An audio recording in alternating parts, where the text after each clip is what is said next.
Good morning, ladies and gentlemen, distinguished participants, esteemed audience, and members of these great initiatives. Welcome to day 3 of our ASFI program. And today is a final day of what have been an enriching, engaging, intellectually, in fact, stimulating experience. And even today promises to be truthfully an impactful day. Again, my name is Jerry. I have the pleasure of serving as your anchor once again, and it has been a remarkable journey for me, working through the session, discussion, oral presentation, and exchange that continue to strengthen our research across Africa. So today, we are set to build that momentum with even more insightful poster presentation and others, transforming ideas and meaningful collaborations. So, as we step into conducting today, I'd invite you on stage to stay curious. Take advantage of all the knowledge and the networking opportunities that lies ahead. The truth is that we are shaping the next phase of scientific excellence in our own continent. Once again, I welcome you to day 3, the grand final that promises to be exceptional. So we start this morning by having an icebreaker. I just want to have a feel of what actually transpired yesterday in day 2. So, like we did yesterday, maybe there are some persons here who would love to share with us the impact of how they felt yesterday. And this impact can come in 3 perspectives. Has your perspective changed? Have you acquired a new skill? Or has it shaping what you know before? And then what is your actionable plan, your commitment? So I'll be so happy if I will have some persons raising their hands, at least 2 or 3 persons who will raise their hands and share with us what they have learned very briefly what you learned yesterday about the impact of yesterday, the 2 presentation. Any hand? Let me just check and see. I know we are not much here, but I'm trusting that we'll have, I could see some names that I know here. All right, anyone want to share? Maybe you can send down in the chat box, but I'd love to hear your voice so that we can be able to connect as well. Okay, I'm waiting. Any hand up? Who is the first to speak? Or do you want to give a try by, you can speak or you can send in the chat box. But I was thinking I could hear your voices, at least 2, 3, or 4 persons in here. I'm waiting. Wow. What's going on, guys? What's going on? Let me check the chat box. Maybe some people have written something in the chat box. Let me just check. Okay, new line. Okay, skills. Okay, but I'm trying to know, like, Misa Ahmed, I was thinking about what skills did you learn? What something do you want to change? Sumia, what new line? It would be nice to share with us. Hi, everybody. Great. Go ahead, please. Hi, Jerry. Hi, everybody. Hi. I am an assistant professor in biomedical engineering. Just I focused in biomedical engineering. But this conference opened my eyes for other directions. Policy brief.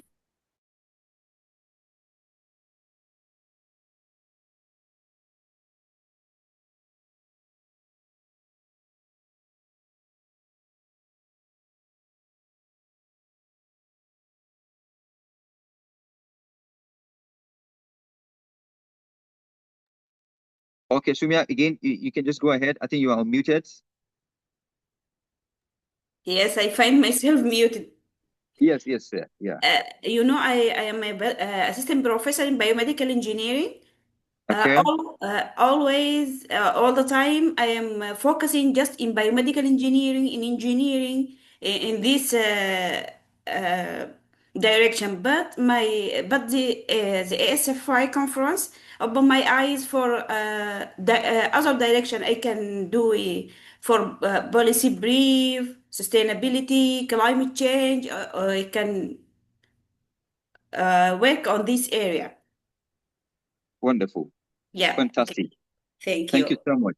Thank What you. about Mesa Ahmed? You want to say something? We'll be glad to hear from you as well. You can unmute and speak to us, Dr. Mesa Ahmed.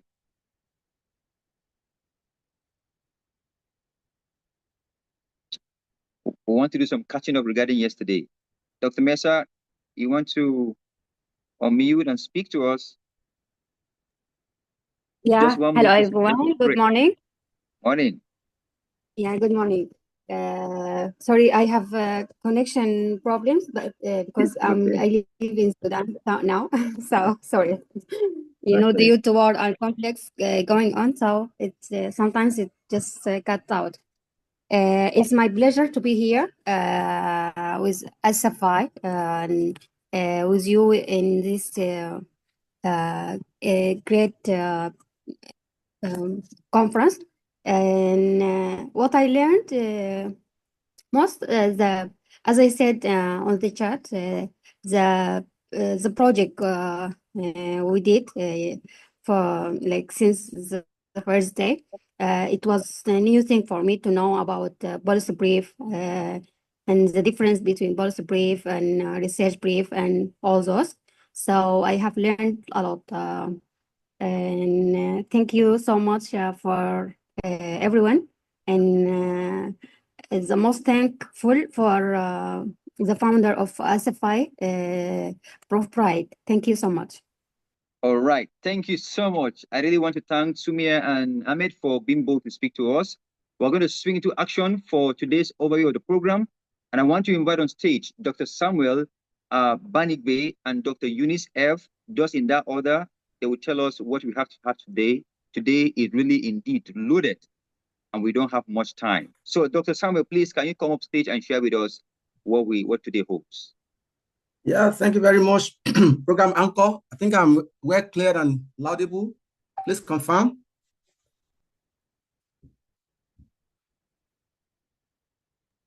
Yes, we hear you clearly. Very clear. Thank you very much, Prof. Yes, colleagues, it has been amazing time since Tuesday that this conference has begun. And of course, like Prof. Brive has mentioned to us in the first day, the journey for some of us has been a journey of many months. But we thank God that we are able to see to the last day of this 2025 conference and bootcamp events. And I know that the excitement that is on the air already, we will all savour it and enjoy it to the end. By 4 GMT today, we are going to have a great celebration thereafter. And of course, that will spur us to the weekend and to the Christmas break and to the New Year break. So colleagues, I want to say thank you for joining us, for making this ceremony, this event, a memorable one and impactful. Without you, even all our plans, we cannot be able to achieve what to this height. On this note, I want to say welcome to day 3. And today, like you have heard from the program anchor, promised to be is full of activities. And those activities are the activities to celebrate our organization, African Science Frontiers Initiatives, ASFI. And of course, we're going to start by spotlighting some of the programs that this organization has been doing in the past 5 years and the ones that we're going to do, the new ones that we're going to do in the coming year. One of the programs that I want to call attention to, which has been discussed yesterday by Professor Bright, is ASFI 5 to 10 program 2026. And of course, colleagues, we look forward to that event because that event promised to be impactful as well. It's promised to raise leaders, science leaders in Africa to bring about solution and to solve the sickness of Africa. Also, today we are going to have poster presentations. Yes, that is coming up between the hours of 10 and 11 a.m. GMT. Colleagues, at that time, Dr. Enna will come up on board to anchor that event for us. And I enjoy us all to be allowed to be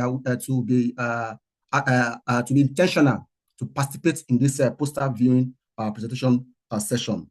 It's going to be an hour session, and thereafter, of course, a link will be shared to us to access the posters. And of course, I enjoy us to check on that links and participate in the viewing. And immediately after that viewing, which is going to take place in ASFI Meet, okay, we'll going to enjoy us back into the Zoom platform where we have the conference proper to have 30-minute section for bootcamp project presentation. Of course, my colleague, Dr. Eunice, will speak to that when she comes on board to give us overview for the day.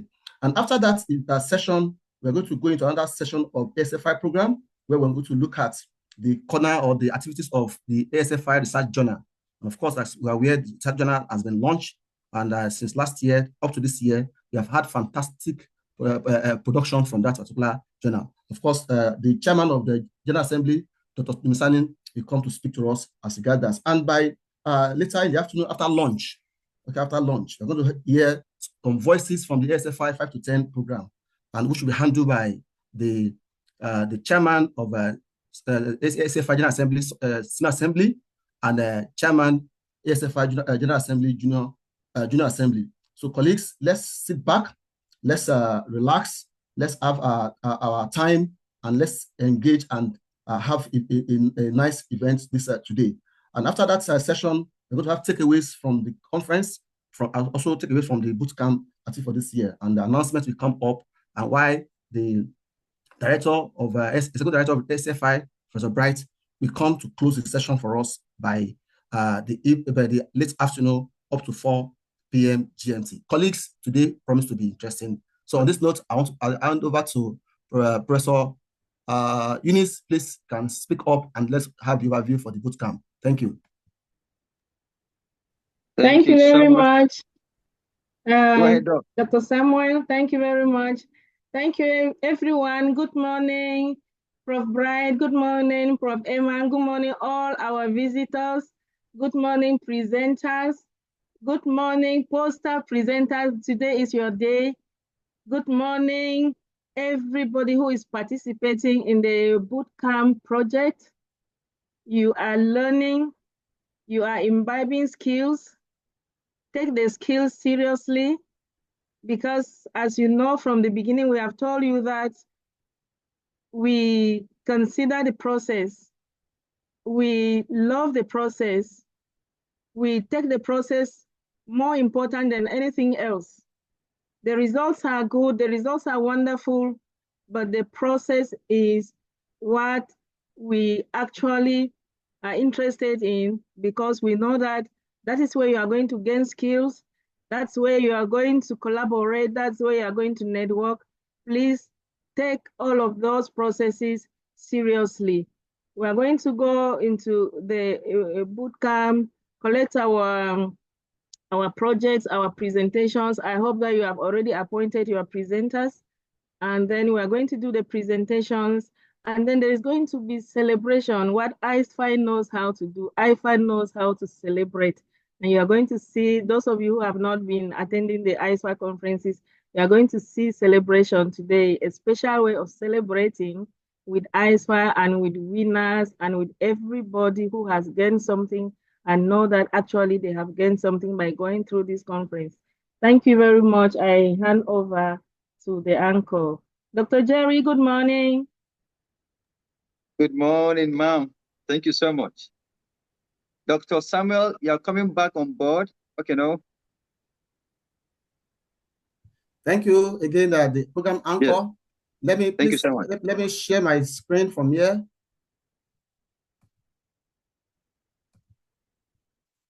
Please confirm to me if my screen is up. Yeah, it's coming up. Just a minute. Yeah, you're right there. Okay, thank you. You can just make it presentation mode.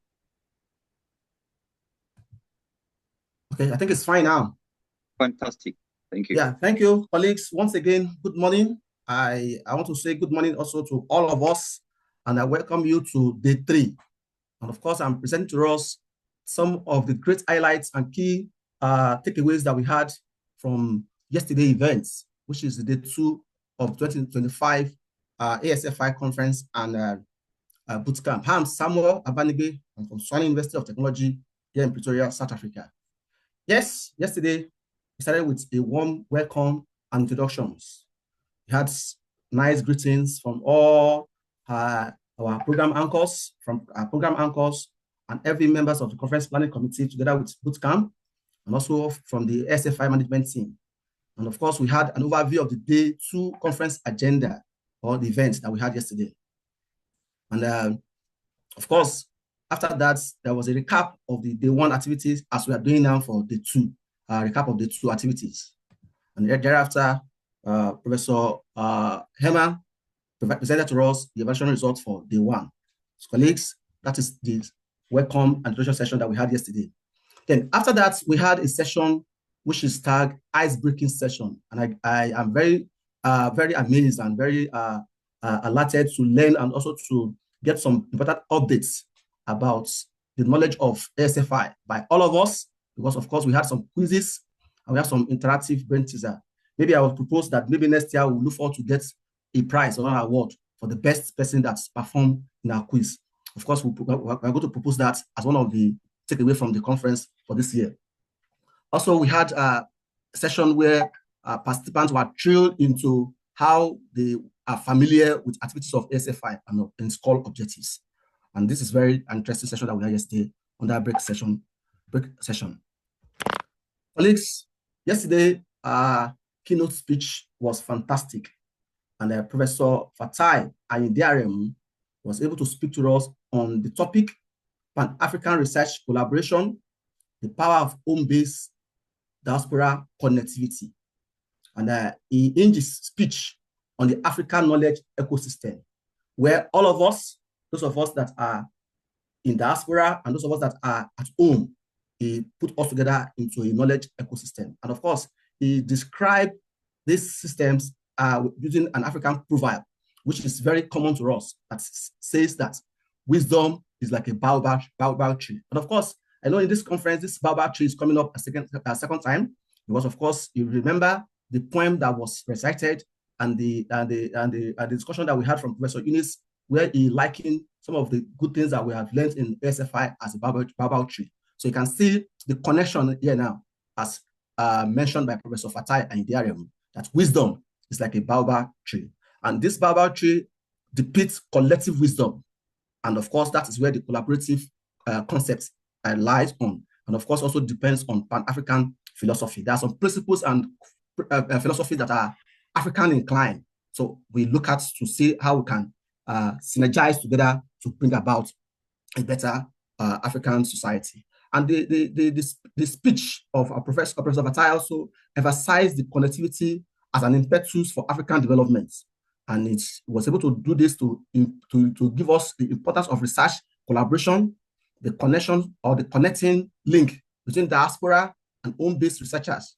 And also he was able to say that for us to achieve this, there's some key elements that are required for us to be able to achieve developments as far as we are concerned as African knowledge ecosystem. And those elements that he emphasized were trust building, collaborative incentives, conducive policy environment, and of course, all of us are involved to bring about all of this. And he concluded that collaboration is not merely an option, but a fundamental necessity for advancing international research projects across Africa.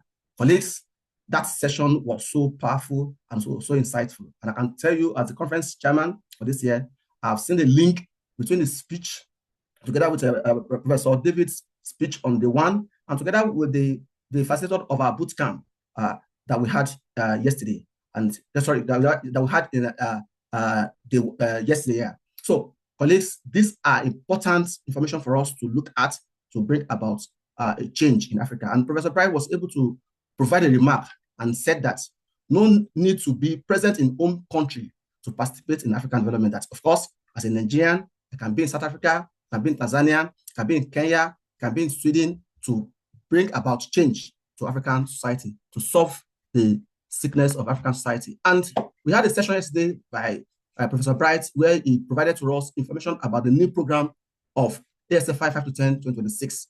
And of course, he presented the flagship program of this program called ASFI 5 to 10 2026, which is going to be an institutional-based capacity building and engaging collaborative projects. And of course, we look forward to that event from next year, January. And that event, we bring about pan-continental connectivities within African institutions that involving capacity building, of course, that brings about mentorship and also collaboration for a better scientist to bring about solution or cure to the sickness of Africa. And some courses and many collaborative hands-on activities will come up through this project. Colleagues, we have oral abstract presentation also before we had our breakfast day. And of course, like we did in the first day, we had 8 breakout rooms, which dealt with multidisciplinary researches by African researchers. And of course, in that session, we had fruitful presentations and discussion. Ladies and gentlemen, after we had that oral presentation, we went into lunch and we returned back into a bootcamp project that dovetailed into the closing of the session yesterday. And I can't wait to see us after we view our poster today to present our bootcamp project. Colleagues, I want to say thank you for listening, and I welcome you again to day 3 of the 2025 Conference and Bootcamp of African Science Frontiers Initiative. Thank you.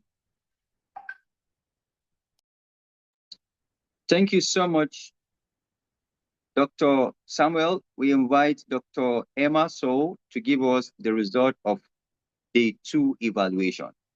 Doc? Welcome, everyone. It's my pleasure to be with you here in the 3rd day of ASFI Conference and Bootcamp. My name is Iman Sobh. I am the ASFI Director of Science and Communication, and I am Associate Professor of Chest Diseases at Al-Azhar University, Egypt, and currently working at Taiba University, Saudi Arabia. Would you like me to share from my side? Okay.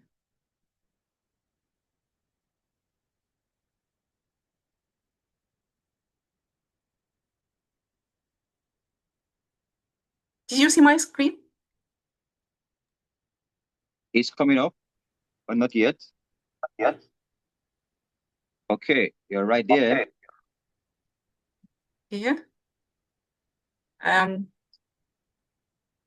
We invited all participants to give their evaluation, but it seems that those who already not in slideshow yet. Yes, you want to make it in slideshow? You can make it on slideshow so that we can see it better. Good. You see it? Thank you. Yeah. Better. Yeah. Thank you. I'm audible? Yes, you are. Yes, you are. Okay. We got 42 evaluations, responses, and as usual in ASFI, more women are contributing. It is 83% of evaluations coming from female. And the country, as usual, Nigeria and Sudan, most participants. About the overall impression of the 2nd day of the conference, 2/3 of participants gave score 5 and 1/3 gave score 4. And it was great impression that most participants like the conference. Second, the practical administration and the coordination of the conference, most participants, about 60% strongly agree, and 36% agree that it was seamless and well carried out. Most participants agreed with icebreaker and ASFI brain teaser session. About 65 strongly agree, and 26% agree with that. About 57% satisfied with the second keynote speech of the conference, and 38% agree. And this is the session also got great comments during the session. The ASFI 510 program session, all participants either strongly agree or agree that it was a satisfactory session and informative session. And we're all looking forward to see the outcomes of this project. So keep tuned with us. We will update you soon. Oral abstract presentation improved the scoring than the first day. Most participants agreed that it was satisfactory session. And this is the evaluation of the bootcamp group project. You see 50% strongly satisfied, and 45 are satisfied with the session, and it was engaging and hands-on project. The About the experience given during the second day, I see all participants except one are looking forward to attend the 2026 conference. It was exciting. Let's see what's happening in this.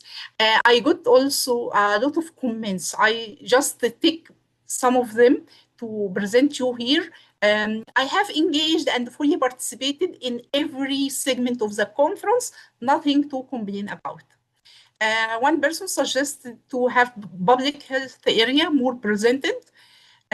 One person said it was a wonderful experience to be in my country, in my comfort zone, being grouped and later section into room without being physically present. Yeah, wow, it was an awesome moment for me. I really enjoyed myself. It was full package, no dull movement. The organizer really did a fantastic job. Kudos to them, remain blessed. Building trust for collaboration and use platform for good academic and leadership skill development. Thank you for those who comments. Some testimonials. ASFI have given me an opportunity to moderate an oral presentation session. Has increased my confidence level. ASFI is a force to reckon with when it comes to collaboration. Tell me I forgot and teach me and I remember, involve me and I learn. This is a speech from Benjamin Franklin. This conference is about involving me to learn and impact my generation. It is a unique conference. Thank you. Exciting, informative, and empowering conference. I would like to support this conference. It has been an inspiring and enriching experience that significantly contributes to scientific growth, collaboration, and skill development. I highly encourage future participants to join and benefit from the valuable knowledge and opportunities it provides. Thank you, everyone. Thank you. We are looking forward for your assessment. Please fill in the evaluation form. It will help us to improve future activities. Thank you. It is up to you, Jerry.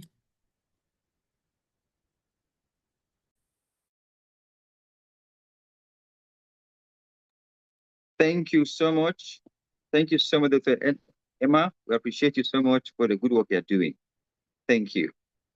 Maybe you could stop sharing so that Prof will be able to.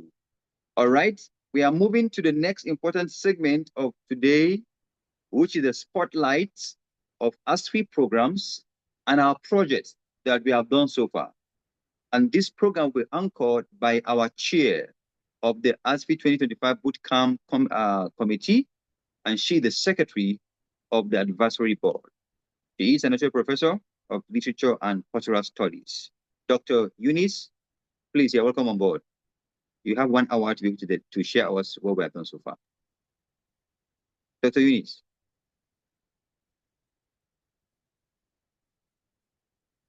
Dr. Eunice, are you here? Yes, I'm here. Thank you very much, Dr. Samuel, and welcome everyone. Thank you for the introduction.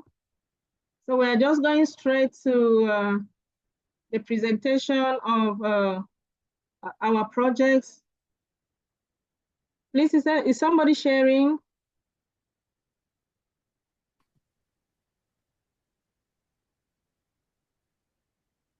Hello?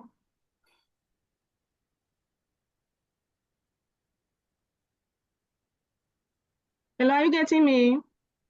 Yes, Prof. Good morning. Is to highlight ASFI programs for 2025. So I'll begin the presentation. Good morning, everybody.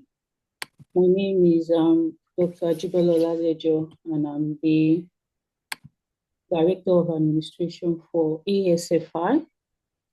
And I'd like to take you on to the highlight of 2025. Thank you. Next slide, please. Okay, so for our 2025 programs, we had the ASFI courses, and we had the Art of Science Leadership, systematic reviews and meta-analysis, art of academic supervision, data analysis, and software. And I think for most people, if we could take a survey of all the courses that we took part in this year, I think the highlight would have been the art of academic supervision, as a lot of people gave a positive remark on this course. And not only that, it was also a course where we were also able to really practice our writing skills. We had a supervision philosophy paper, which we all collaborated on, right? And we also had an editorial, an invited editorial on this particular course. And for me, I'm an Oliver Twist when it comes to ASFI courses. I keep on taking the courses over and over again. And why is this so? Is because there is no time you take an ASFI course that you don't learn something valuable and something really, really tangible. So I want to encourage everybody. We'll begin our courses again in 2026. Please make good use of this opportunity and take most of the courses. Next slide, please. And what are the nature of ASFI courses? They are hands-on, learning by doing. And let me quickly explain this. I know that as an admin, I received several questions whereby people ask me, okay, most of our courses are being hosted on the YouTube channel. So what is the difference? It is one major difference between when you actually are in class, holding the class, is because of that hands-on experience. You are able to, mingle, you are able to work with others, right? And really, really integrate what has been taught by our main lecturer, and you are able to really put this into practice. So this is one of the major highlights of ASFI courses. And another major highlight is the collaborative nature. This is where I have made, and not only me, but I think everybody can also attest to the fact that we have all made friends, we have all made, research friends from all over Africa. So ASFI courses bring together different set of people to collaborate, work on a project. And most of the courses really, at the end of the day, they have a research output. And most of those research outputs are normally published.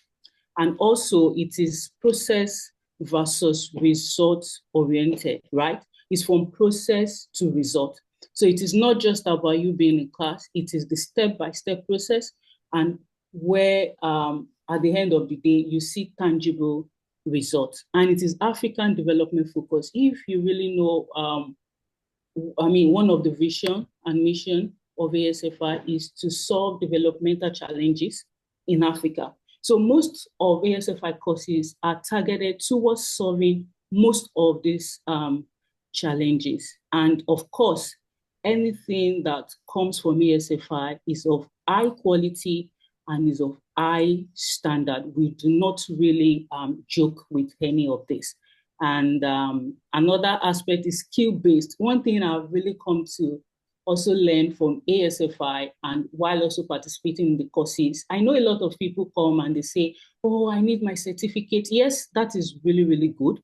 But one thing I've also learned is that the most important aspect of taking those courses is the skills that you have learned from them. So it is not just about the certificate, it is about the skills. And it's a lifetime tool. Most of the things that ASFI courses brings is from one aspect of life to another aspect of life. It is not really only targeting maybe academics or career, but it's an awesome package. And of course, it is multidisciplinary. That is one thing. I mean, if you are going to say another thing that is really attached to ASFI is the multidisciplinary nature. Thank you. Please, next slide. Okay, so the ASFI Scholar is a one-stop shop for African scholars. And I really also want to really emphasize this. This is really to bring African scholars and those in diaspora together. And if you listen to yesterday's keynote speech, this was one of the key takeaway from his speech. And what other platform can we really engage on to bring in the African, scientists and also those in diaspora? So ASFI Scholar is a platform, and I will really encourage everybody to register. And we would also be using this while we go on to our poster viewing later this afternoon, right? So you first have to register on ASFI Scholar before you get to view the posters, and then you will have a practical view of how this really works and this really looks. But what I really emphasize is that please, you are all encouraged to register. Thank you. Next slide, please. And yes, the sister platform is the ASFI Meet. This is where we'll also be viewing the poster, the various posters for today, and you will really have a life experience about how it works. It is free and it has all the features. And it is also one of those platforms that we have also used in our collaborative research groups. So it's a platform, just let me say, like the African Zoom, right? Where everybody can come together, have their meetings, and really collaborate together. Next slide, please. Okay, yes, the help us. yes. What? The this is now on the ASFI, and ASFI is the official journal of the African Science Frontier Initiative, and it's an international journal that accepts contributions from all over the countries and not just Africa. We have received submissions from Asian countries and as well as the global South. So this is not just a journal that receives submission from Africa, it is all over. And the types that ASFI publish are the original papers, expert reviews, systematic reviews, meta-analysis, perspective papers, protocols, data, editorials, and all the likes, right? And it's an open access multidisciplinary journal, and its aim is to advance impact and communicate research undertaking from all disciplines. And that is why we have another section this afternoon that will really give us a detailed expression of ASFI, and we're also going to take you through what ASFI has been able to achieve and do for year 2025. So please, I really encourage you all to be part of it. And of course, the ASFI special issue. The special issue was on women in science in contemporary Africa, and the issue highlighted the voices and contribution of African women scientists from historical, cultural, multidisciplinary perspective. And truly, this is one of those special issues. Okay, I would like to call on Dr. Hima now. Thank you. Thank you. In 2025, we also continued our seminars and workshops. The seminar series this year was different, a big difference, and a lot of changes occurred. We created ASFI collaborative research groups, and these groups are collated together during the seminar series, working together in breakout rooms, and then they continued their work in WhatsApp and also in their meetings through ASFI Scholar.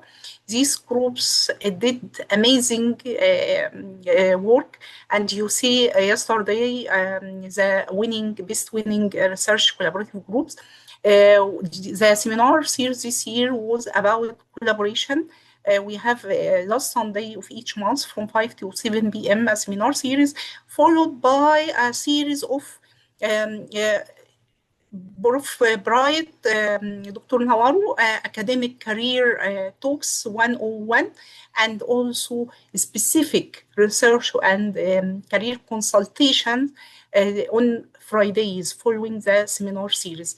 This will highly collaborative and also skill exchange. Next, please. Also, we have organized the third annual conference and bootcamp, and you see this third version have pre-conference workshops and a lot of engaging activities. The seminar series and also the conference have the same theme about collaboration and improving Africa's development. Next, please. We have ongoing on the ASFI matching mentoring program. The matching mentoring program started by call for application, mentors and mentees, matching and follow-up. There are currently 2 batches are ongoing, and they are working on research projects. You will see this will be presented here during the conference. Actually, the matched mentoring program is a specific form because it is not a research mentoring. It is also lifelong mentoring. It involves personal and character change, skill exchange, and also a lot of collaborative activities. Next, please. The ASFI research project, as we believe in application and hands-on, we have created several research projects tackling African problems. These are building skills through research cycle and also trying to find the core of Africa's problems and also find solutions. We have research funding in Africa, and this project published 1 paper about disparities in research funding among African scientists. It is in ASFI RG.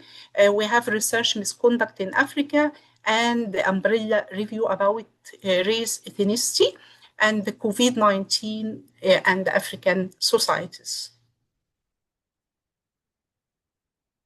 We also have social event, celebration of the ASFI 5th anniversary.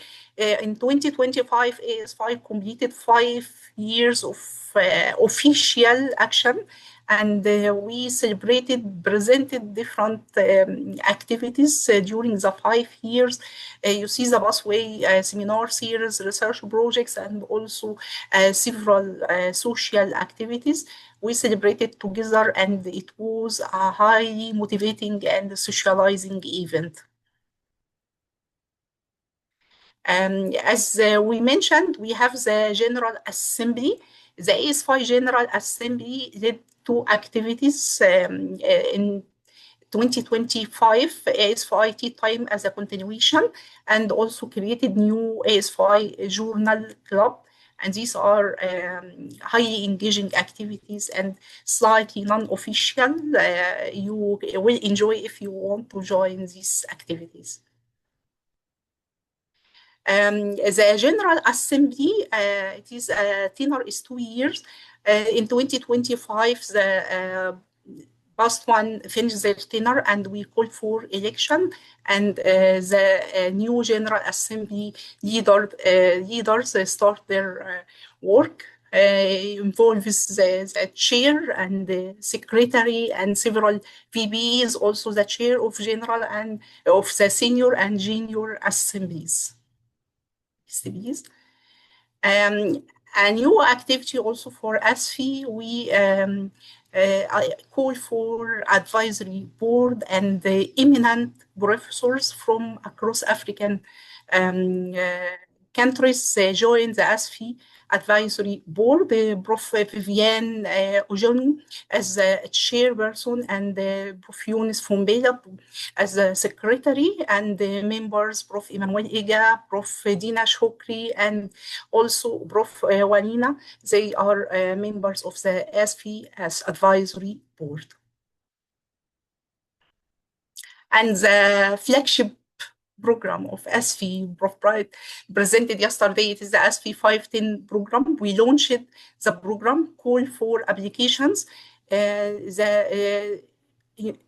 Step one started by institutional applications. We reviewed the applications, accepted the institution going with the guidelines, and also I called them or invited them to apply for applicants, and we reviewed the applications. This process is finalized, and we are waiting to start the program in 2026. This program is a collaborative program and also hands-on research capacity exchange. We received 116 institutional applications from 14 countries. The selected one who met the required guidelines, 63 institutions from 12 countries, and those who committed and continued what required for documentation were 26 institutions from 6 countries, 119 candidates, and we also selected 36 mentee bands. Thank you. Ankur, it is up to you. Thank you very much, Dr. Eman and Dr. Ajibola. The next presenter after the highlights of the ASFI programs will be our very own president of the ASFI Members Assembly, Dr. Dumisani Hampashe, will be presenting to us the ASFI Members Assembly. Hello, Prof. Thank you, Dr. Eunice. Thank you, Prof. Good morning, good afternoon, ladies and gentlemen. It's an honor for me to make this presentation. My name is Dumisani Hampashe. I'm the president of the General Assembly of ASFI. I'm also serving as the senior lecturer as well as the head of department of the accounting, economics, and finance at University of Fort Hare. Can you show the slides, please? Yeah, next slide. Looking at the General Assembly, like as being also shared by Dr. Eman, that we have this ASFI General Assembly that consists of the Senior Assembly as well as the Junior Assembly. And now the goals of the General Assembly are to streamline activities to those who actively share in the ASFI vision. And also it's a place where there is a creation of belonging for all the members of the General Assembly. And also to ensure that members, they own the ASFI movement and ensure robust commitment from the members. And now these members are coming from various parts of the African continent. And now these are researchers, these are people who are at universities who are seeking to have capacity development in various skills of research. Next slide, please. And now, if you look here now, this is just the composition of this ASFI, which is the supreme governing body of the ASFI membership, which is composed of all ASFI members, both from the Senior Assembly as well as the General Assembly. And we are meeting at the General Assembly every 3 months, once in 3 months, we are meeting. And also even now there's leadership that also meet to prepare for the various activities of the assembly. Next slide, please. Now, this is just an organogram that looks at the composition of the General Assembly. As you can see there, at the top is the General Assembly. Then we're having the 2 assemblies, senior as well as junior. Then we have the general leadership, which consists of the president and also secretary and various vice presidents for communication, for science and education, conference and events, Ethics and Protocol, VP for Membership Drive, and also the ASFI Director of Science and Communication, which is Dr. Eman, and the Chair of Senior Assembly, and also the Chair of Junior Assembly. Next slide, please. These are the people who constitute like the General Assembly. Our term is from this year up to 2027. Next slide, please. Now I will be discussing some of the highlights in terms of the activities that we are doing in the General Assembly. Next slide, please. This year we held a very, very successful tea time. It was its fourth edition because we inherited this from the previous leadership.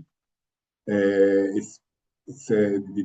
theme for the fourth edition was Beyond Academia, from Collaboration to Commercialization, Way Forward for African Scientists. And this was done on the 13th of June this year.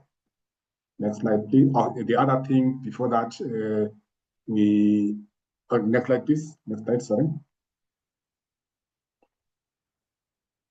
We also have another edition of the tea time, which was held on the 12th of September. This one was, its theme was Bridging Policy and Research Productivity, Collaborative Pathways for Inclusive Growth in Africa. Next slide. Then our other activity that we introduced this year was the issue of the ASFI General Club, which is a very interactive session where researchers, for instance, they can be able to share various papers and also discuss them. And we had a launch this year, just recently, on the 16th of November, where we're looking at the Fostering Innovation Series, Design Thinking, a human-centered approach to innovation.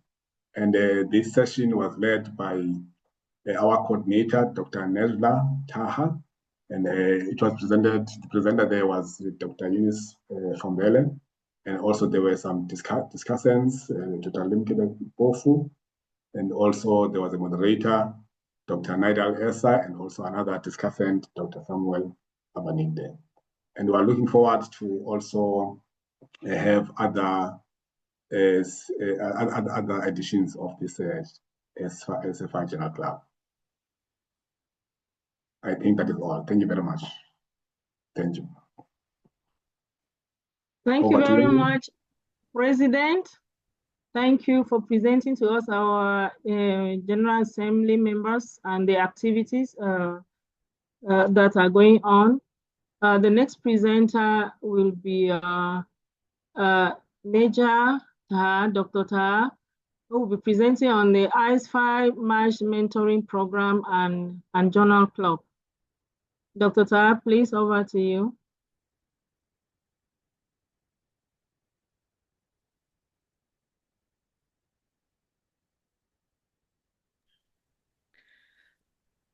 Good morning, everyone. I am Najla Taha, PhD, molecular biologist, currently serving as the Vice President of Science and Education, focusing on advancing scientific research, education, and monitorship, General Assembly Leadership 2025 to 2027.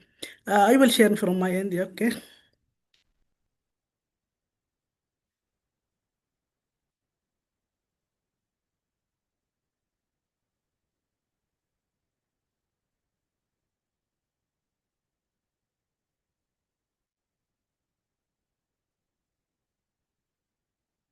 Is it clear?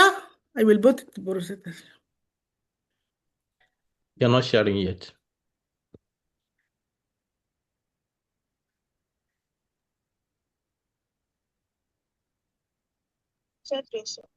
Okay, okay.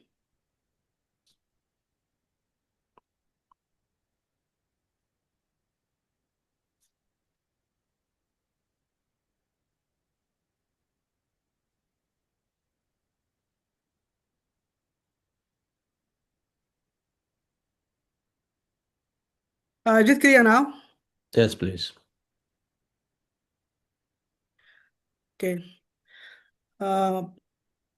ASFI Match Monitoring Program and Journal Club, Journey, Impact, and Future Directions.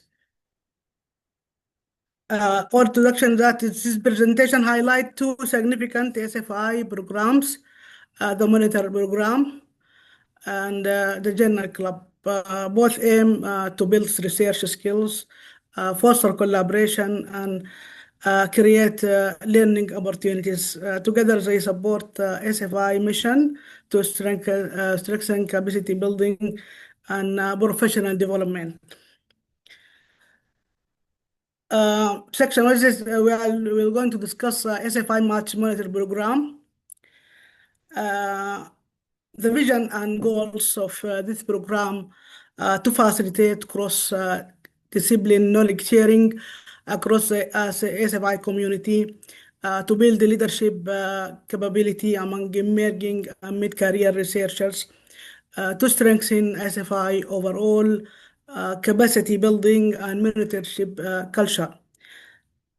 Enhancement is career development through structure and supplementing by the research environment to promote collaborative and supportive research environment. Our this program overview is a dedicated personal development initiative supporting participants after that have ASFI trainings. Help to consolidate skills learned in courses and workshops. Matches senior scientist mentors within or outside SFI with experienced researchers who are the mentees. Forms mentor-mentee relationship strengthening scientific research, and this program complements SFI core capacity building and career development programs. It is completely free of charge. Participants and multidisciplinarity, we have 25 to 26 cohort. It form of 18 participants, a mix of academic and researchers. The career stakes, diverse career stakes to enable shared learning and collaboration. Multidisciplinary collaboration, it is multidisciplinary, as we know, as if I support this group networking. Multiple countries, disciplines, and diverse experiences. Oversight provided by Professor Bright Noiro, ensuring this high quality monitorship is conducted. Program scope and duration. This is a second call of March monitoring program, 12-month structured program. It is ongoing now for 7 months. Weekly meetings and regular check-ins. Strengthen skills, foster collaboration, and provide monitoring. Program structure onboarding. We have the first lesson session. We introduce mentee profiles, goals, expectations, and communication norms. The monitoring training give guidance on effective monitoring, and we have the orientation of clarified goals and roles. We have defined clear, achievable objective. Program process, regular check-ins. We have weekly meetings to maintain momentum. The mid-program review, evaluate progress, and this was happened after 6 months, address challenging and research goals. Reflection and evaluation, collective feedback, review outcomes, and we learn to make improvement and progress. So structure, orientation, expectation, and review enhance the outcome and productivity. Project journey and motivation. Monitorship in the purpose of this monitoring is monitorship in data analysis and research methodology. Motivation apply research skills in supportive collaborative environment. Activities were in data analysis exercises, group discussions, and collaborations. Progress, this program is ongoing, as I mentioned, with practical monitoring skills. The lesson learned, communication and teamwork are critical for multidisciplinary collaboration. And balance monitorship, guidance, plus independence, that you have activity, you practice, you in your own try to develop and to share your knowledge with this drives engagement. Consistent hands-on research practice, improved critical skills, peer learning leverage diverse strengths and perspectives. Preliminary results, we have each participant formulated 2 research questions using CRG's, the collaborative research, ASFI collaborative research groups data. Separately, another set of 11 research questions was selected collectively for deeper study. 4 subgroups analyzing baseline data, the outcome 7 abstracts presented at this conference. This reflects a strong early outcomes and teamwork. Importance of ASFI monitoring program. It builds research and analytical skills, strengthens public health and global research capacity, enhance participant understanding of data-driven approaches, foster collaborative research culture. Next steps, we will aim to complete remaining analysis and manuscripts, expand monitorship opportunities for future cohorts, and integrate lessons learned into program improvement. And we hope that we have a lot of interest and participants that like this program and involved in it. So we invite you to take this opportunity and to take benefit from this program. ASFI Journal Club is another program, and it is in the beginning, and we had the first session. Launch overview is purpose to support knowledge sharing, interdisciplinary collaboration, and research, aiming for research excellence. This platform is space for discussion with discipline-based and cross-discipline groups. The benefit is encourage joint projects, critical thinking, and professional growth. Vision and goals build a vibrant community of reflective, collaborative learners, strengthen leadership, facilitation and communication skills, promote critical appraisal of scientific literature, inspire innovative thinking that leads to real-world solution, encourage shared ownership to sustain the journal club long term. Actually, this is the thing that we aim to, that it is ownership. All of us have this one. It is not with a leader. We have separate leaders, shared leader. Why we started demand for structured platform for scientific discussion, need for interdisciplinary dialogue and idea exchange, opportunity to connect early career and experienced members, space to explore theory to practice transition in research environment. Launch success, the key highlight of this one, successful kickoff of fostering innovation series, active engagement with design thinking concept, real multidisciplinary exchange, member demonstrated curiosity, creativity, and problem solving skills. First series, Fostering Innovation, Session 1, Design Thinking, a Human-Centered Approach, held on 16 November 2025. Focus on human-centered design, pre-session starter question shared early, lively cross-disciplinary participation.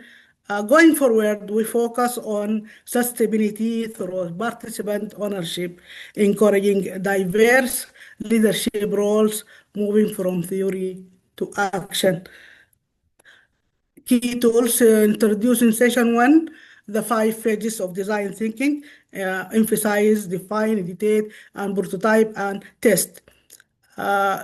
Empathy-driven problem framing, creative editation techniques, structured discussion strategies. Sustainability strategy to ensure the journal club continues to grow and to remain active. We aim to shared leadership model, rotating facilitators, participant-driven topic selection, inclusive involvement of all interested members, continuous feedback culture. Propose future sessions. Session 2, empathize in action, problem immersion and insightful mapping, identify real users and challenges, develop empathy maps, extract insights, and reframe problem using how might we do statement. These proposed ideas reflect the vision of participant engagement in learning. Proposed activities, ideas designed to enhance learning and active participation.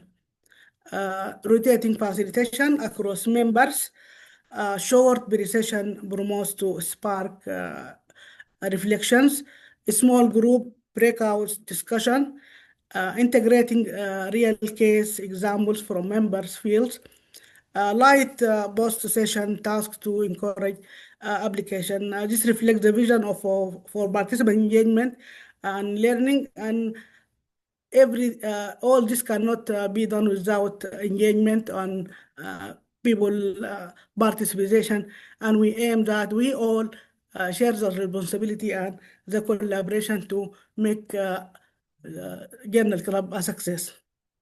Proposed thematic areas also, ideas that may guide future small group activities, strengthening mentorship culture, building analytical and research capacity in Africa, enhancing data-driven decision-making, fostering collaborative research opportunities, advancing problem-solving through innovative approaches. These proposed ideas drive meaningful interdisciplinary engagement. Next step that map member interest and identify facilitators. We use Google form, which we use for the first session. It helps us in responses to guide organization leadership roles. We update the group, and we also always invite people to join the Journal Club WhatsApp group. Assign facilitators for upcoming sessions based on interest, and to have a balanced, also we focus on balanced representation for all disciplines. Finalize schedules and thematic focus align with member and interest and program standards. Share preparatory materials and guiding questions. This will support structured participation. A call for participation, volunteers invited to co-lead or facilitate parts of the next sessions. Members encouraged to propose topics or lead short segments. Even a small contribution help build momentum and strengthens the engagement. Sustainability relies on active participation and distribution of leadership and shared ownership. Key outcomes and achievement: successful launch of the Fostering Innovation series, active multidisciplinary participation in session 1, applied learning on design thinking concept, enhanced scientific discussion and critical thinking, greater understanding within and across disciplines. Generation of ideas for collaborative project and future publication, Foundation for a Sustainable Participant-Driven Journal Club, early engagement, fostering collaboration and innovation. Our closing message is thank you for the energy, enthusiasm, and curiosity by all our participants that provided in the first session. And we thank our presenter, Prof. Yunus, and moderator, Dr. Nidal, and Limkili and Dr. Samuel as a discussant. And all that will not done without the collective collaboration from ASFI, management, and community. Thank you for the energy and the curiosity brought it. Together we are building Journal Club and empowering space for idea sharing, for sharing ideas. We acknowledge Professor Bright Nwaro for the mentorship program and for all ASFI programs, Journal Club and mentorship program. Thank you so much. And we aim that we all collaborate in this. We cannot do it without you. Thank you Please, so much. Thank you so much. Thank you so Dr. much. Tara. That Thank was you. huge. That was wonderful. And this is just the tips of the iceberg. You need to be there. Be part of the Journal Club, and you are going to enjoy what we are enjoying. Apart from the Journal Club, Dr. Tara, thank you very much. We have the next presenter, Dr. Nidal Essa. She's going to drill us on the research funding in Africa project. Dr. Nidal, over to you. Hello, good evening, all, and good afternoon or good morning, according to your time. Actually, I will share from my side.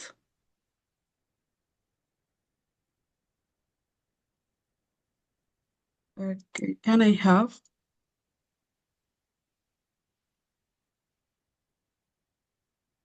Yeah, you're sharing.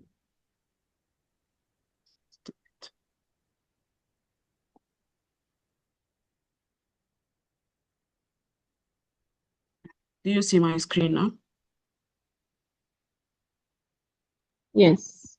You need to enter full screen, Nidal. Full screen. It is not a full screen? Well, we see a pop-up saying enter full screen. That is preventing us from seeing your screen. So if it's on full screen, you need to remove that pop-up. You see it now? Yep.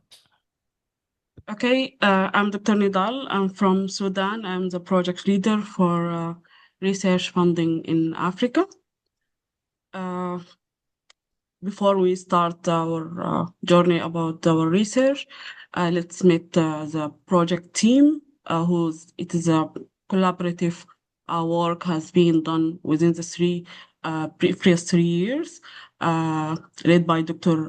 Prof. Bright and other colleagues from different areas. And I think most important on this project is that the multidiversity and multidisciplinary participants, who all of us come from different backgrounds and share all their knowledge to make this project succeed and have it.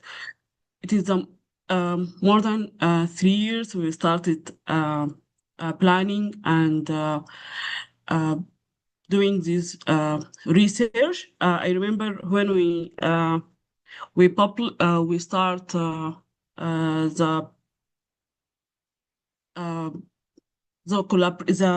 data collection and the checkup for the questionnaire. I was moving from Sudan because there is a war, and to Saudi Arabia. And for me, the success of this project, personally for me, and what we have in Sudan, that we suffer from, and anyone in Sudan, that the war happened due to in collaboration work. We are not able to work in one team, but this project learned me that you are able It is not a matter of time. It's not a matter of being in one place. You can do it even we do this research all online. We didn't know each other, and this really for me it is something. So we start the program in February 2022, and we published on the previous month. It is felt as pride and hope, and we are grateful for Prof. Pride for his mentoring the program, for all the colleagues who committed to achieve this a publication of the manuscript. We published as an research letter to editor because we have a small response rate. Despite that, our finding was astonishing. It shows that there is a inequality between the same continent. In the gender gap, we see that male are more representative in submitting and winning the grants, and more than females, and even there is an equality between the regions that West and Central Africa has low success rate comparing to the North and East and South African, even that geographical inequalities in findings. Also, we found disparity and disciplinary disparities, both in actual agricultural science and economic science. They have more success rate than the health science, which it was in common in within the literatures. But what's important here and what is aligned with ASFI vision and mission, that the scientific communication and networking are the most critical factor for grant success, even more than governmental funding. That's mean it is not just about funding or about money. You have your own treasure to have your networking. It's open for you a lot of data formations. So what this finding means for policymakers, for your universities, for our colleagues to be to focus on more collaboration in empowerment females in other different areas and different authorities to highlight needs for training and grants writing more for capacity building. And this I will have in general lessons for me as and for a group that we learn for virtual collaborations always work.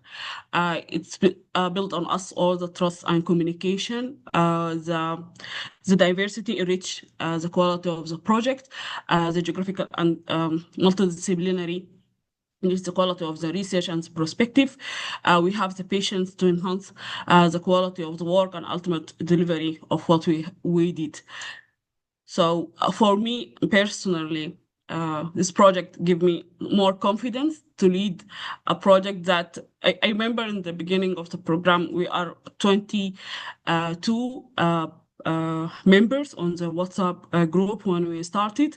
We have a little bit rate of communication, but we try different methodologies to motivate the team members to collaborate, and we succeeded on that. And if they didn't commit it and have the willingness to participate, and you will never see this. So for me, as a project coordinator, I learned to be flexible, to see things from different perspective. And for me, as a researchers, it is an skills and practice what you will gain during the process. So the key takeaway messages for others is visibility of collaborative research, gender equality and regional equality, and documentations matter. I remember this is one of the things that I learned from Prof, that any note we take it during Prof has documented in a Drive file. For me, I become more familiar using Google tools within the project. And what it has in broader impact, that the African researchers can lead impactful studies addressing continent-specific challenges and provide a model for early career researchers to engage in a collaborative project and highlights the importance of mentorship. And as Dr. Najla said, and present that the importance of mentorship and mentee relations, and also create pathways for future collaboration. And I think it is the main theme that ASFI have it. I always have that ASFI. It means collaborative research groups, and to do that, we continue working. We have this future projects. We'll have a systematic review about historical finding, the barriers and the facilitators affect grant success among African researchers. I will do it in a different perspective. We will have also methodological teaching analysis. It was one of our survey sessions about the effect of research methodology subject. And what of the amazing findings that we found, there is no correlation between the research methodology subject and you have it and the success rate if when you apply for a grant. And also we'll have an expand follow-up study to increase the sample size of the previous project. So if you need more to read more about our work, you can scan the QR code, and here is call of action to collaborate for the coming projects, the 3 ones which will start it on the beginning of the next year. Thank you. Wow, thank you so much. Thank you so much, Dr. Nidel. I hope that our visitors and those who are coming to ASFI for the first time are getting the vibes. It is so wonderful being in ASFI and gaining all these skills and participating and collaborating with people that you have never seen, you only see online. It's such a wonderful experience. Now we are going to have another great experience from Dr. Chinyere Jane Ogwa Ogejiolfo. She's going to present to us the umbrella review. The umbrella review, which is looking at race, ethnicity, and multiple health outcomes, the project. The project is on race, ethnicity, and multiple health outcomes. Please, Jane.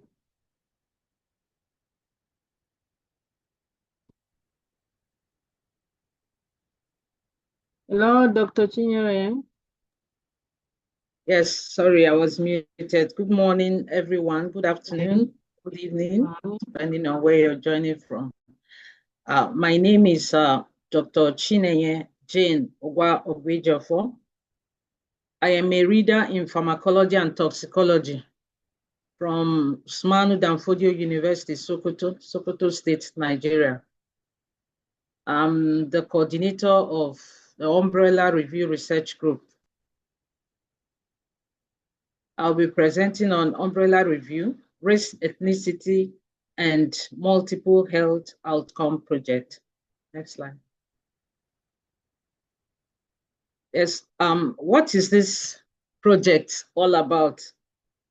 I remember someone telling me that every time he comes to see me, I'll be doing something on umbrella review and there's no rain.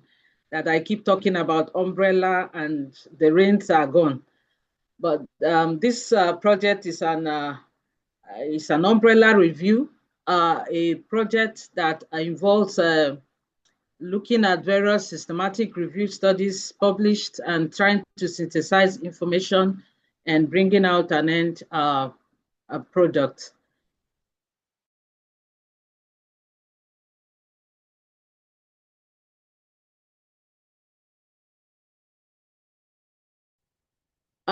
We started this project on the 11th of July, 2024.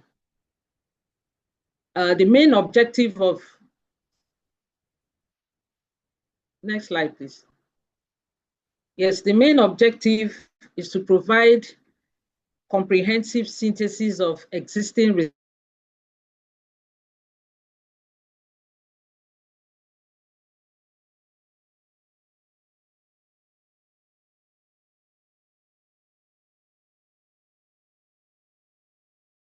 research on the role of race and ethnicity in health practice and policy making.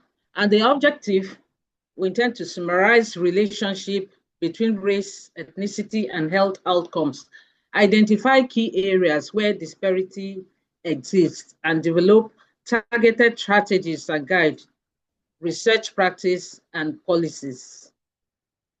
Next slide.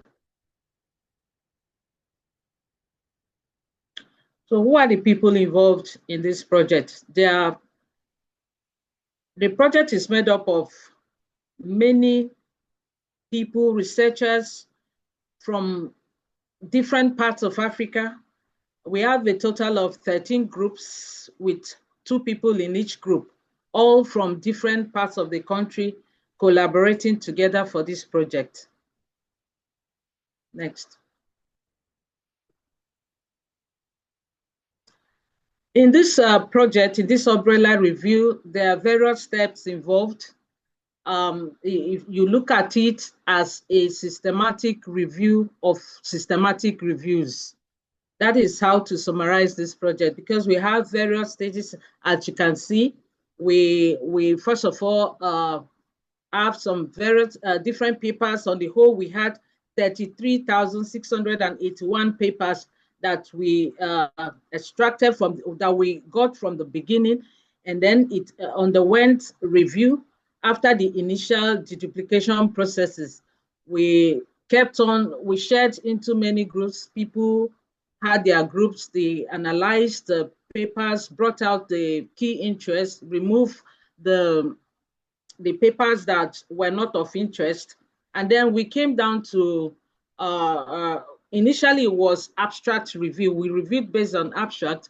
Then secondly, we came to full text review, where we had to download the full papers group by group, and we looked at them, 2 people per group, and each looked at the same papers differently, and then they came together to see the gray areas they had together, and they were able to trash it, extracting the health outcomes in each paper that is involved. At the end of the day, we had a table that we placed different outcomes that were realized from different health outcomes from those papers, and we synthesized them using AMSTAR quality appraisal. Next time. So what is the impact of this project? The impact is to understand the causes of inequalities and to inform healthcare policies and practices to advance equitable health outcomes and much more. Next slide.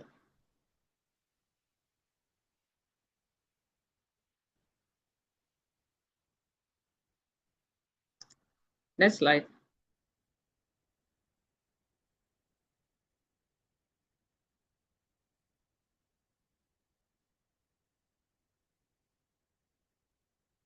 Yes.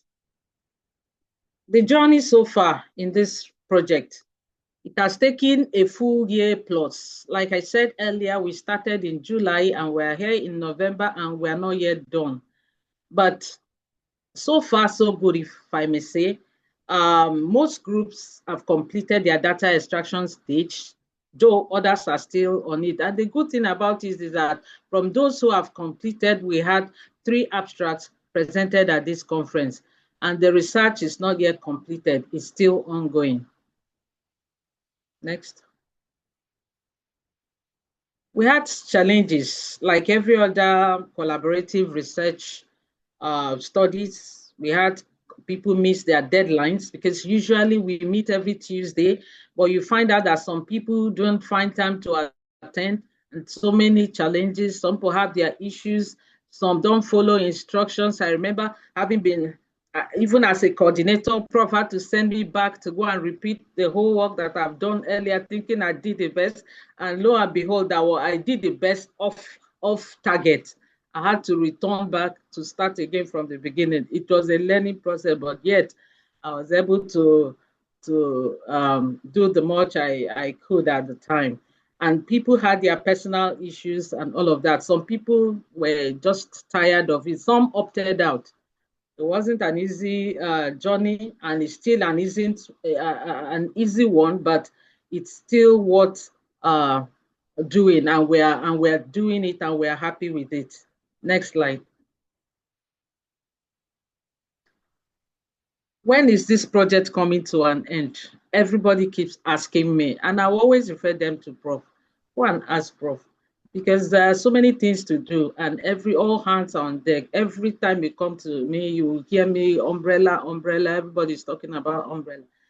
But the good thing is that we are going to finish in the next few months. I want to believe that the first quarter of next year will be rounding up, and we thank Professor Bright for his leadership. His mentorship is unparalleled, and I thank him so much. Again, we also want to say that when we finish, we have another project on umbrella review, which we will begin as soon as we finish. And it will be very interesting that we have more people joining in this so that it will make the work easier, and then we learn more. So you'll be the first to know when we launch that project. Next. Yes, we intend to publish our findings in reputable journals.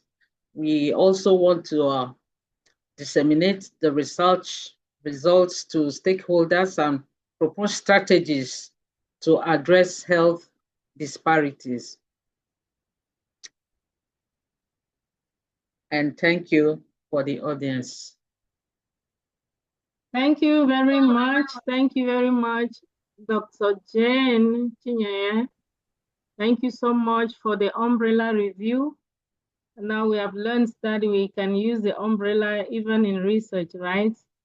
You know, reviewing the other systematic reviews to come up with evidence. Now we're going to get the next project. ASFI is about projects. We're going to, Ms. Lina Fazer is going to present to us the research misconduct in Africa project. Lina. Thank you, Prof. Yunus. Good morning, good evening, everyone.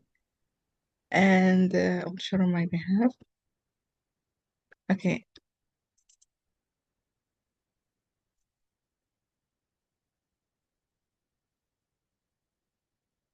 Yeah. Thank you for this opportunity, ASFI and Prof. Yunus.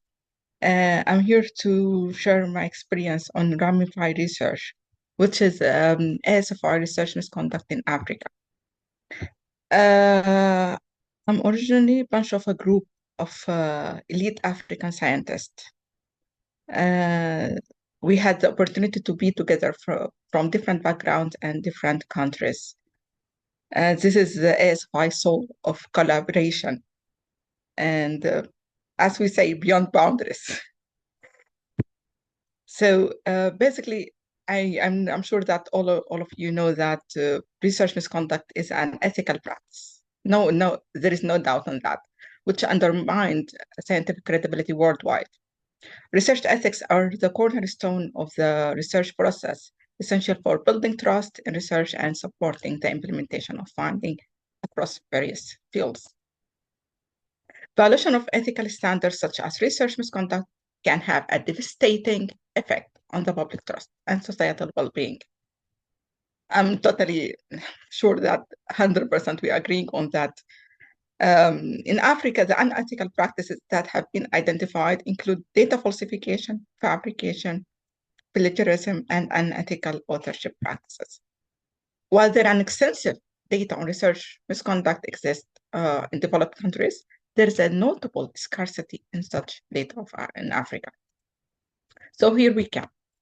The aims of our project is firstly to estimate the prevalence of research misconduct in Africa.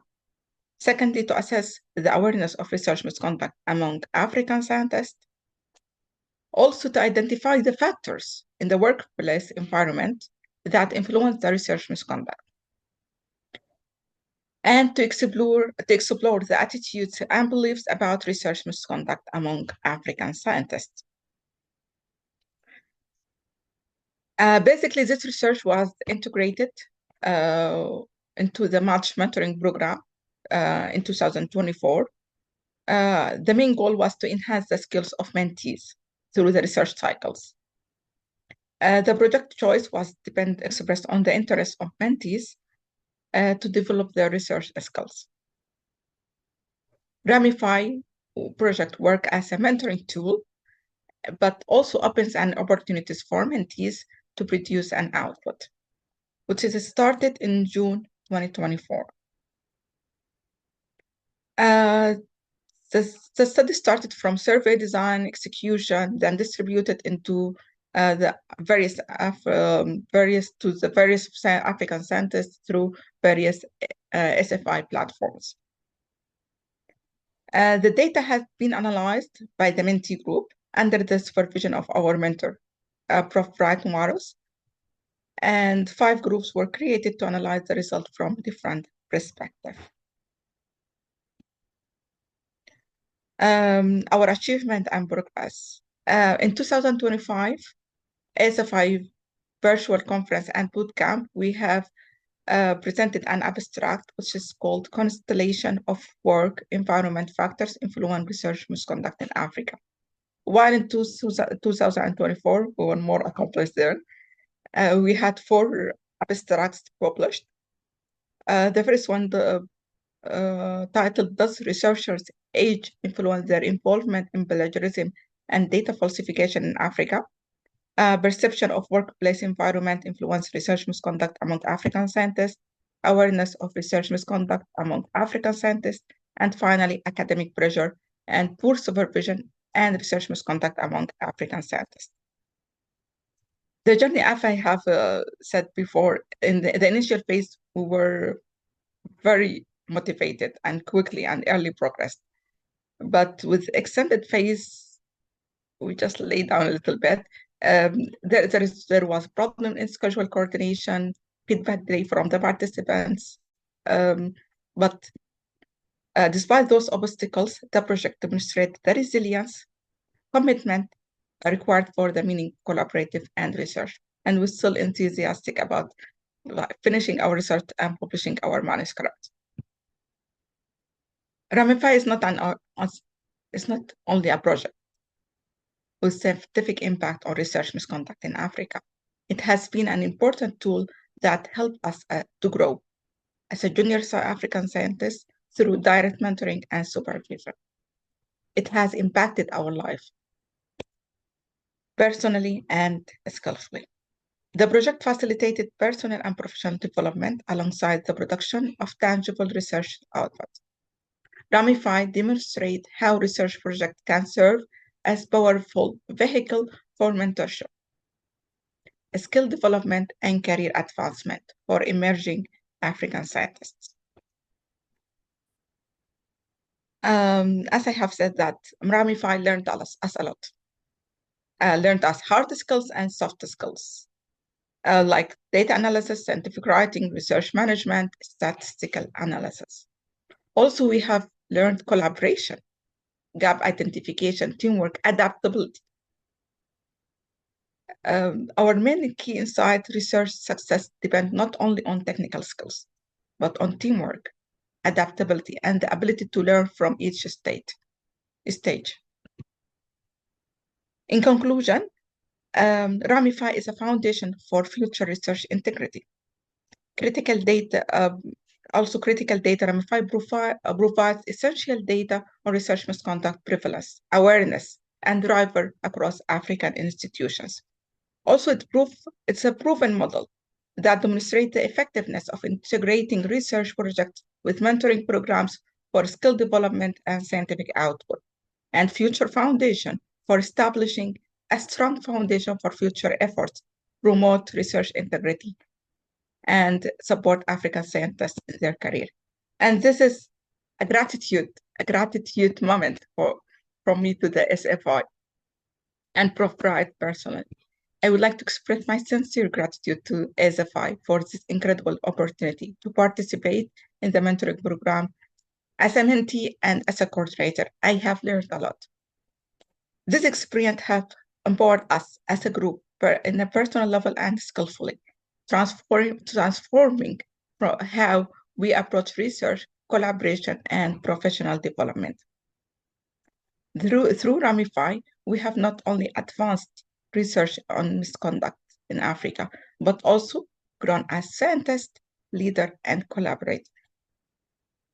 This journey has equipped us with the tools, knowledge, and confidence to make a meaningful contributions to Africa research integrity.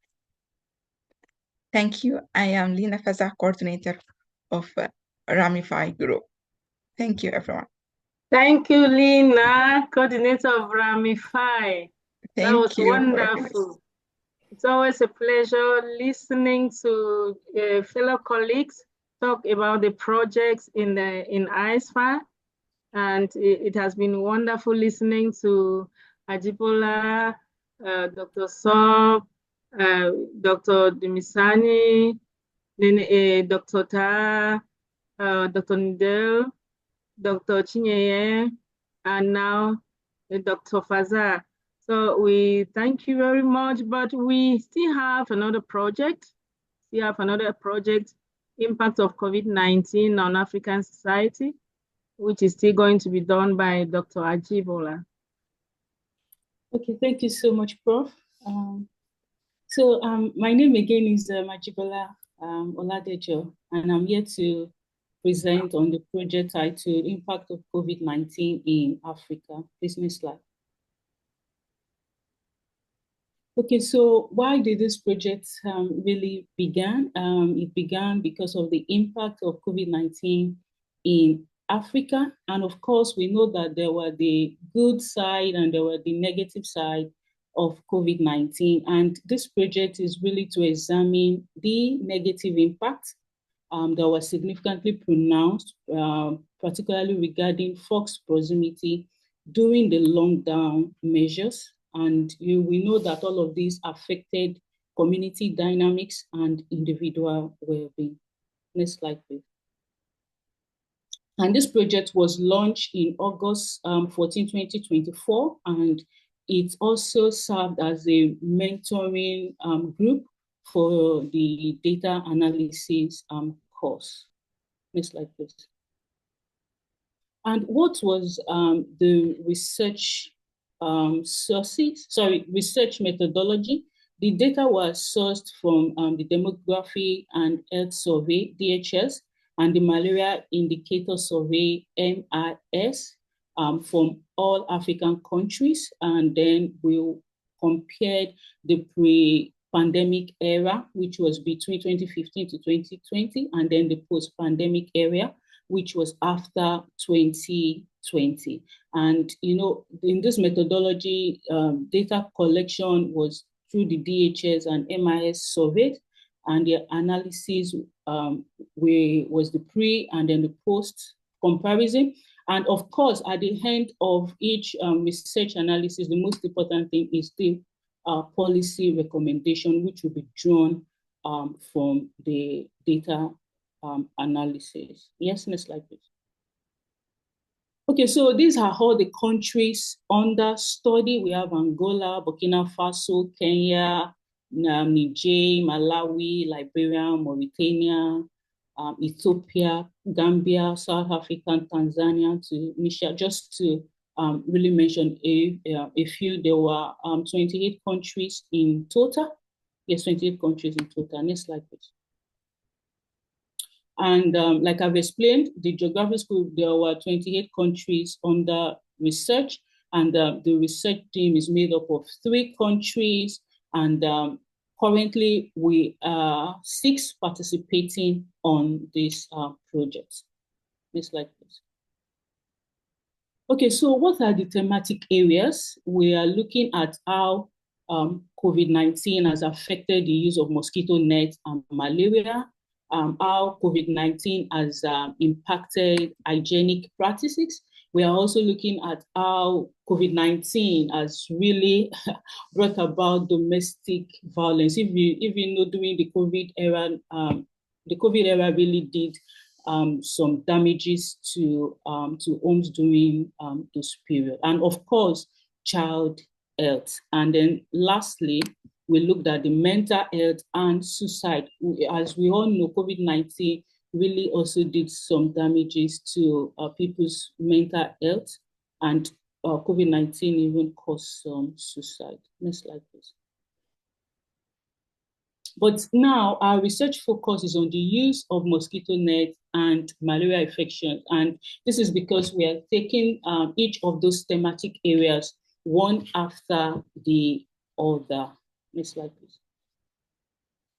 Okay, so like I explained earlier, we are basically 3 research teams, right? We are from Sudan, Cameroon, and Nigeria. And of course, our mentor and leadership is of no other than Professor Brighton Warrior. And we really thank you so much for mentoring us and taking us through the entire process. Next slide, please.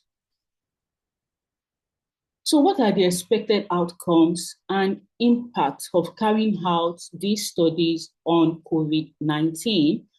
Is to have a comprehensive assessment of malaria prevention measures effectiveness during the pandemic.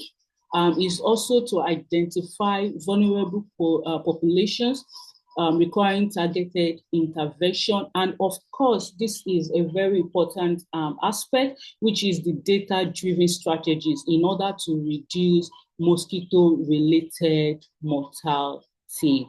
And of course, the long-term impact, that is in the long run, we expect and believe that this research will position Africa proactively for future pandemic preparedness, and also develop strategic frameworks for public health and emergency. And of course, lastly, just like what I explained, we'll be drawing out policy decisions that will affect at the national level, regional level, and also at the continental level. And of course, I am so grateful that the boot camp for this conference is all about making and writing a policy document. Thank you so much, boot camp committee, for that. Next slide, please. Okay, so what is the project status? It is currently ongoing. We have harvested the data. We have, yes, we have analyzed the data. So it is then left for us to work on the report. Yeah, to work on the report. Next slide, please. So I want to really thank everybody. It has not really been easy bringing people on board for this particular project, but I also want to say thank you to everybody who has been on this research. I really want to appreciate you all. Thank you so much. And thank you so much, Professor Bright. Thank you. Next slide. I'm sure, thank you.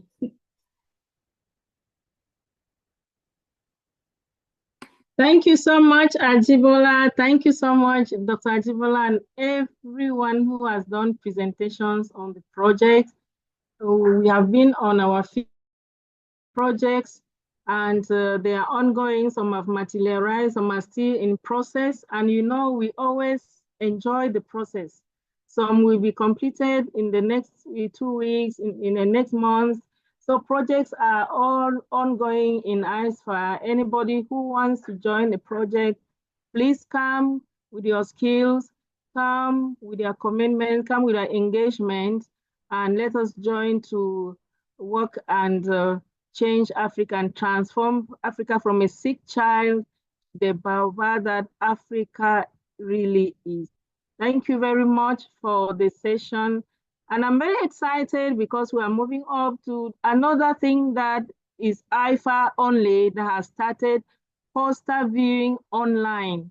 It's an innovation, and this can only come from IFA, and I'm already excited.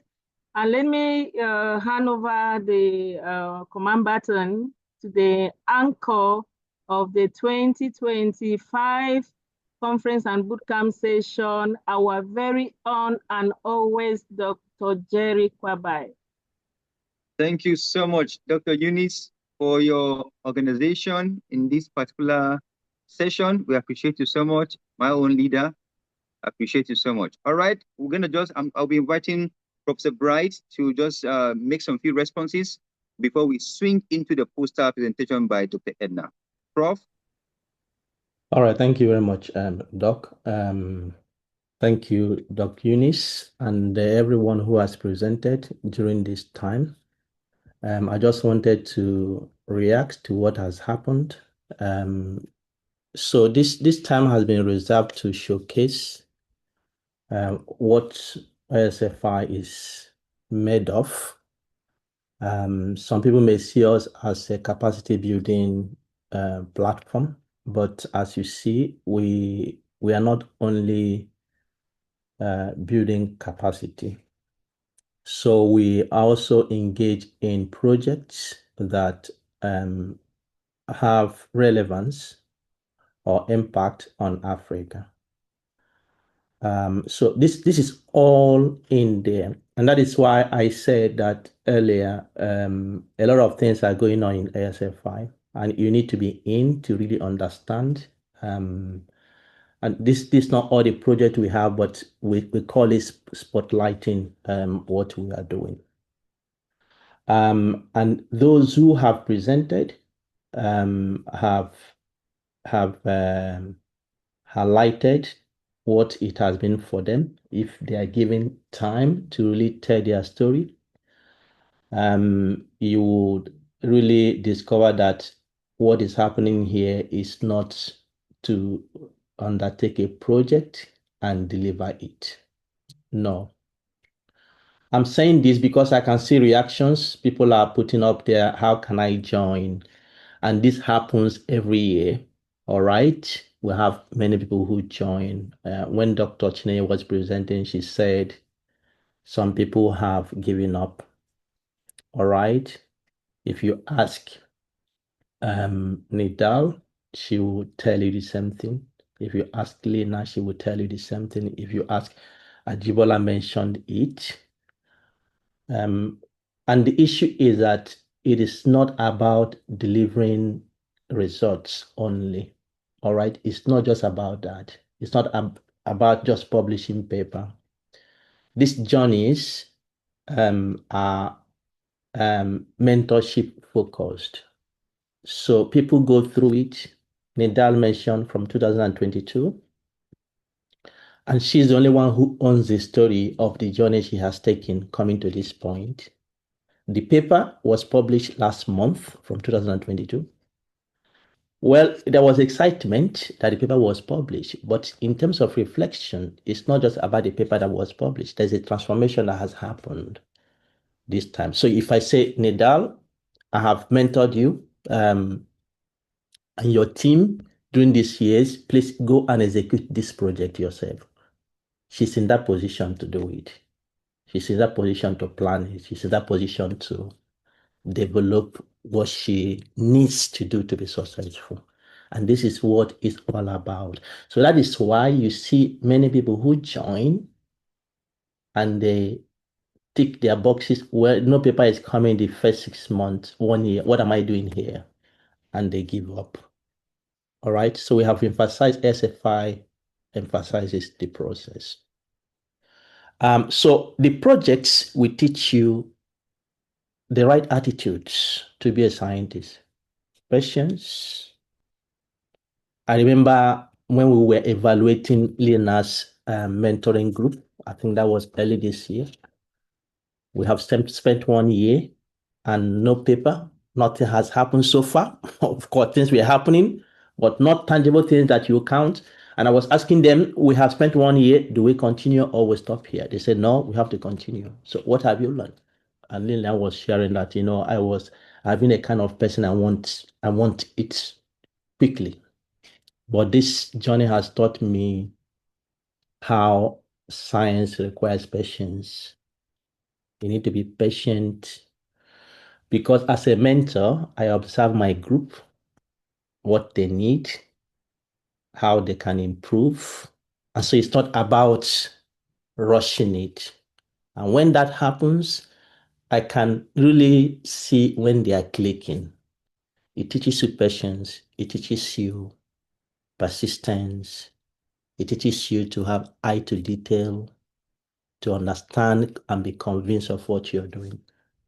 So if you are planning to join, I want you to think first. Are you ready and prepared to go through this process and stay to the end? Or you want to come and get something and run away? No, you wouldn't get that. You'll be disappointed. One thing I promised them, each mentoring group I start, is that, well, I would be there throughout. So if we agreed 1 year, I will always be in the meeting, even if one person is there. And sometimes I have been in the meeting and nobody is there. And I wait 15 minutes and I log that. I don't disturb anybody, just tell them that, well, nobody joined. I will keep my own part of the deal. All right. You need to keep your own part of the deal. We are all busy, and I am super, super, super busy. But this is a sacrifice we have to make to change the story of Africa. All right. I will tell you a little bit more when we are concluding to motivate you, to let you know that it requires sacrifice. But if you want to join this project, a lot will be happening next year. And I have to say this to the 510 program participants. I know some of you are here. You have 1 year, we will babysit you. Sorry to use that word, but what I mean by that is that we will give all to you to help you. 1 year will do that. What you make out of that is in your hands. We can't do beyond that. So I encourage you, take all the opportunity you have to bury yourself in learning, in developing experiences, in developing skills that are life-changing. Maybe a time will come, we can put a 2 hours forum, 2 or 3 hours forum where we invite those who have gone through some of these our programs to ask them, what has it been for you? And I tell you, if you have not joined us, you will go home with really deep thoughts of what these encounters can happen. This is what ASFI is talking about. And I hope that you will join us in this journey. Thank you very much. Okay. Thank you so much, Prof, for making that very clear, and that we're willing to get a lot of patience. All right, we're going to swing to action, to viewing of our poster abstract, and I'll be calling Dr. Edna to guide us through the processes what we need to know before we get into the viewing. Dr. Edna, are you here? Yes, I am. Great. Great. Thank you very much, Dr. Jerry.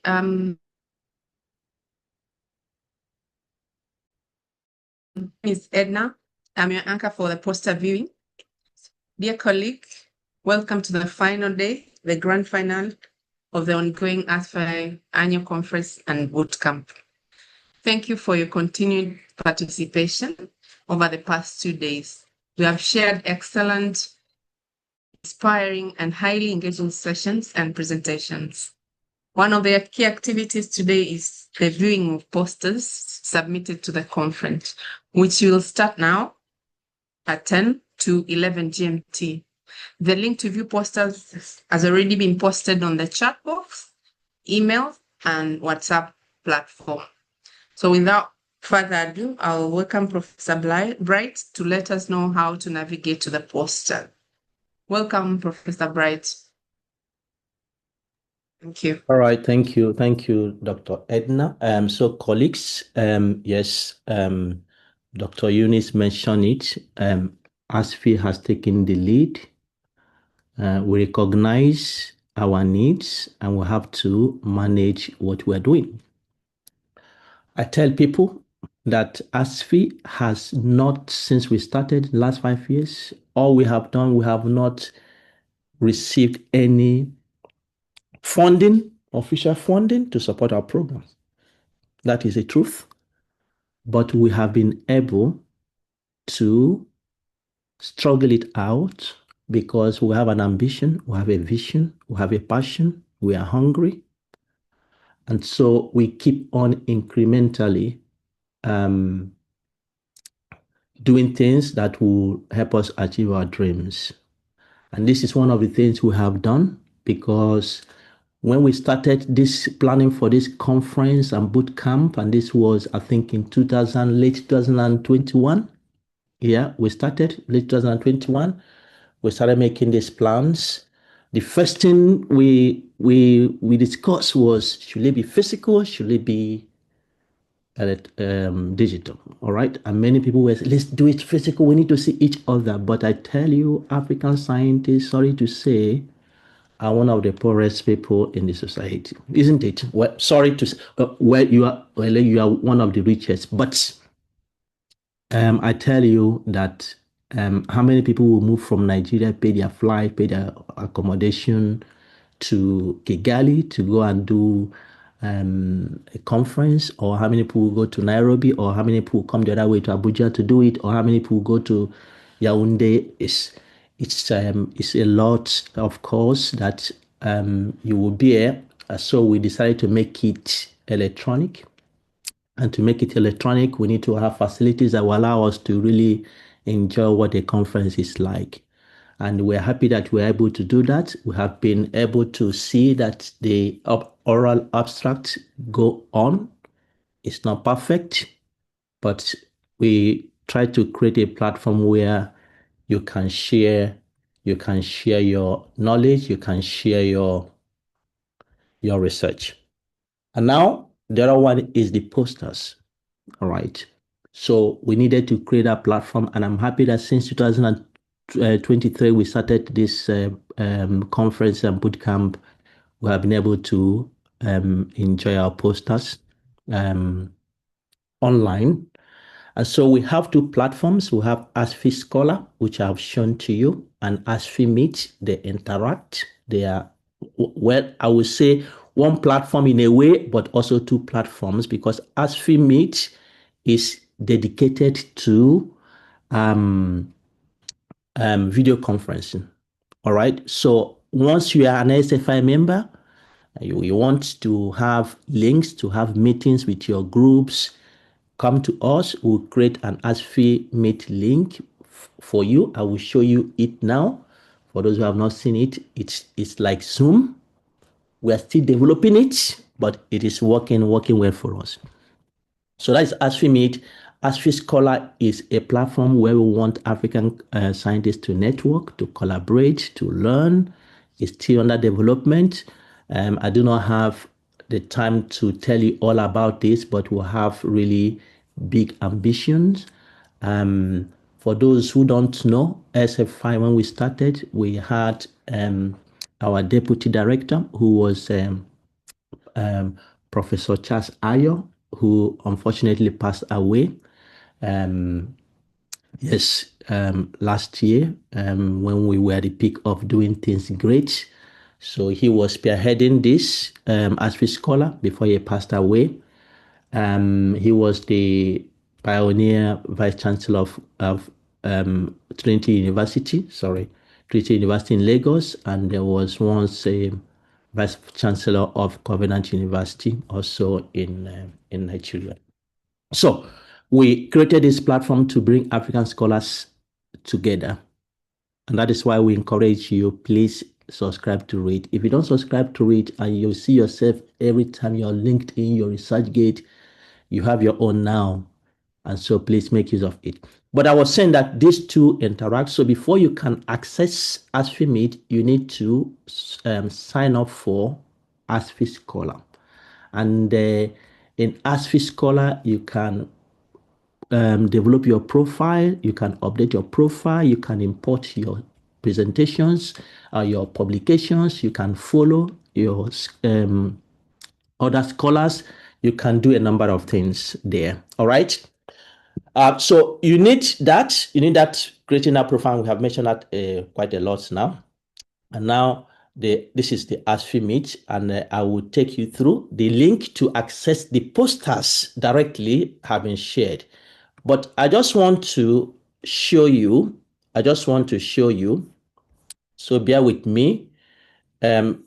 Once we create a meeting for ASFI Meet, this is what you get. You click the meeting link and then it brings you here. And here I can join. I join this meeting. All right. Now I have joined the meeting. I'm the only one in this meeting. This meeting is actually the conference meeting created to be able to view the posters. And here, this is ASFI Meet, and everybody can join here. And we have our meetings. We have used it for many meetings, and it's there. So it's more or less like Zoom. And I want to just tell you a bit of story of this. This is developed by African men, young men who finished their university, trying to find something to do, trying to be creative, and we had this ambition. And so when we got in touch with them, we said, well, this is what we want to do. Can you do something like this? And I tell you, this project has taken years, maybe 3 years or so. They say, yeah, we have not done it before, we can try. And then we keep meeting, encouraging them, supporting them, and they built it. They also built ASFI Scholar. They also built our journal platform, how we can submit on our journal, and yes. So they started this, and what is happening here is you can do everything you need to do in Zoom. You can do anything there. Yeah, you see all this. Here you can do whatever. Okay, you can do whatever. But the additional thing that we have introduced in ASFI Meet, which is really the fantastic story of what we have, which I don't think you can see in any video conferencing platform globally. I'm proud to say that. Yes, it's ASFI.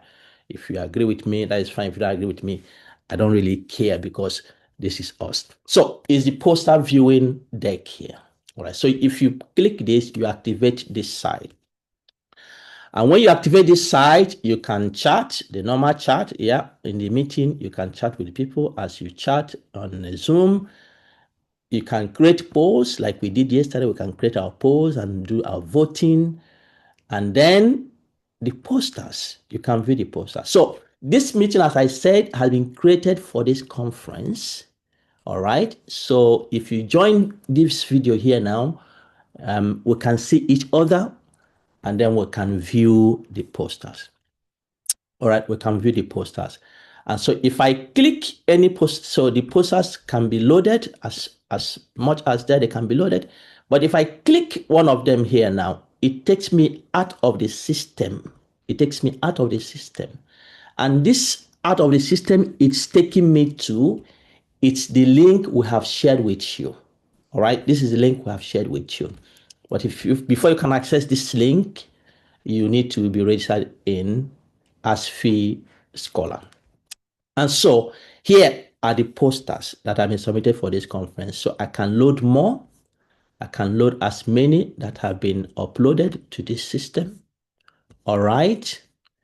And I have to say this, colleagues, even though we're in need of resources, but if it happens that you want to run digital conference in your institutions place and you want to have poster viewing deck, we can talk about it. We can take a little bit cash from you and provide you ASFI Meet to use. It is for Africans, and I'm happy and I'm sure that you're going to support this. And so here you come to view the posters. You can increase it in this way. All right, you can increase it and you can reduce it by closing. So if you want to see it well, you can do that. And I close it. And the other thing is that you can chat with the poster presenter here. Okay, you can chat. If you click this, I can type my message. I can type my message here, and I send. The message is sent to the person. And so if you want to interact with the presenter, you can You can chat. You can also, thumbs up, like it, and so on and so forth. You can rate it as well. And I think the conference committee, the award committee will like you for each poster. You can also rate that. If you like it, you can rate it. All right. So, colleagues, we have given the links to you, and if you want to view the next, you just click, and it will bring up the next poster for you. So you have the link now, and I believe that you have the opportunity to go to the poster viewing deck. It's exciting to go and see what is there. We have about, I've taken some time to explain, but I believe that you have time to view in the next 48 minutes or so, and then we'll return to the main room to continue. Please remember that the next activity after the poster viewing is the presentation. So we have to start on the dot 11 a.m. GMT on the dot. Have a good viewing of the posters.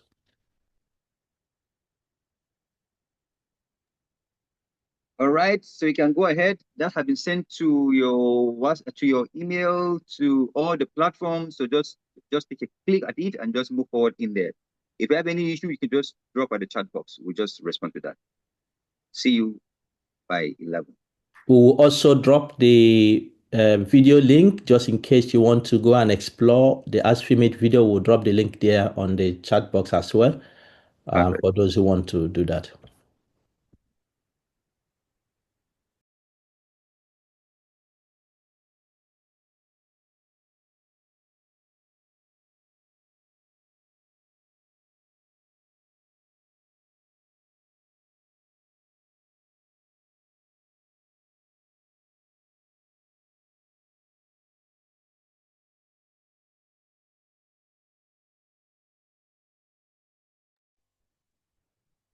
Dr. Kwaba, are you there?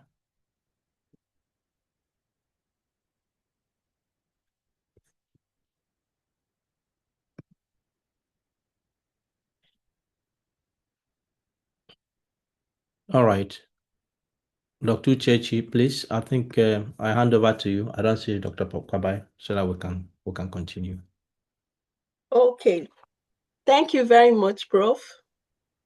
Thank you very much, everyone. I believe we've really been enjoying ourselves right from the beginning of the bootcamp presentations, the conference presentations, and in fact, the presentations have left me on my seat since morning because all of them has been breathtaking, and I believe we've all been enjoying it. So shortly, we'll be entering into our bootcamp presentation.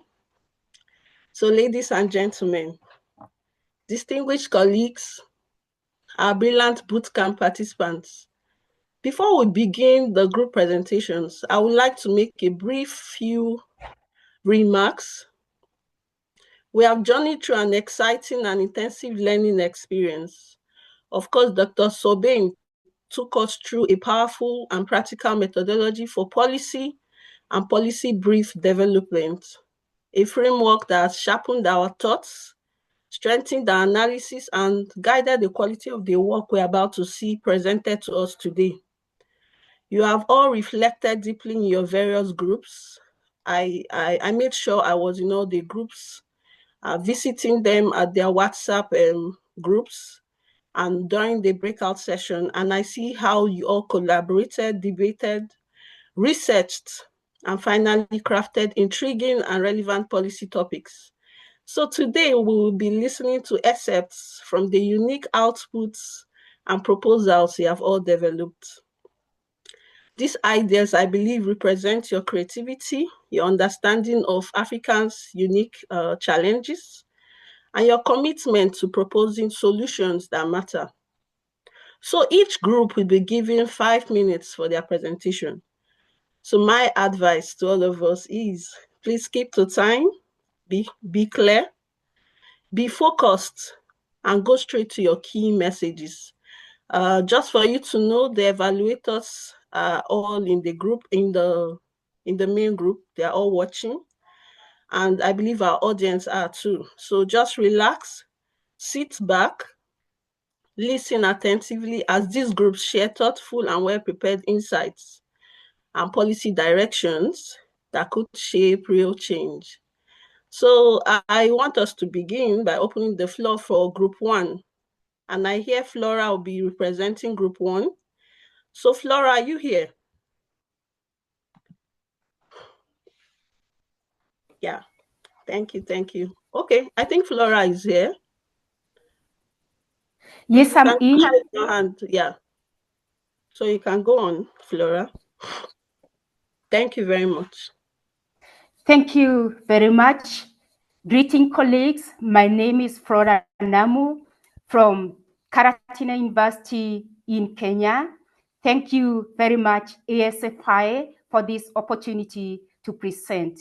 In the next 5 minutes, I will be presenting the findings of Group 1 on our policy brief on closing gender inequalities in school attendance and completion through targeted policies to accelerate SDG 4 in sub-Saharan Africa. Next slide, please.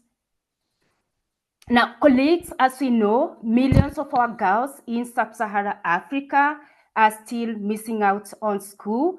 And this is because there are several challenges, and some of these challenges include poverty. Our girls, some of them are having early marriages, domestic duties, and unsafe schools. When we say unsafe schools, sometimes our girls have to walk long distances. Sometimes within the school, you find that sanitary conditions and toilets are not conducive for the girls and limited menstrual support. And sometimes we even have gender bias. And so what we found out from Group 1 and our research is that, yes, we do have policies dealing with social protection, safe schools, and gender responsive teaching, but we notice that some of these policies are not responsive enough. And so this group targeted to come up with a goal to ensure our girls enroll in school, and beyond enrolling, they stay and complete school as one way to achieve SDG 4. Next slide, please.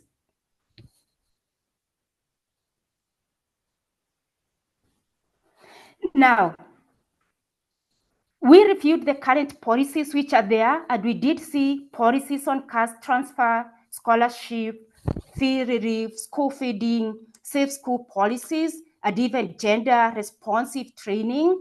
But still, we found that girls, quite a number of them, are not going in school from many publications we looked into, because the gains from these policies are not even across sub-Saharan Africa.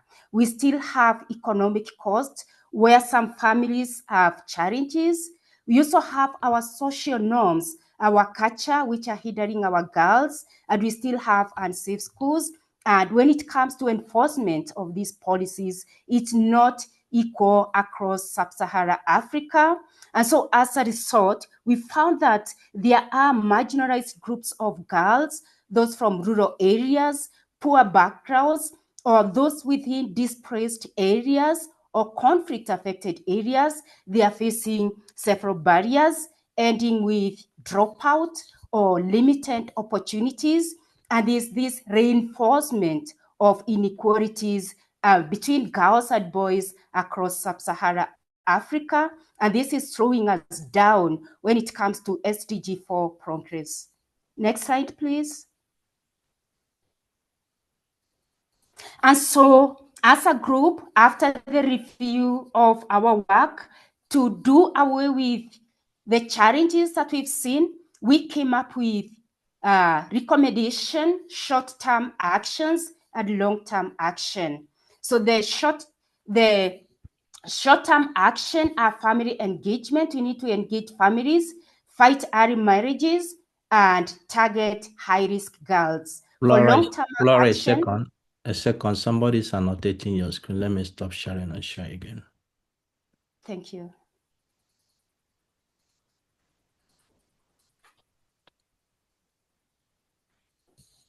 Please go ahead.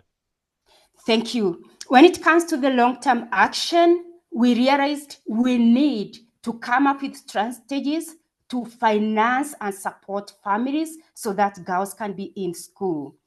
Now, we also need safe infrastructure and gender-responsive teaching, and we need to collect data across sub-Saharan Africa to inform progress and also to see where we are lagging behind. And this will ensure all girls don't stay at home, they enroll. And once they enroll, they stay in school and succeed to completion. And that way we will achieve SDG 4.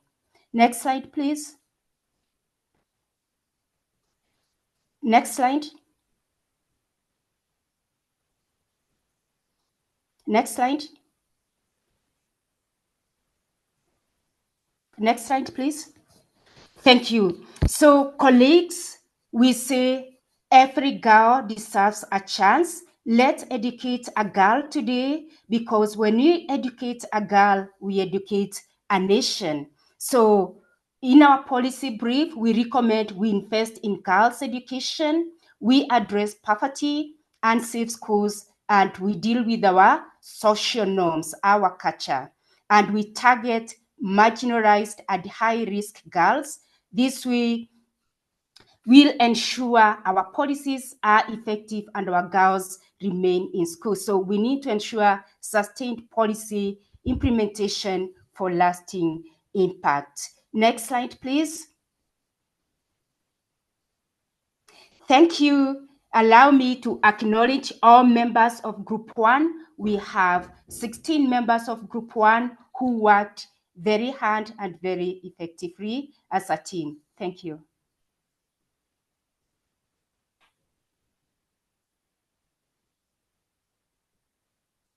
Thank you, that is all.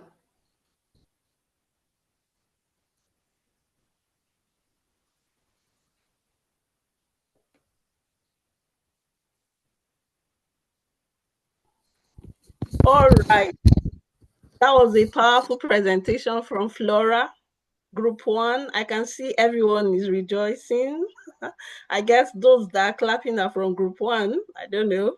But that was a very good presentation by Group 1, closing the gender gap by educating the girl child. That was a very powerful one. So let me usher in the Group 2. I don't know who is representing Group 2. Can you just raise your hand? Okay, yes, I can see a hand raised. I think Abba Abdul. Who is presenting for Group 2? No, I not present from Group 2, but I want to ask Group 1 about that. Yes, you state the problem properly and have a solution and say the factor what effect that affect in girls in education, but do not state the policymaker name.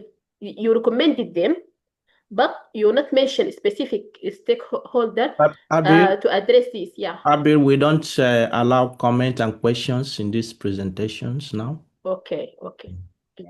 Thank you. Thank you for that, bro. Thank you. All right, please, let's have Group 2 make their presentations now. Group 2, please. Please, can you just raise your hand? Who is presenting for group number 2? Please raise your hand.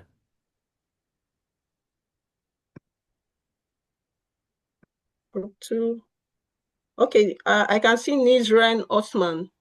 Please, can you? Yes, good afternoon all, esteemed colleagues. This is Nasreen Osman. Today I will present our assessment of the school feeding programs in Africa with a particular focus. Yeah. Wait a second for your slide to be projected. Wait a second. Yeah, it's okay. Yeah, the slide is on the screen. Okay, but I can't see it from my ends. I don't know. No. Nisran, do you see this slide? No, it's not this slide. Yeah. It's not showing, eh? Yes, it's not showing yet. Do you have it from your end, Nisran? The Turkish, I think. Just a second. Okay. Not showing yet. Yeah. I think I submitted yesterday. The Turkish, she submitted for the. Yeah. Yeah, if you can share that, let me rectify this here. Okay, let me share it again. Let me try to share it again. For group. Could I share it, Victor? Prof? Yeah, you can share, please. All right, thank you.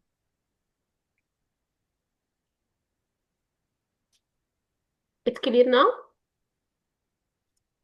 Yeah. Yeah. Yes, exactly. Thank you. Thank you, Dr. Abir and Prof. I will present our assessment of school feeding programs in Africa with a particular focus on their policy implication for post-conflict affected and non-conflict countries. So, yeah, this is the title. It's okay. Okay, the title is Assessment of a School Feeding Program in Africa, Policy Implication for Conflict and Non-Conflict Countries. So in summary, school feeding programs are transformative. Currently, more than 65 million children across Africa benefit from these programs, a significant increase for 38 million just a few years ago. This program improve education, nutrition, social cohesion, and even contribution to peace building. However, there is an urgent need to make them conflict sensitive and shock responsive while strengthening sustainability and inclusivity. So next slide, we will talk about the context, introduction and context.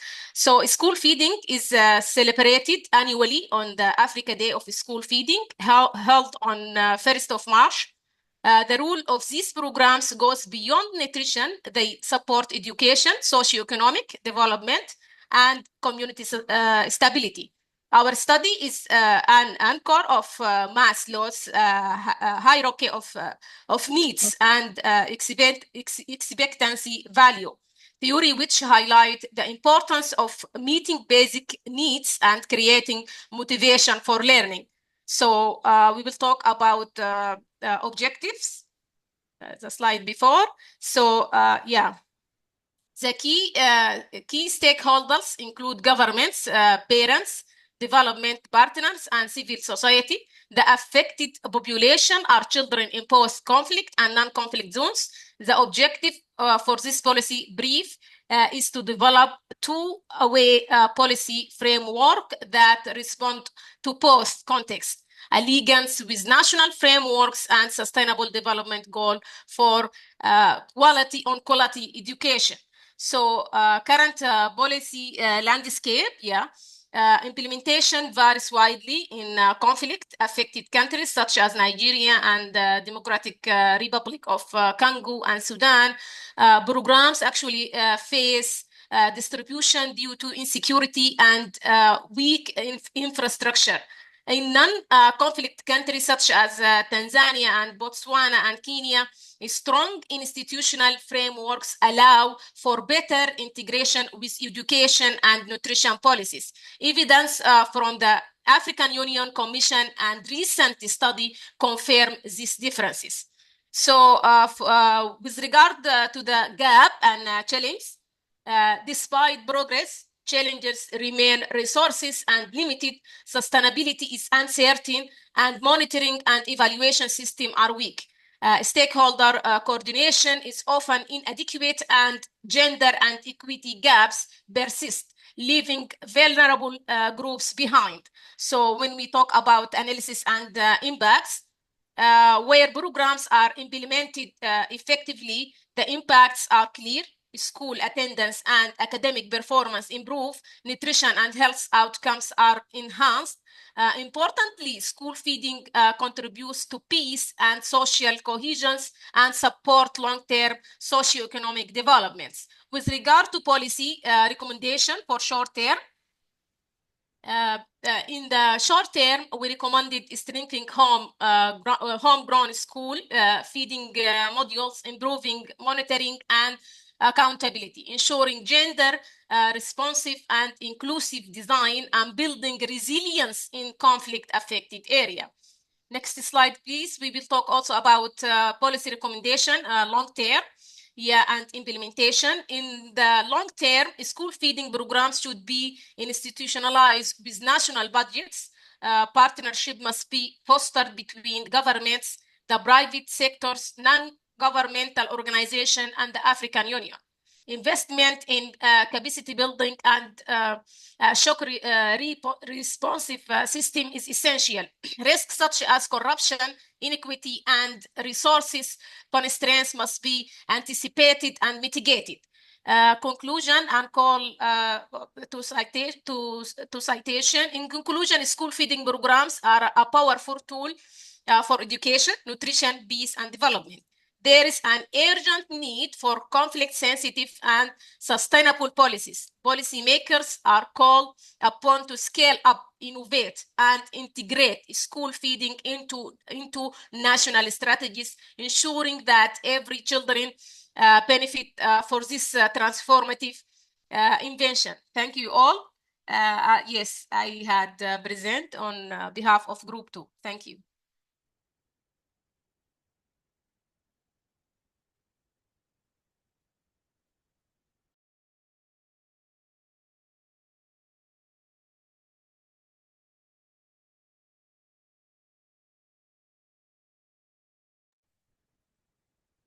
Okay, thank you so much, Ms. Ren. That was a very good presentation. I see you highlighted how school feeding program will help optimize SDG 4, which is dwelling on quality education. So thank you so much, Group 2. Let's quickly have Group 3 have their, make their presentation. So who is making presentations for Group 3? You can take, I remember it's just 5 minutes. We're already far behind time. Thank you so much. Who is presenting? Okay, Hello, everyone. Okay. Hello, everyone. Yes. Thank you for this excellent opportunity to present our efforts within 2 days time. It was a kickoff of policy brief, transforming the situation from crisis to action. This is planning for inclusive education in West Africa. This is in line with safe, inclusive learning environment, as was explained or targeted by SDG goal 4. These are the group members, 15. Next, please.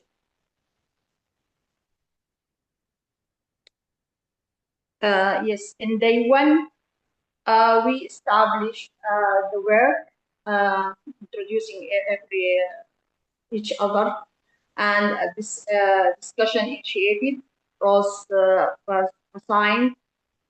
We discuss the issues around this goal for the fourth SDG target.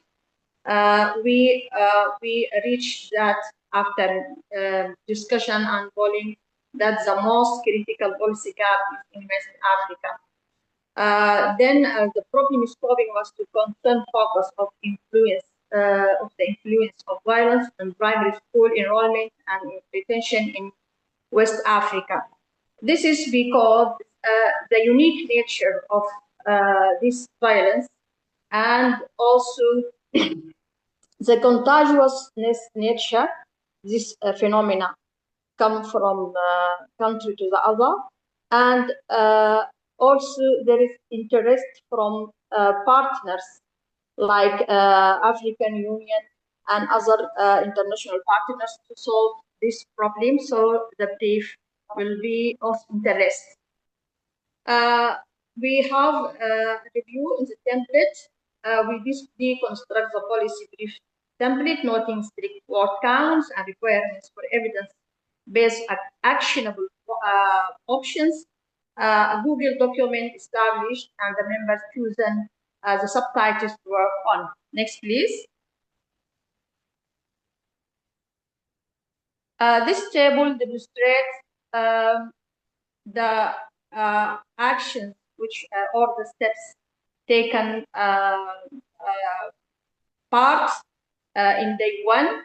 We reached the conclusion of this title at the last row. We draft the work title the title will be Inclusive Education in West Africa, Influence of Violence on Primary School Enrollment and Retention. This was by analyzing and discussing the scope of West Africa, the scope of violence, its effect, and the potential stakeholders which we will make deeper analysis for these stakeholders. Next, please. Next, yes. In day two, we after we finalize the title and the strategy, the main points which will be approached mainly and may change or adapted after deeper analysis, that we will work on 3 options now emerge from the discussion and the readings: protect, restore, and fortify. Protect is to immediate action to safeguard learners and school from direct threats. Restore, rebuilding and adapting educational service for children already impacted. Fortify, that to building long-term resilience in education system for the future. These 3 options may be divided to short-term, intermediate term, and long-term actions. Next, please. Yeah, this is our plan for a 15 days work, as was directed by the ASFI Dr. you have just 1 minute.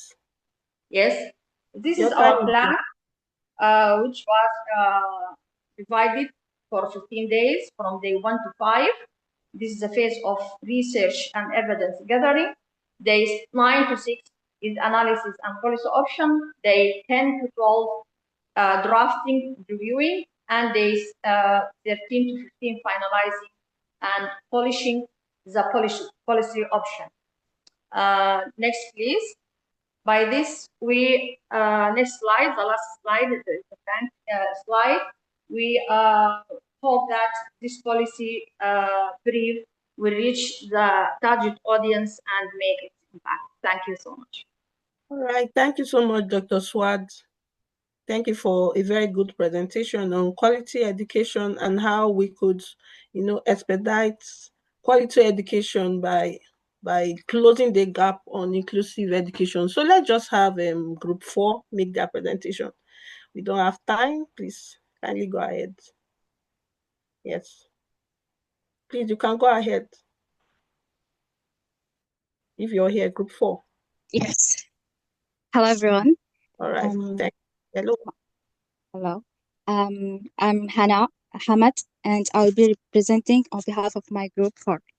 So, our presentation is enhancing work skills in Africa, advancing SDG for quality education, target 4.4, increase youth and adult skills for employment and decent work, prepared by group 4.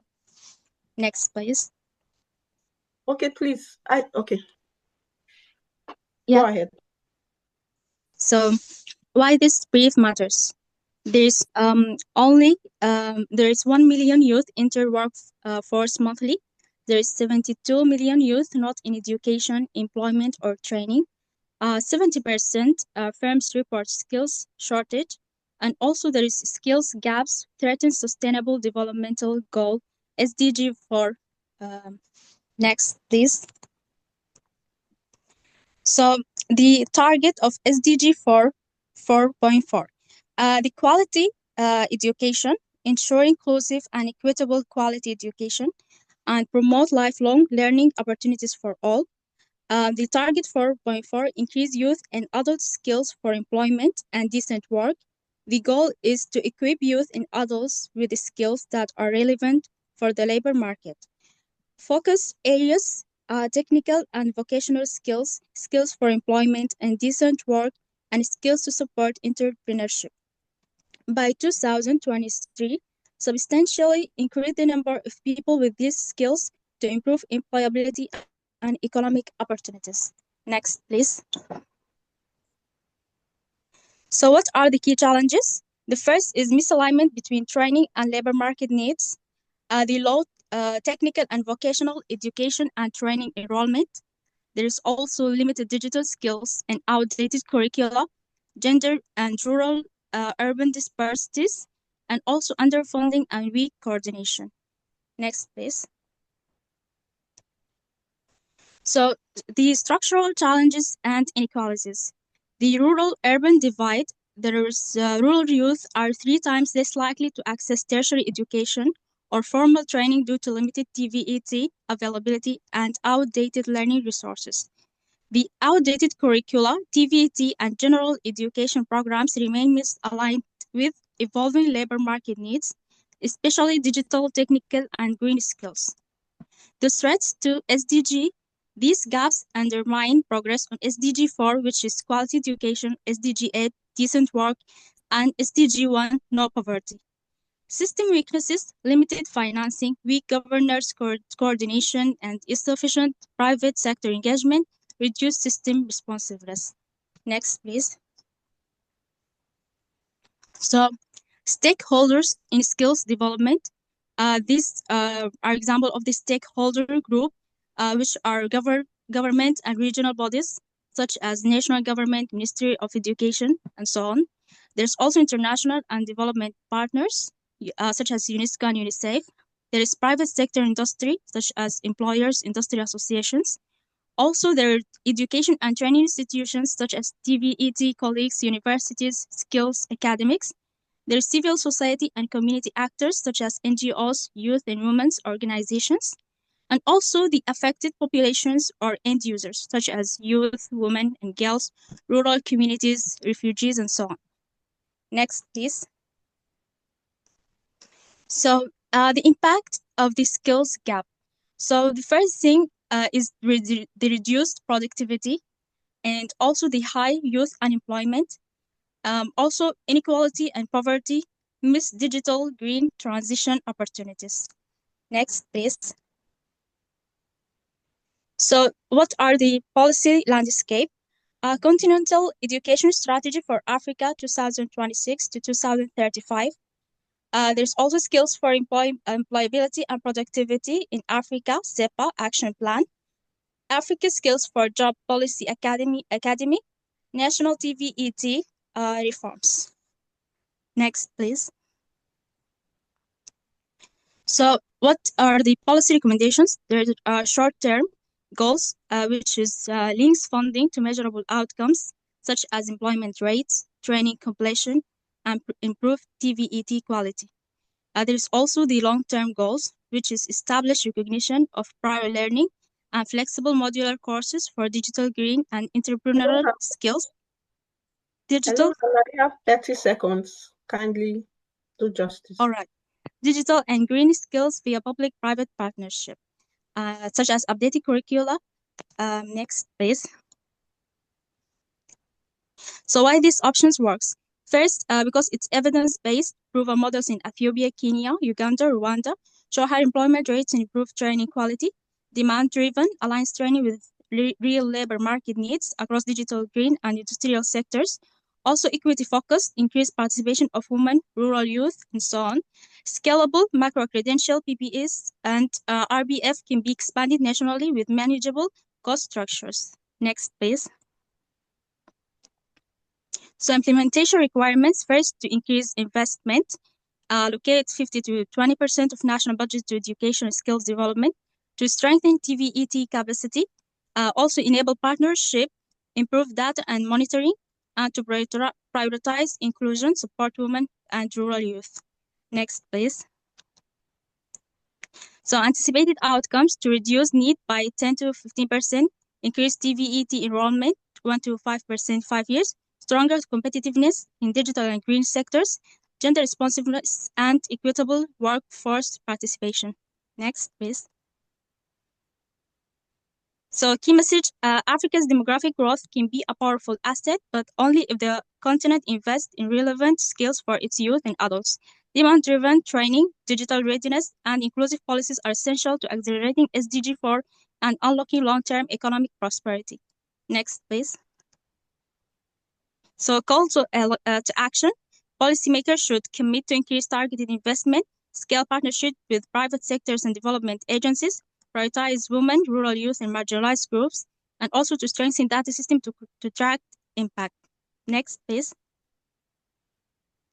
So, closing the gap, equitable quality education for displaced children in Africa. No, thank you. Thank you so much. That All was right, that was a very good presentation. I can see how excited we are to, quickly solve the problem of Africa. And the quick highlights I got from the previous presentation by Hannah was what we are doing here on ASFI, building our skills and our capacities to help us to solve the problem of Africa. That's my key take home, and I believe you're also taking down what we have learned from Anna this morning, this afternoon, right? Yes. Okay, please quickly let's have group 5 make their presentation. Thank you. Yeah, group 5, you can go ahead.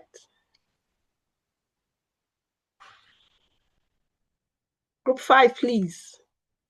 Who is presenting? I cannot see any hand raised. Yeah, group number 5, who is presenting, just raise your hand so we can unmute you. Yeah. Check.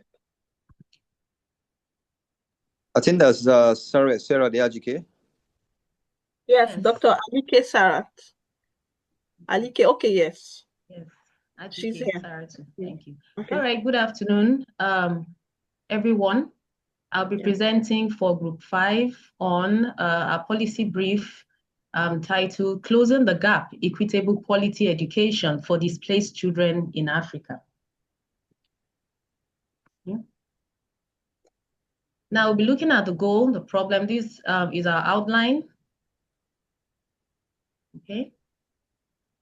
Now, the global goal talks about quality education, and which includes inclusive and equitable quality education and ensures quality primary and secondary education, equal access for affordable technical and higher education, eliminating disparities and ensuring literacy and numeracy for all, and including improving education for sustainable development.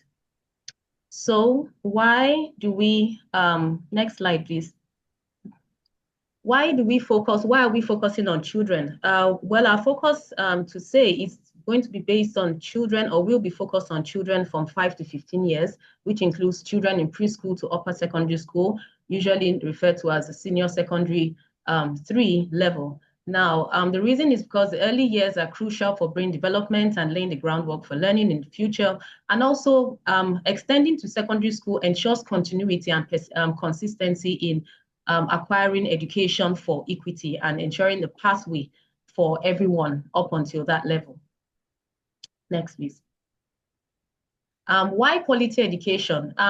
The educational system, this provides for learners with necessary knowledge and skills to achieve their full potential, and also for them to become active and responsible. It's meaningful education, and it helps in development of the cognitive, social, and economic and emotional abilities. At the heart of quality education, next please, at the heart of quality education, we have inclusive learning, just as the goal has stated. There's equity in learning, no one is left behind. We have an enabling environment where everyone is in an environment that supports learning, and then it also provides context-specific curriculum, qualified teachers who are able to pass on the knowledge and skills to the children, and also interactive tools in the form of digital technologies. Next slide, please. Now, what is the problem that is prompting us to have this proposal? Over 98 million children in Sub-Saharan Africa are out of school. Out of those children, we have up to 16.2 million children in Africa who are internally displaced, and over half of the total number of refugees children, which is 4.5 million. And these people are twice as likely, of course, to be out of school for various reasons. Next, please. Now, the impact of the displacement on them include multifaceted. We have the structural impact. They're removed from their enabling environment. There's loss or inadequate income because, of course, their guardians or their parents have also lose their original sources of income. They also have teacher shortages because people move, people have to stop their jobs, no infrastructure or limited infrastructure or rundown infrastructure. They also experience a language divide because they move into new lands where they have to learn different languages, and also they're also part of that digital divide. Continue, please. They also experience psychological and social problems. They are exposed to violence, particularly the female children. They have a weakened social support and weakened identity, and mental ill health conditions can also arise in the form of anxiety, depression, and many other unnamed mental health conditions. On the broader impact, this displacement places everyone at diminished employment opportunities. They're exposed to social vices, and also they can, this ultimately undermines national development and particularly Africa's economic and social development. Next, please. So having understood the problem, we propose a dual track approach, which includes first an immediate solution by upscaling low-tech digital learning hubs. These are simply community-based centers that are powered by solar energy, equipped for offline digital learning platforms. They would bypass the need for internet and grid electricity. As you know, electricity is a persistent problem within the African setting, and this would help in the delivery of standardized curricula and learning resources directly to the children in the most remote displaced areas. Secondly, the second arm is for brings about sustained change when we invest in these educators, those who would be responsible for direct teaching, direct pedagogy.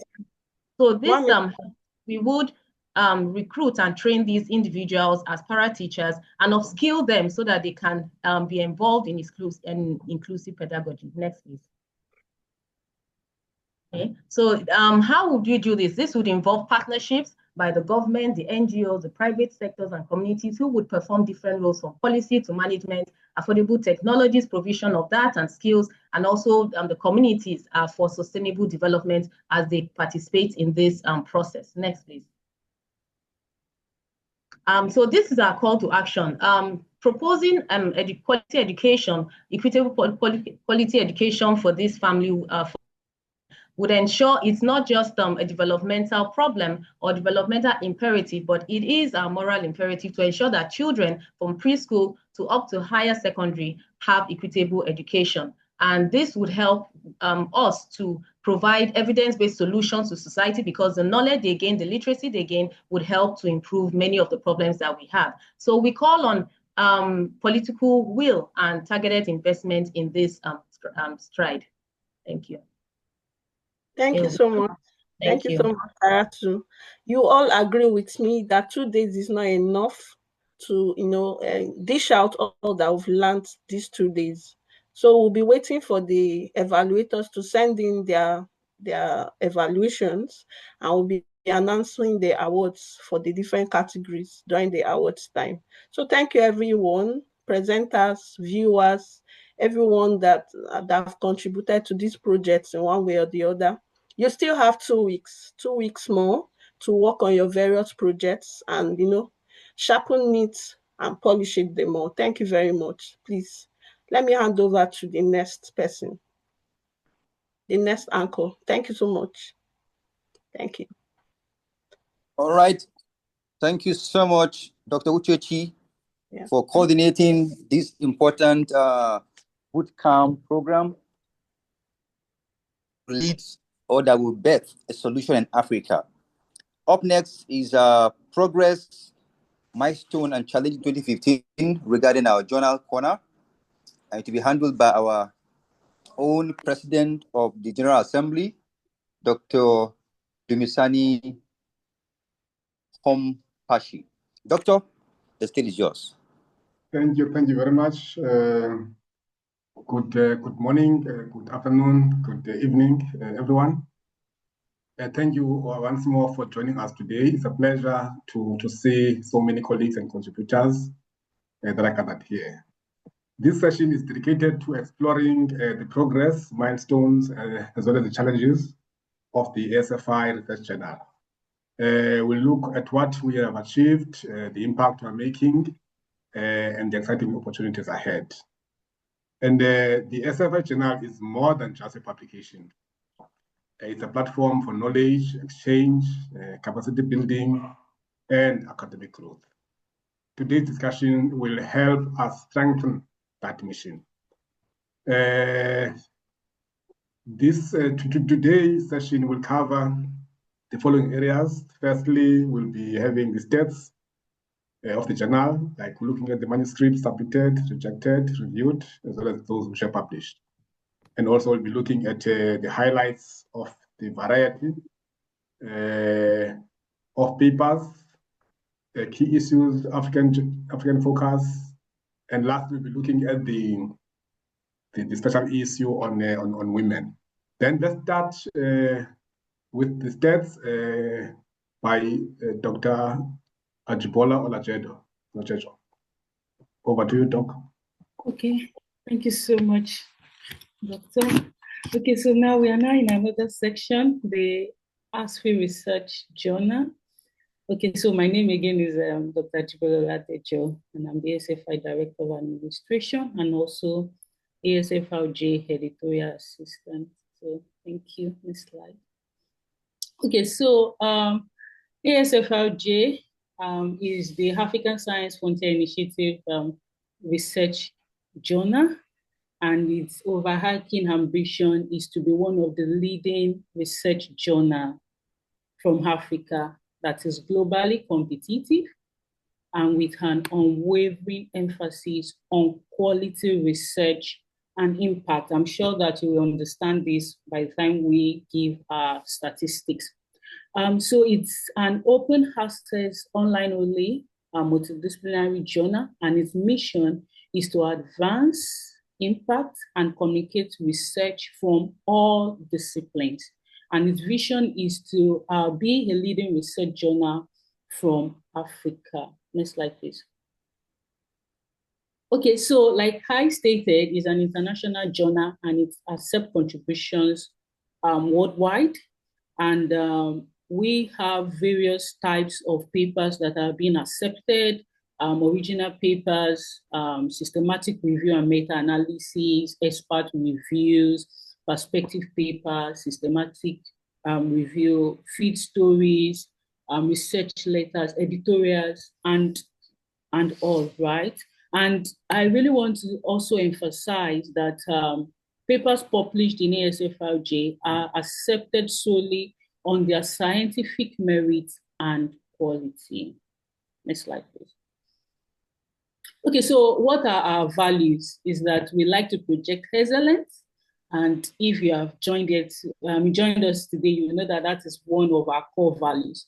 Also high quality publishing, and of course, we like to also publish papers that have multiplier effect and multiplier impact in the society. And also, we also emphasize on the timeliness of the manuscript that have been published in ASFI. And of course, it's an open access journal where we love everyone to access the journals that have been published on the platform. And of course, it is affordable. We are going to explain this in details.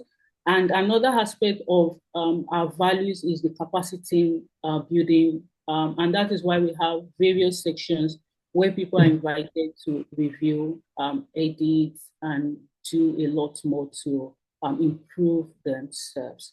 Next slide, please. Okay, so why should you publish in ASFI? Number one, it's high quality peer review. Our review process is really, really top notch.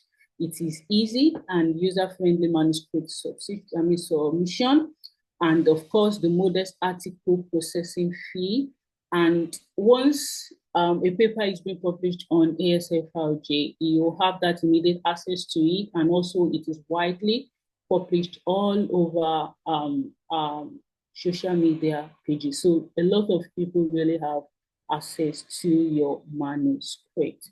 And also published proceedings of ASFI conference. This is very important for everyone who has presented their abstract here today in both oral and poster categories.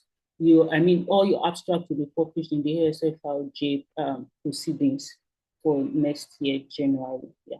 Next slide, please.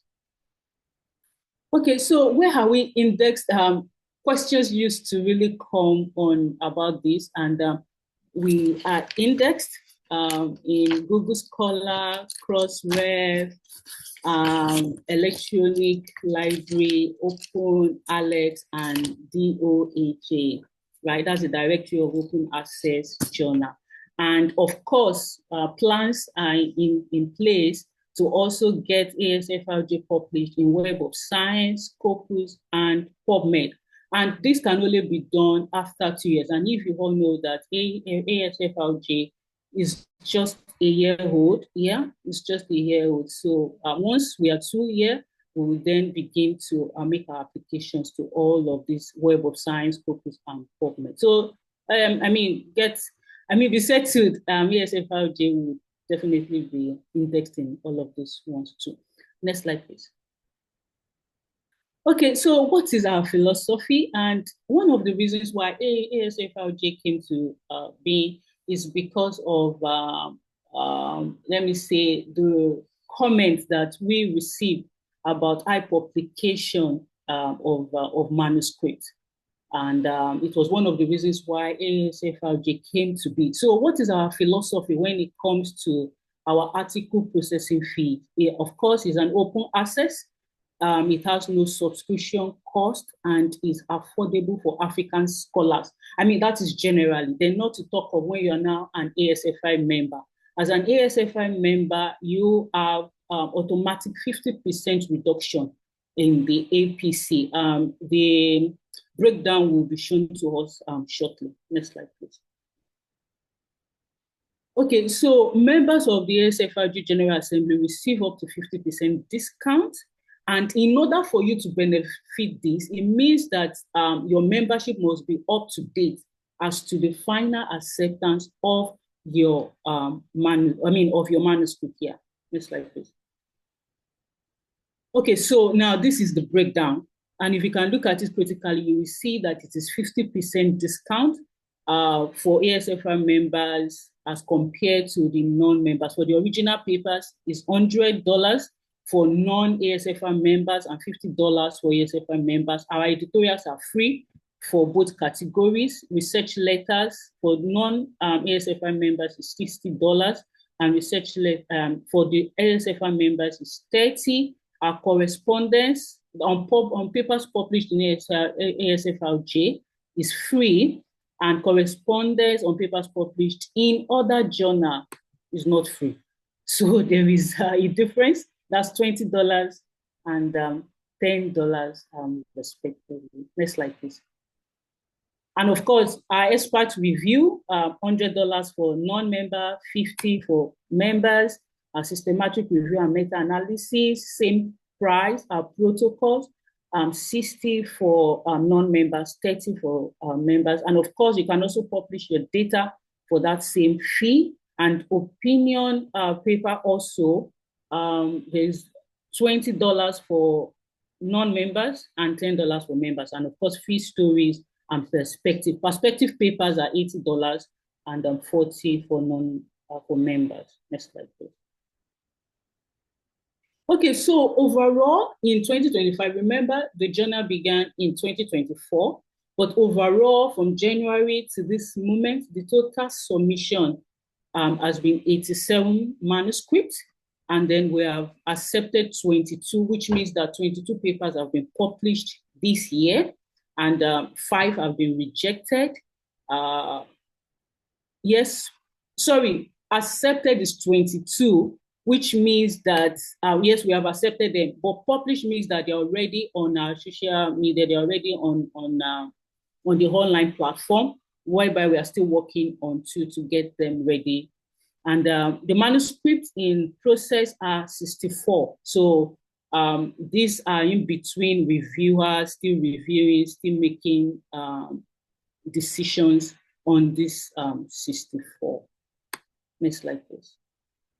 And the breakdown, right, of these 77 papers that we have received, out of the 87 papers that have been received, 41 papers were in the perspective category, where we also have the original article at 26, and reviews at 10, systematic review at 3, then letters to the editor at 3, and opinion 2, and protocol 1. Next slide, please. So now by discipline, right? So we have a total, like the highest submission by discipline here is in the medicine, public, global, and allied health sciences, which is 30, right, out of the 87. Then in humanities, we have 19. Social and behavioral sciences, that is 11.5%. And others 9.2%. So we also have in the categories of life science, arts, leadership, management, biology, agriculture, science, chemistry, climate change, computer and information science, physics and astronomy, statistics. Okay, so the geographical focus is the papers that have been submitted, these are their geographical focus. We have papers from Sudan, Kenya, Nigeria, Cameroon, Tanzania, Uganda, Sub-Saharan Africa, and majorly it's a Pan-African submission. Next slide, please. Okay, so these are our social media contacts. This is the link where you can submit your papers, and where also you can view all about ASFRJ. And if you need to contact us, this is our email. All of this will be posted in the chat box so that you can have access to them. Thank you so much. And lastly, I also like to acknowledge all the reviewers, all the editors and authors who have always shown themselves and always helped ASFRJ. Thank you so much. Thank you, everybody. Thank you so much, Dr. Oladejo. Thank you. Next on the line, we'll be hearing from Dr. Iman Sob, who will be giving us the highlight of a variety of papers, key issues, as well as the African focus. Over to you, Dr. Iman.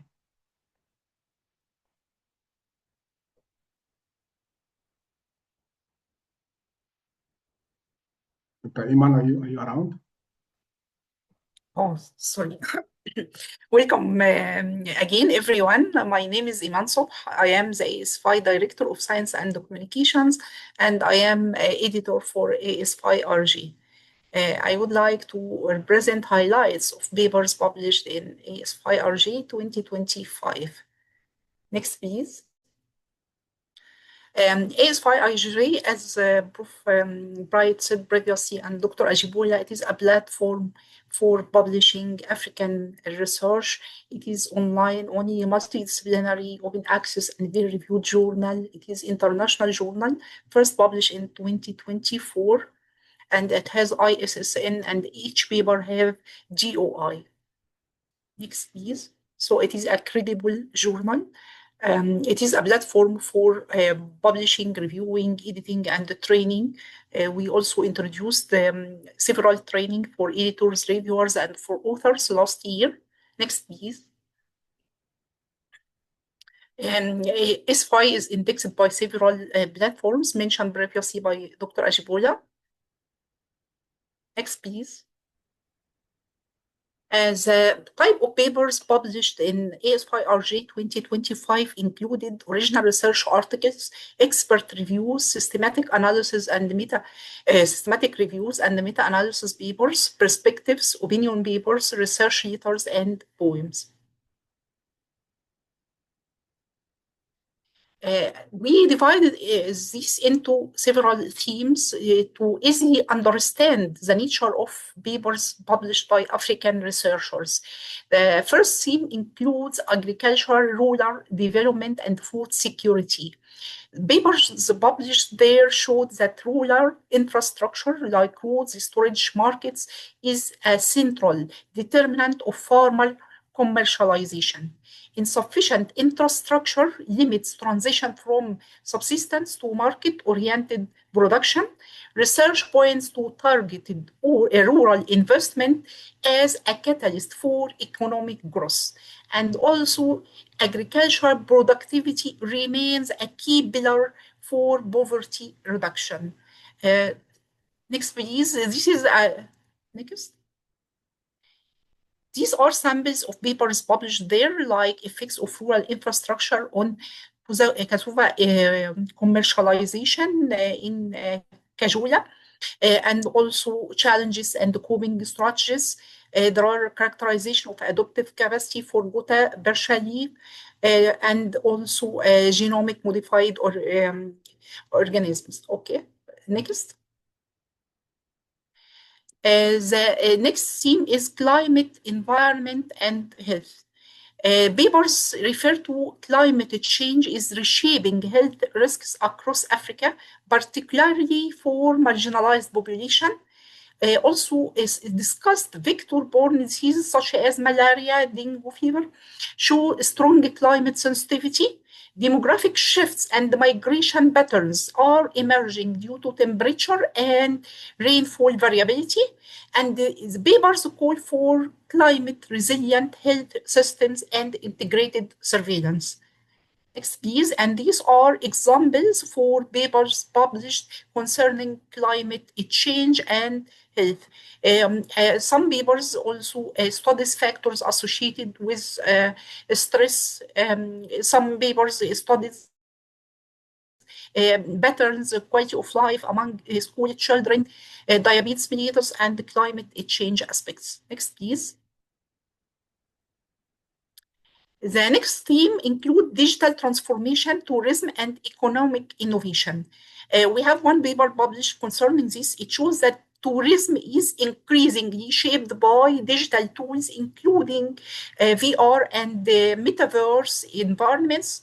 Adoption challenges persist due to limited digital literacy, weak infrastructure, and fragmented policies.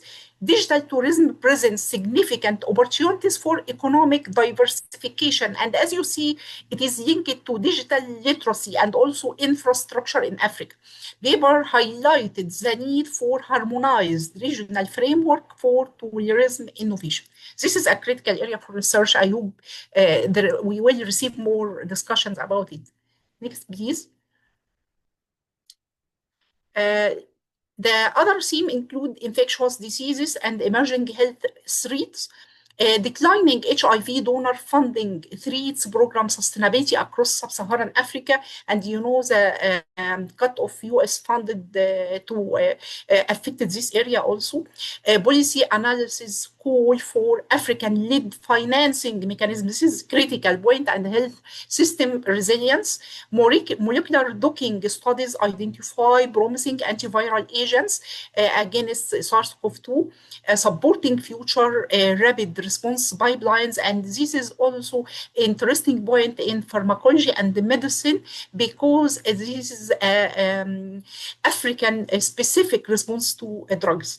Pandemic preparedness is a recurring concern across multiple ASFI papers. Next, please. These are examples of papers concerning this part. Molecular docking of drugs against SARS-CoV-2 and the fragility across US foreign aid disruption related to HIV. Next, please. The theme involving science, policy, and the governance. We have several papers discuss this point. Health and development challenges require coordinated governance rather than soil approaches. Evidence from ASFI papers emphasize the importance of domestic resource mobilization. Policy papers highlight gaps between national plans and operational readiness. Emphasizes on multi-sectorial strategies for long-term sustainability. Research funding in Africa faces several challenges, and there are several disparities in research funding across African countries and researchers. Next.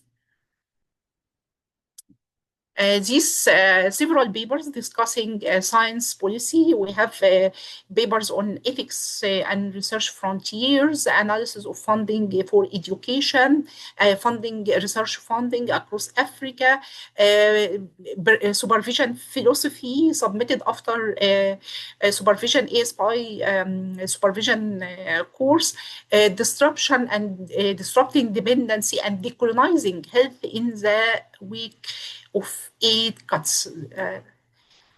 Next, please.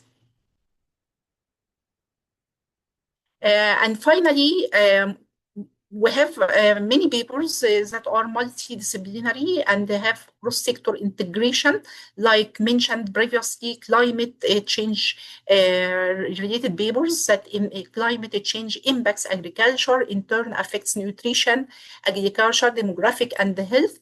Digital transformation intersects with tourism and logistics and trade. Many studies highlight the need for integrated multi-sectorial planning rather than isolated interventions. Common challenges included in papers discussed challenges include infrastructure limitation, data gaps, digital literacy, resource constraints, which consistently shape scientific and developmental outcomes in Africa. And we have emphasis on African-led research and local capacity as a critical drivers for sustainable solutions. And the evidence from this paper points toward growing role for digital innovation, cross-border collaboration in addressing continental challenges. Next, please. This example of multidisciplinary papers like disparities in research funding in Africa, climate change, and affecting agriculture and affecting health. Next, please. In conclusion, ASFI serves as a platform for advancing high-quality, multidisciplinary African research that directly addresses African priority challenges. African ASFI papers demonstrate the importance of capacity building to guide national and regional development. A continued investment in research capacity, partnerships, and knowledge sharing will be essential for accelerating impact.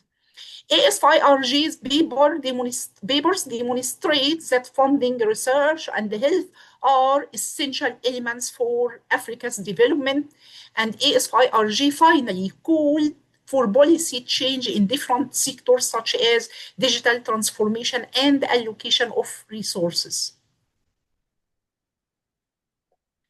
Thank you very much, Prof. Thank you very much. Lastly, but not least, we will be hearing from Dr. Eunice Fonza-Fombele, as well as Lara Ferraro-Gomez. They will be discussing a special issue on African women in science. Over to you, doctors. Thank you very much. Thank you, Dr. Ajibola and Prof. Emma, for presenting on the journal. Now, I'm going to particularly look at another phase of the African Science Frontier Initiative Research Journal, which is a special issue on African women in science. And we are saying that African women are invisible no more. And this is a special issue that started in 2024 and was launched by the managing editor, by the general editor, Prof. Bright Nwaru, to which we are thankful. And the editors are myself, Eunice Fonza-Fombele of the University of Buea in Cameroon. And we also have Dr. Emma Sop and Dr. Lara Ferrero-Gomez. And the special issue is how to showcase African women's contributions to science. It showcases their challenges, it showcases their leadership qualities, and everything that's related to African women and science. Next slide, please.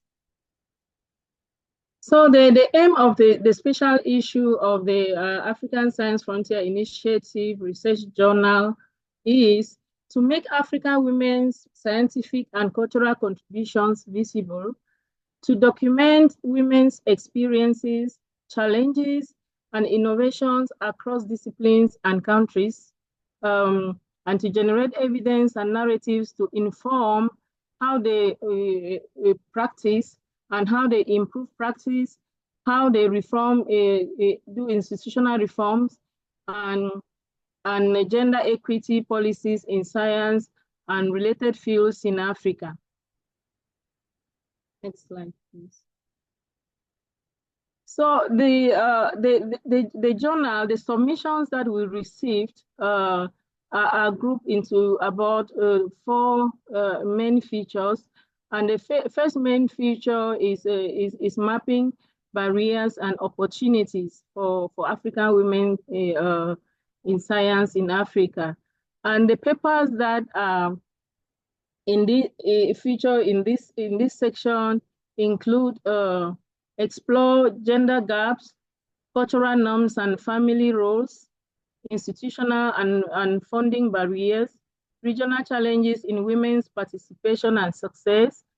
And the key message that comes from this main feature on mapping barriers and opportunities is that barriers to African women scientists are multi-layered. They come from family, from culture, from institution, from self-internalization, and so on. But modifiable with policies and support system, these challenges can really be modified if we have good policies and we have good support systems like the African Science Frontier Initiative. Next slide. So the second main feature in the special issue is showcasing trailblazers and role models. And so we have biographies and we have case studies like the ones of Francesca Neka Okeke, Amina Curry Fakim, Rose Ghana Foban Leke, Hannah El Badawi, Wangari Maathai.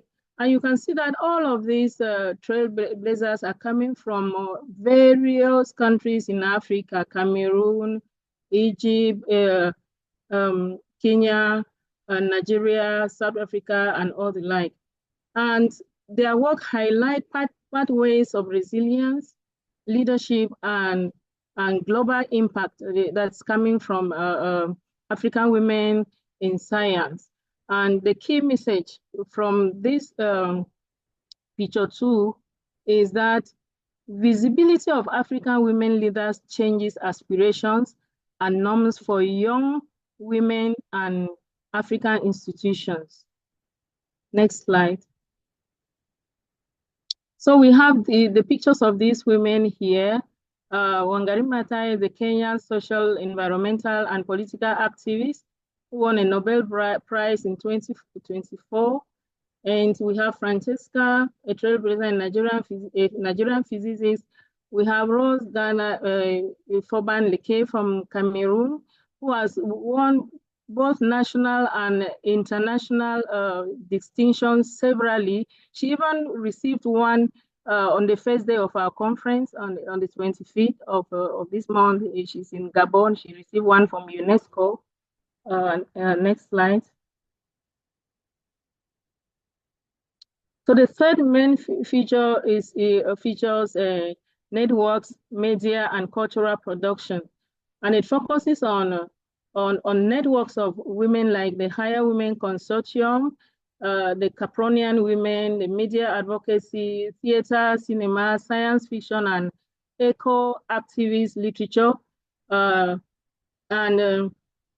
the role is to amplify women's scientific voices beyond the laboratory, to public perception and to policy debate. And the main message that it comes from this feature is that change happens in networks, change happens in narratives, change happens in media ecologies, change happens not just in universities and in the labs. Next slide, please. So feature 4 is innovation, education, and the future. And the contributions are on AI in education for girls, capacity building and women in STEM, teamwork, engineering innovations like the diamond battery technology.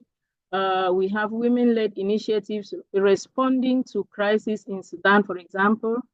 And the key message that come from the bulk of these papers in this section is that African women are not only seeking inclusion, they are actively shaping relevant, future-oriented scientific agendas in Africa and in the world. Next slide. So the conclusions from the project, from this special issue project, is that African women are central. African women in science are central. They are not marginal. They are not marginal to science and culture, despite the inequalities that emanate from structures, from systems, from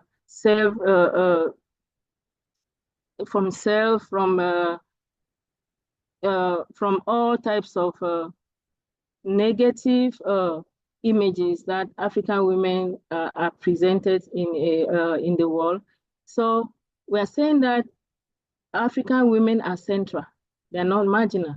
And empirical data, narratives, cultural analysis provide strong evidence for reform, like recruitment, promotions, funding, mentoring, and policy. Then we have interdisciplinary strength, which stems from STEM, humanities, social sciences, and all of these illuminate complex challenges and complex collaborations for that African women are leading. Then we have women's networks and mentorships that prove catalytic for visibility, for outputs, and for leadership. Next slide, please. And then the lessons and skills learned as editors are enormous. We have learned how to collaboratively network.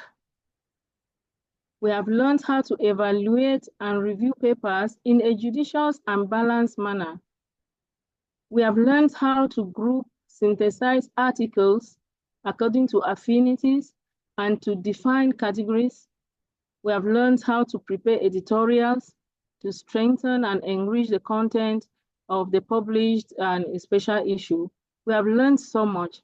And this is thanks to our mentor, Professor Bright. We go back and forth, and then at the end, there is a lot that we gain, and we thank Professor Bright for his mentorship. Next slide. So the take-home message and call to action for all of us is that African women in science and culture are indispensable architects of Africa's knowledge futures. So recognizing and resourcing their work is a scientific and moral imperative. So African Science Frontiers Initiatives research journal findings call universities, research councils, ministries, and donors to institutionalize gender-responsive policies, mentorship, and funding that achieve measurable change. So ASFI and ASFI RJ urge participants to use this special issue for teaching, for mentoring, for advocacy, and for policy dialogue, empowering African girls and women to lead in science. Next slide, please. So way to access an invitation for collaboration. You can access the African Science Frontier Initiative Research Journal special issue on women in Africa, which will be published freely in the ASFI journal, research journal platform, and you have it displayed here. So it will be published freely, and it will be published shortly. The work has been going on. So many papers are at their final stage, and very soon they will be coming out. So you are invited to read, to share, use it in teaching, in mentoring, use it in institutional policy, use it to discuss anywhere you are, to discuss with your collaborators, with your mentors, with your mentees. So we also encourage ASFI members to participate as reviewers and as editors. And we actually already thank those who have been doing this job. And we want to call on those who are not yet ASFI members to come in and join us to do this judicious job that we are doing, and learning and growing and becoming so empowered. So consider ASFI for your future work on gender, science, and development. Thank you very much. Thank you very much for your keen attention. Thank you so much, Dr. Eunice. My key message from what you have just said is that African women are central to the science and culture, despite the inequalities. That's very, very powerful. Thank you very much. Finally, we'll be hearing from Dr. Emma Swab, where she will be taking us through the planned special issues for 2026. Over to you, Dr. Swab. Again, as editor of ASFI, I would like to present our future plans for ASFI. We, as ASFI, is intended to tackle African problems. So we discuss these elements in special issues. It started with 2025 special issue discussed by Prof. Eunice. Next, please. Yeah. Yes, next. This issue in 2025, we have 36 articles submitted and 34 reviewed, 3 accepted and 2 rejected, and others are in process currently. Next, please. We plan for 2026 2 special issues. The first one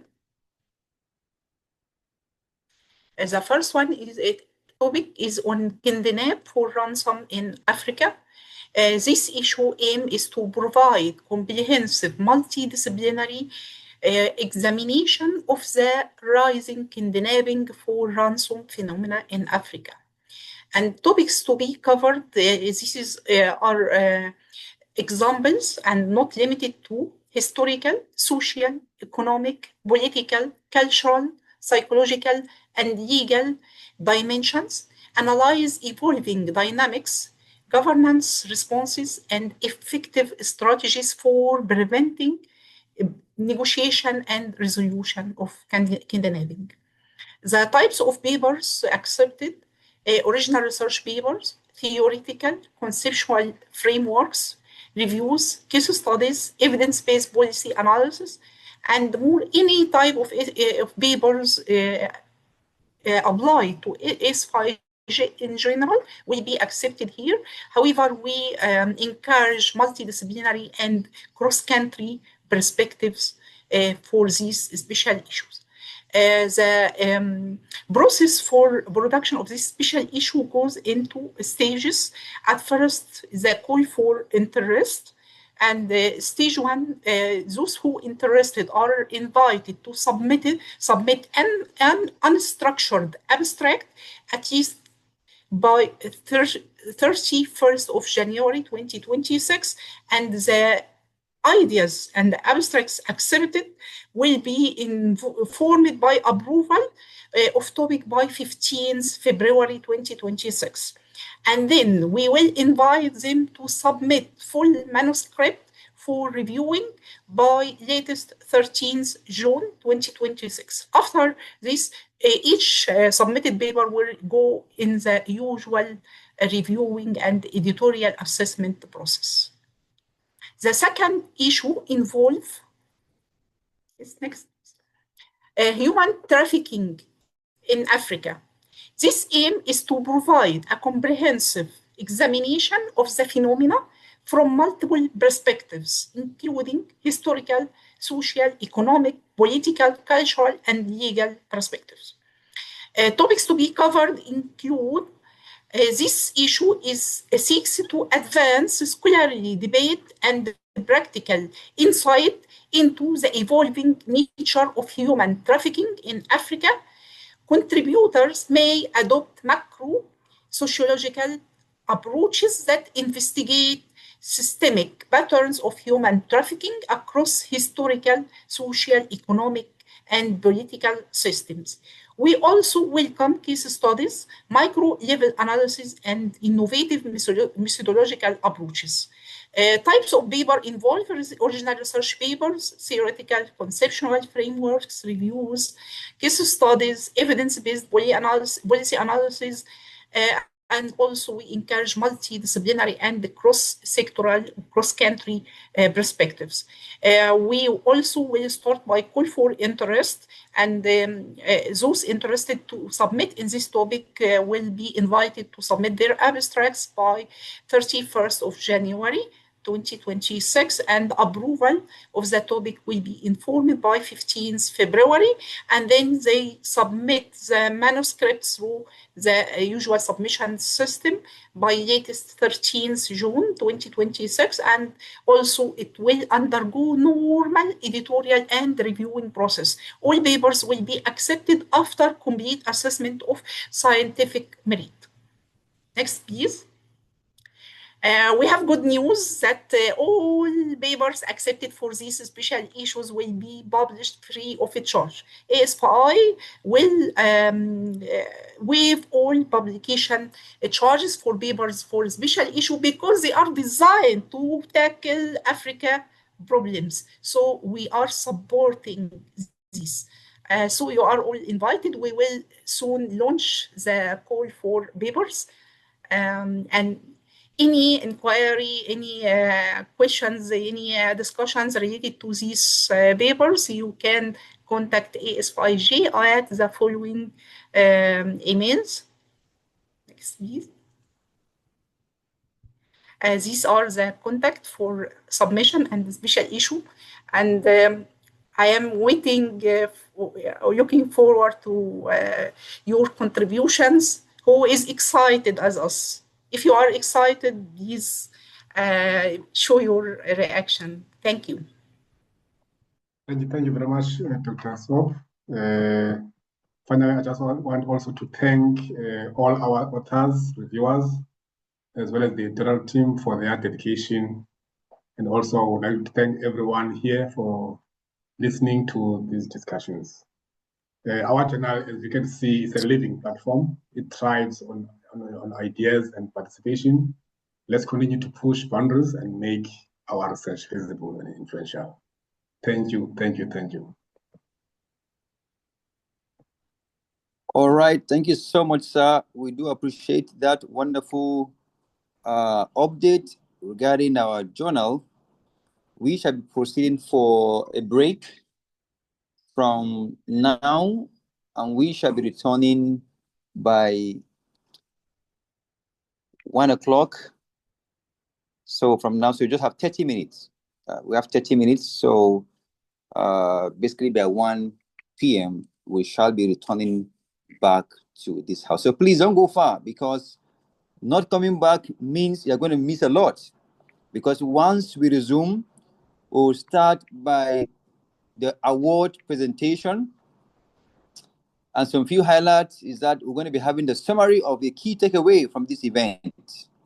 And we shall be having announcement for our 2026 conference and bootcamp. You need to know where. Will it be physical? Will it be virtual? I don't know. So please, you got to be here back by 1 p.m. So see you by 1 p.m. Thank you so much.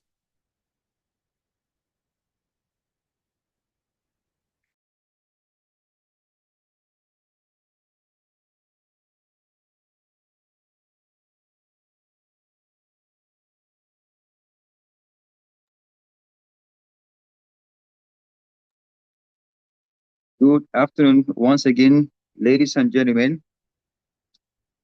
I trust you had a wonderful lunch. We are going to switch into action in a couple of minutes. I'm trusting that you all ate, or you took a coffee, or a hard lunch, so that you'll be ready to hear the award that have been prepared and presented to those who have actually done their work. Just in a couple of minutes, we'll get started fully, just to be sure that we are all here. I need to be sure, maybe you're about, because I knew this number has been here for a while, about 70, I'm seeing about 90. I just want to be sure you're all here. Please, can I have some reactions using the chat box or reading the reaction? I want to be sure that we are all active here. I'm seeing about 83 persons, but I need to be sure that we are actually 83 here. I'm only seeing one person who have been reacting, Dr. Emmanuel. Okay, great, fantastic. We are going to get started right away. We are going to get started right away with the award ceremony. Just a couple of minutes. I need to get an information and then we're going to switch into action. Okay. So, all right, great. I think we're just waiting for the chair, and I'm sure she will just be right. She will join us right away, and then we're going to get started. They are trying to compile the awards together so that we swing into action today. So, tell me, even though there'll be a time for interaction again, briefly, how did the conference go? Did it meet your expectation? All I need to hear from you is just yes or no. Then I could ask you, when you say yes, I could ask you the next thing. So, is it yes or no on the chat box? Yes or no? Yes or no? Yes or no? Fantastic. I'm seeing your reaction. Fantastic. Yes. Yes. Yes. Yes. Yes. Yes. Yeah. I love that. Someone adding the double E and S. Yes. That's great. Now the next will be to what extent? So maybe I could just use the perspective, oh, she's in, okay. I could just use the perspective of, based on your judgment of it, was it good, better, or best? And that will be the last. That will be the last point before I can invite Dr. Uche to be in charge. Good, better, or best? Please be sincere. Don't make us feel flabbergasted when we're supposed to do better. Don't make us feel overwhelmed. Okay, best. All right, Prof. Bright, I hope you can see the chart on the box. Best. Mean we're doing good. Mean we have done well. All right, let's make sure we have done well. We have done well. All right, again, I need to be sure on our country dynamics, because I could see, I know yesterday and today during the recap, the evaluation, seems we have a lot of Nigerians here. I want to be sure, if you're not from Nigeria, can you just on the chat box tell me where country you're from? Let me get your dynamics. Aside from Nigerians, I want to be able to capture those who have seen one Cameroonian. Great. Sudan. Fantastic. Nigeria. Okay, I know we are here. Nigeria, the Kadilas, like you see here in Nigeria. Sudan. Kenya. Wow. Ghana. That's fantastic. Dr. Imafa, you're welcome from Ghana. All right. Oh, Dr. Kezaya from Tanzania. Fantastic. I could see Dr. Hannah from Sudan. Nigeria. It seems Africa is well presented. Here we have scholars, scientists, who are ready to change the dynamics of our scholarship in Africa. All right, what about our disciplines? Maybe we can take the last one now. Can I have, oh, South Africa, wow. Tumusani, South Africa, that's nice to have you, sir. I should be there by May, God's willing. I should be in University of Johannesburg for a conference. All right, Nigeria. All right, I can swing back to your discipline. Let me see if we have any accountant here like me. What about your discipline? Great bright future of Africa, that's true. Please let me have your discipline. Yeah. Let me have your discipline. Pathology. Wow, that's outside my scope. Medical microbiology. Internal medicine. All right. Pharmacy. Okay. Parasitology. Mathematics education. Accounting. Wow. Gladys, let's talk. Oh, please, let's meet together. Let's talk after now, please. Animal science. Public health. Tourism. Dentistry. I've never had that before. Medical microbiology, molecular biology. Wow. Business and entrepreneurship. Natural product chemistry, microbiology. Wow. Wow. Great. So again, let's see by your ranking, your career perspective. Please be sincere. Are you a senior, mid, young, or junior? The dynamics. Are you a senior in the academic cadre? Are you a senior, mid career, or junior career? Dr. Imafa, how can you say a junior? Dr. Teresa, all right. Accounting, wow, great. I can see one accountant there. I'm flabbergasted by seeing that. Assistant professor, yeah, senior, sir. Mid, Hannah. Mid, executive mid. Fantastic. Wow, mid.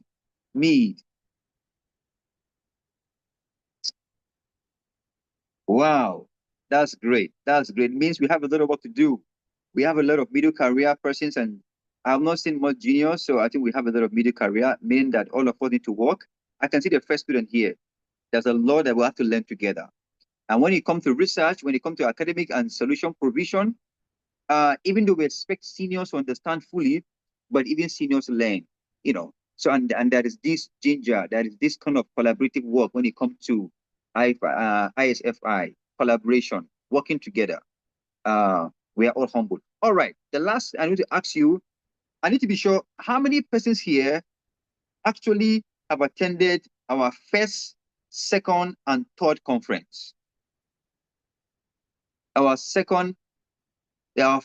second, and third conference. How many here have done that, please? How many? Can I see? Just tag, just put it in the chat box. I have. Okay, just all three. I think I love Vera. All three attended. Wow, a good number.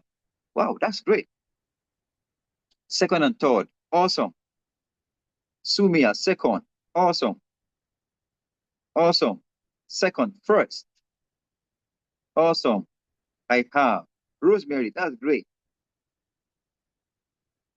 That's great. I love that. None. It can't say none because you are here, so it can't be none. So you are really here. So that's the third. Okay. Zubairu, this is the first time. This is the third. Wow, great. Blessing. Wow. We seems to have some newbies in here. Please, can we do some thumbs up for all the newbies? Just have some reaction for all those committees that first time, and we are sure that you're going to be coming again. Please, some thumbs up for all the newbies, please. Let's do that. Well, we are still waiting for the award committee to just quickly wrap up. Once they give me an indicator, I know that we'll get started. Okay. Who motivated you? Who motivated you to be right here? By the way, you can do your work somewhere else. Your research can be in other countries, but you chose to do it here in Nigeria because we want to change Nigerian dynamics. Africa is sick, isn't it? And we need solution right here. Africa is sick, and Africa needs you and me to make a change. Our research should not just lie on the shelf or just on the journal houses. Our research should find its way to where there is need. And that is why need assessment is very important in current research. Research to find a way to do that. All right, I can see a lot of people are part of the group. Oh, great. Someone said that Dr. Sobana recommended that to me. Great. Professor Bright, wow. Who motivated you to be here? Okay. First and last, Professor Bright, Dr. Vera, fantastic. Wow, this is the first. I could see a lot of people are making impact, and that is the joy. So you who are the first timers who have been here, this is your first time, please get the next person on board. Get the next person on board. Get the next person on board in your office, in wherever you work. So please do that. So, very important. So among us here, we have 100 here. Who is motivated to use their research to move Africa forward? Who is motivated? Who among us here is motivated to move Africa forward by our research? Who? I am, Nefisa. Thank you so much. I'm going to join you to do that because that's the force. That's the force. Remember, if you are here, you have learned 3 important things. Your perspective must have changed. Your skill must have acquired, and then your action. So I'm asking, who? I am motivated. I am. Wow. I am motivated. Great. And, you know, in the boot camp, that is one way we are doing the boot camp. So the boot camp now is motivating you because what you have done in the boot camp will not end because what we did was just a synopsis, right? So we have to go back and implement those great and laudable projects that we have started to do. So please, don't be quiet in your groups because it's the time for you to begin to make action for it. So all the laudable projects you have actually itemized today for us in the boot camp need to be implemented. I could see all the projects we are linked to all the SDGs, specifically SDG4, and it's important for us to do that. And I can see we are highly motivated, and it's important. So please be active in the groups. I'm sure the task will be distributed to everybody, so you are to actually see what you can do, so that you can be able to move Africa forward. You see, one thing I know sometimes when we go to conference, we are in the high spirit. When we get back to our offices, the workload will get started, and then we forget about it. Then we wait to 2026. We come to another conference again. We are highly motivated. We get back to the office, and things just remain the way it is. So make this year to be a different year, that you are going to be active in all the groups where you belong to, that you may provide, me and you will provide solution to African need. So please, if you are here, begin to collaborate. Begin to collaborate, because I know that in the first meeting we have started talking about it, right? Let's begin to collaborate. And the last part I'm going to leave with you is that you could send your name, maybe your number or email, or maybe your career path, so that anybody could see it here. We may not meet here again somehow, even maybe on the platforms, and you may not be my platform, really. So it would be nice if you can have your name, my career or my area of specialization, and the number or an email. Maybe that will help, even though we have that. So that will actually help. Maybe I could start from this perspective right away, so that we can all have ourselves connected. So that I can have, I have seen some few accountants, and I would love to have their contact. Plus 2, 3, 4. Let me be the first person. Let's see the fastest finger.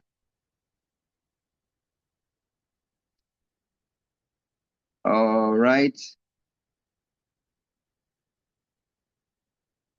Highly motivated. Okay, let's see. Counting. All right, I wasn't specific. Okay.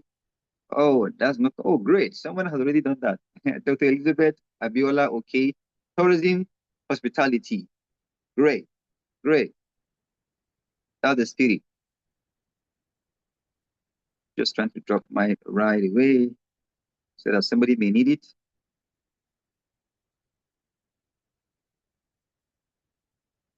Fantastic. They are coming.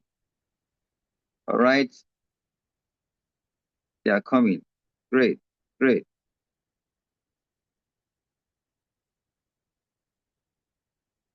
Wow. So let's make it. Let's keep it coming.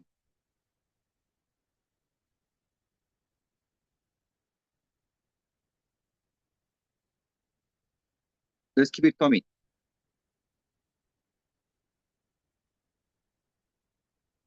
Let's keep it coming. Okay, great, great, great. And by the way, the mentorship is another important thing, and you can leverage on that. If you pick somebody here who is a senior colleague and you are a student, you can benefit greatly from here. Maybe your research, your thesis, you could share with people that can assist you right here. So please take advantage of this important circuit. This is the brain box with scholars in every area. Please make use of it. Go through the chat box, look at scholars in different areas, connect with them, begin to make impact. The idea is that our research should move Africa forward. We need to provide solution to all our need in Africa. So please move through the chat box, look at the names, and see who can motivate you, what you can do together, and let's get started moving in Africa. Let it keep coming. Okay, fantastic to see. Nusaba, Ali, what we need is just your name and your number and maybe an email or so that anybody in your area of specialty, so that anybody can contact you for research and for collaboration. Okay. So while we still wait for them, maybe I can just take some few testimonials. Let me just see if I could be able to do that. Will I be having at least 2 persons or 3 that could give you just the first timers? Those that this is your first time, will you want to raise your hand? I could just call you and I could give you 1 or 2 minutes to tell me your testimony regarding this particular conference and camp. Do I want to have those? Let me see the names again. Do I have anybody? Okay, let me see. Okay, let's see if I can. All right. You can speak, actually. I've seen. Good. Go ahead. Good afternoon. My name is Sabine. I'm from Cameroon. Wonderful. It's my first time to reach the meeting. I'm so happy. I'm so glad. I'm a member of the of ASFI. I'm belonging to the Sarah G6 group. I really enjoyed the meeting and I noticed something special. I went to a conference in Rwanda and I discovered a special tool called B2Match. And today I've learned another special tool. That way to expose the posters and to interact with the presenters is really exceptional. I really enjoy it. I can share experience. I'm really happy. I'm so glad. Congratulations to the organizers. Congratulations to the Prof. Naro. I'm so happy to be here. Thank you. Thank you so much. Thank you so much. That was awesome, Sabina. So please, let's take it forward. Let's take it forward. Let's not be tired about it. Let's connect ourselves and then let's see how we can join Africa. All right. I haven't seen any hand. All the newbies, can we have the newbies? Can we have any other person lead the first conference attendance? Can I have anybody up? Don't be shy. We are all scholars here. All right. I think I'm having Geoffrey. Geoffrey, you can go ahead. Everyone. This is my first time to join this platform. However, because of some network challenges, I could not attend all the presentations, apart from the evening when I had some stable. But I really appreciate this program, and maybe next time I will try my best to attend what will be presented. Thank you. Wow. Thank you so much. Geoffrey, we need more of you, please.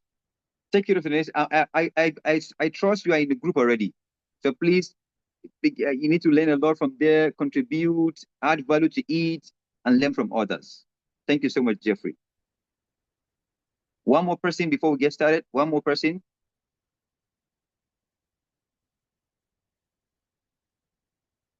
One more. This is Jeffrey's hand. I can see. Let me see if I have another one person. Okay, I think I got somebody here. Who is this? Okay, Sakali. Sakali. Sakala, I mean, sorry. Just a minute, let me unmute you. All right, go ahead, please. Hi, Sakila. Sakela. Good Sakila, oh, afternoon. great. I got that. Good Thank you. afternoon. Afternoon, sir. It's my very first time attending the conference, like I indicated in the chat box. Yeah. It was recommended to me by Dr. Subani, who also happens to be my mentor. I have enjoyed every moment. I attended from the very first day, actually the pre-conference sessions, and I've learned a lot. But what has happened is I was nominated to be the leader of Group 4. Okay. It was quite strange that on my very first conference, I got to be given such a role, and I'm just so excited, and I'm so happy. Thank you. Wow. Wow. Awesome. Awesome. Thank you. That's great. That's great. That's great. That's great to know that. Congratulations. So please, once you get here, everybody have a role to play. My first time in here, I was giving a role to play. You know, and it's a place where you can go to test the ground and then become a perfect person as you move forward. Okay. I can see Ahmed. Oh, great. Ahmed, please go ahead. Let me unmute you. Ahmed was in my group. She was in my group. She presented here. Go ahead. I am Dr. Saad Al-Tahir. I'm community physician, public health background from Sudan. Grateful for Prof. Noiro for his generous offer for us for the third year. And this was very promoting us to sustain our academic and scientific activities amidst the circumstances which we pass after Sudan war. And this event, the conference, is the second time for me to attend such event. And really, it is a sort of events which does not found everywhere. I attended a lot of conferences, course activities, but every time unique presentation, unique scenarios we go through in ASFI activities. Thank you so much. All right. Thank you so much. Thank you so much. Thank you. Thank you. Real good. We're still waiting to get a green light from the other side, just to be sure that we are in there. Okay. I think I need to just ask the question again regarding what we did the last time, just to be sure that we did a brain teaser yesterday. And okay, so let me call Osman. Osman, let me hear you before I ask that. You can unmute yourself. Yes, thank you. Great. This is Nasreen Osman. I really appreciate it to be with you here. Actually, my ASFI journey has been one of the growth and really representation one. I first joined ASFI in 2024 when they opened opportunities for Sudanese scientists. Since then, I have had the privilege of publishing and contributing to ongoing research courses. And later I became a reviewer, which allow me to support the quality and integrity of scientific work. Today, I stand here as a mentor, really, and really I appreciated all your efforts and on your head, actually, our Prof and Baba, Prof. Wright. Thank you. Thank you so much. Thank you so much. Now we are getting set. I want to invite Dr. Utechi to come for the award of the presentation. Dr. Utechi, are you here?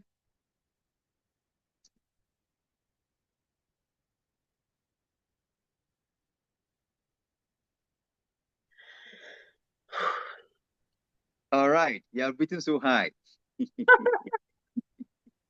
Yes, please. We are here. We really had a hard time trying to collate the winners of these very, very important bootcamp activities. And I'm happy we've been able to find the winners. Of course, we know in this kind of process, we actually don't really have good winners. How do I explain this? You know, every one of us have put in a lot of work, a lot of energy, but we know we must have a winner of this event. And that's why I was breathing so high, as you noticed. So just before I project my slide, I don't know, can I do it from my end? Yeah, I think you can, except Prof is doing that for you, but I think you can. Okay, Prof has done that already. Okay, Prof, let me send this. You can do that from your side, please. I think that is not what you want. Just Okay. project from your side. Okay. Let me see if I can share with you, Prof. I think it would be better.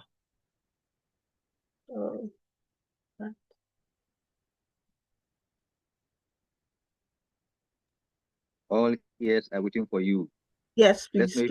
know if my group is the first. I will jump from there.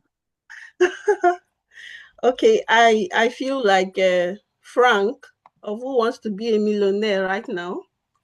Yes, but before I do that, before I make this presentation, let me quickly speak to every one of us, you know, just to appreciate everyone who has been working behind the scene. It's been a great honor to stand before you to conclude this enriching and transformative bootcamp experience.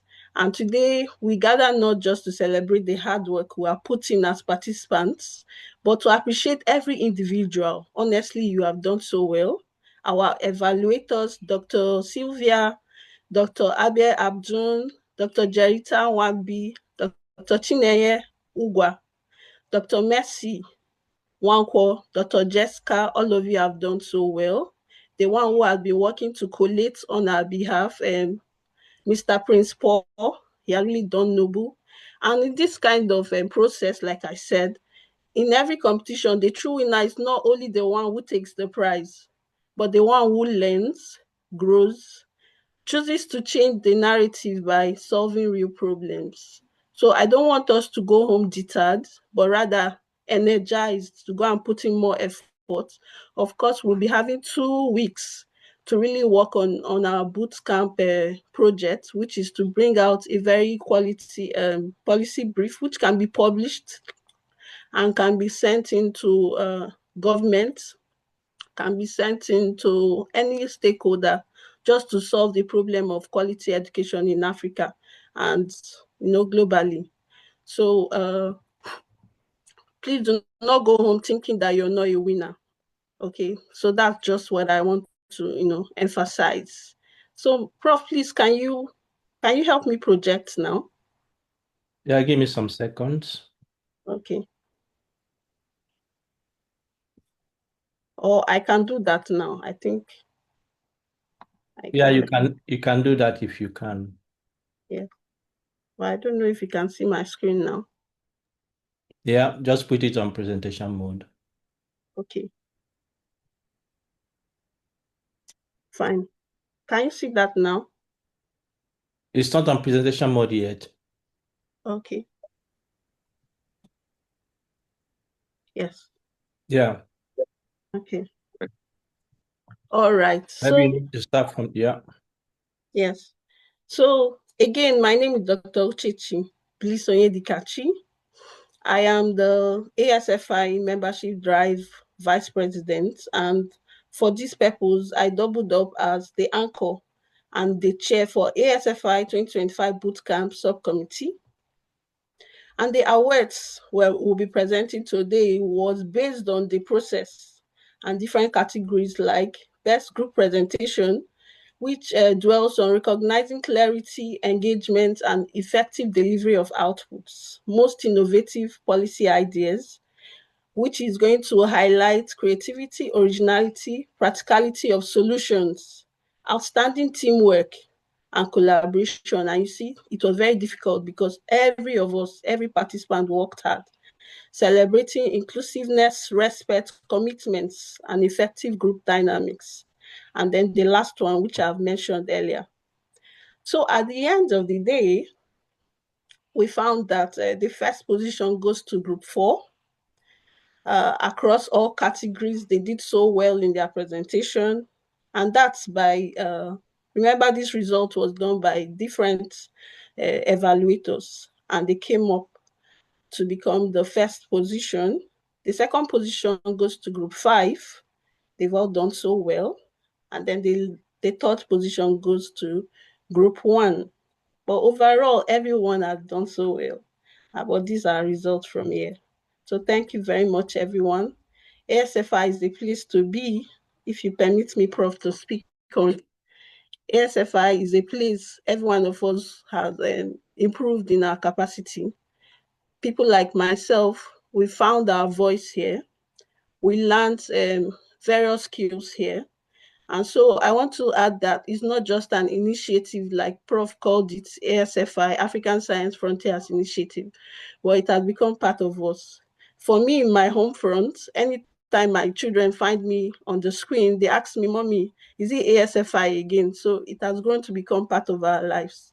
So we stretched ourselves, but then we did not break. We've only become better. And that's why I'm using this moment to further invite all of us to become true members who are committed. And at the end of the day, we'll find that we'll not just learn policy in our bootcamp activities, but we've improved ourselves entirely to become a better version of who we are. So thank you again, everyone. I'm so happy to do this. And let's do it again next year. Thank you very much, and bye. Thank you. Great, great. So congratulations. Group 4, 5, and group 1. Yeah. I'm in group 3. Really, group didn't come up in the first 3. But okay, guys, you have done well. So let's take it awesome. Let's not let that down, right? We're gonna move forward. I've started already. So I'm moving to the next category of award, and I'm going to be inviting Dr. Edna. Other categories of award.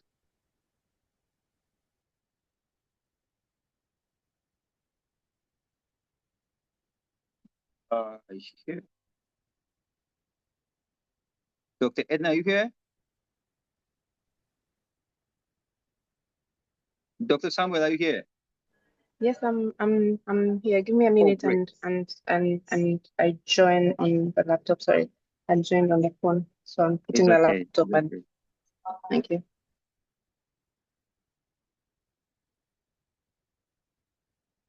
All right. You want to go ahead, or we can take something else?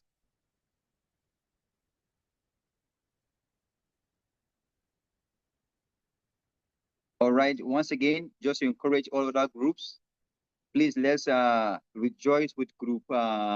Is that group 4 again? Yeah, group 4, 5, and 1. Let's rejoice with them. Really, it's not an easy thing to just put up something just within some few hours. I'm sure some couldn't sleep over the night because they want to push. Please, let's rejoice with them. We all win, really, because we all contributed, and that's the beauty of research. There's always someone that's outstanding, and that's something we can always learn from others. So again, this can't stop here. Please, if you are ready, Ella, let me know. This would not stop here because what we did was just a synopsis. So now we are expected to now go further, that we can be able to take it wider and create a solution that can improve quality education in Africa. You know, in West Africa, in South Africa, in North Africa, there are issues with education. There's violence, isn't it? There are a lot of problems. When those are not set forward, it will be difficult for us to have quality education. So the work is on us. It's in you, it's in me. So please take that forward so that we can all make a difference in Africa.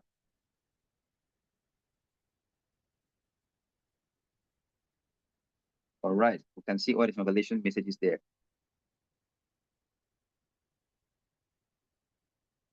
I think we're just having a little, we are waiting for the committee to tell us the best, the second best, and the third best. And right on the screen, we can see the categories that we'll be sharing. The best that will be called here would actually have a free membership in 2026, free entrance to 2 courses, and then conference and bootcamp for free. Wow, that's really a great award. The second best, free membership and 1 free entrance to any of our courses. And I know I'm sure you are wondering which course. Yesterday, Professor Bright mentioned some of those courses. Signal conspiracy systematic analysis at the signal course for it. And the third best, free membership and then free fee for your conference and bootcamp in 2026. This is great, really. Allow me to share. Thank you. Okay, thank you. Here we go.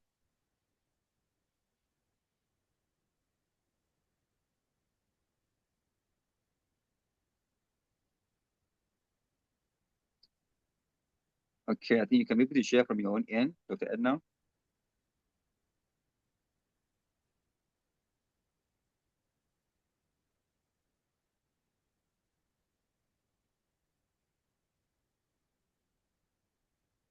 Can you see what I'm sharing? Yeah, it's just about to start, but not yet. Yeah, but we are eagerly waiting for you. We want to know what you have for us. Maybe the network. I'm not sure. From our own end, it's not showing. I do not know if. Okay, great. I think you're just there. So can you see now what I'm sharing? Yeah, you can just put it in presentation mode. That'll be okay.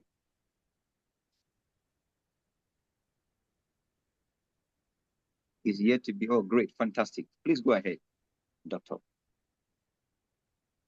Okay, sorry for keeping you waiting. So my name is Edna, Chair for Award Committee and ASFI General Secretary.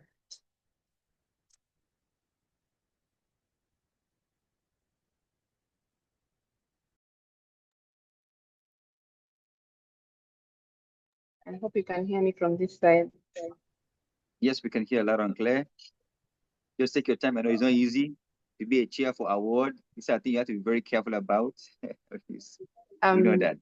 Yeah. I'm taking you to the categories of awards. There's best paper in the ASFI journal. There is a most outstanding and productive collaborative research group in 2025. There's a best oral presentation, oral abstract. Then there's poster. And the remaining best project group presentation, which were done by the bootcamp, the police, outstanding teamwork and collaboration in the bootcamp, and best police brief, which HE has already done. And so the first category, which was the paper in the ASFI journal, the process we did, there were 10 people who were led by Professor Hamidu, and they have a set criteria in the journal. And from the 19 papers that were assessed, they chose 3 papers in different categories. From there, for the second category on the collaborative research group, so we used 2 different criteria. One was presentation, assessment of the presentation, and then we interviewed leaders of the groups. And in the presentation, we used 5 criteria as seen: the content, quality, and relevance, the clarity and organization, presentation style, scientific merit, and the way they answered their questions. Then in the interview, we had 8 criteria, and we asked them the leader. Then we took the average of each for each group, and then we got the winner. Then for the third category, which is the oral abstracts, we had 27 assessors, moderators, repertoire, and different assessors. They were in 16 breakout rooms, and we used 8 criteria. And we can see the content, clarity, quality of slide, adherence to presentation template, delivery of presentation style, engagement, confidence, and timing as well. Then we're able to choose, from those 3 people, we're able to choose 3 best oral abstracts. Similar to the not oral abstract, the 4th category is poster, sorry for the typing error. And so we're using a Google form again, and we had those contents. For the boot camp, they've already said, so I won't be talking about it. And so the award, as mentioned by Jerry earlier, the first category for best opinion paper, they get a free ASFI membership registration 2026, free entrance to 2 ASFI courses of their choice, and free conference access in 2026. And so because this is best, all are the best in their category award. For the second category, the collaborative group, they also, because it's 1 best, so they also get the membership, the free membership for a year, the free entrance to 2 courses, and the free access to the next 2026 ASFI conference and bootcamp. So for the oral abstract, where we have the best oral abstract, the second best oral, and the third one. So the first, they get the free membership, free entrance to 2 ASFI courses, and free conference for the next year. And for the second one, they get free ASFI membership registration for 2026, free entrance to 1 course, then they have a free conference access for 2026. And the third one, they get a free membership, and then they have an access to free conference and bootcamp next year. For the poster abstract, which is the 4th category, they also get a free ASFI membership and free entrance to 2 courses, then the free conference access in next year. Second best, they also get free ASFI membership registration in 2026. They have free entrance to 1 or 2 ASFI course of their choice, and free conference access in 2026. So the third best poster gets us free ASFI membership registration in 2026 and free access to the conference and bootcamp. So for the bootcamp, they've already talked about it, and so I won't be talking about it. Sorry, is the chair for the committee around, for the conference committee, someone? I'm going to leave Samuel to announce the leaders and the best presenters for all the awards. You're welcome. Wow, well done, the chair, what's up committee, Edna. You have, can you hear me, please? Yes. Okay, good. Yes, as I've been described, the winner for the best in ASFI Research Journal 2025 in this category. The first category is the best opinion stroke poem paper, which the paper was titled Tribute to ASFI at its 5th anniversary.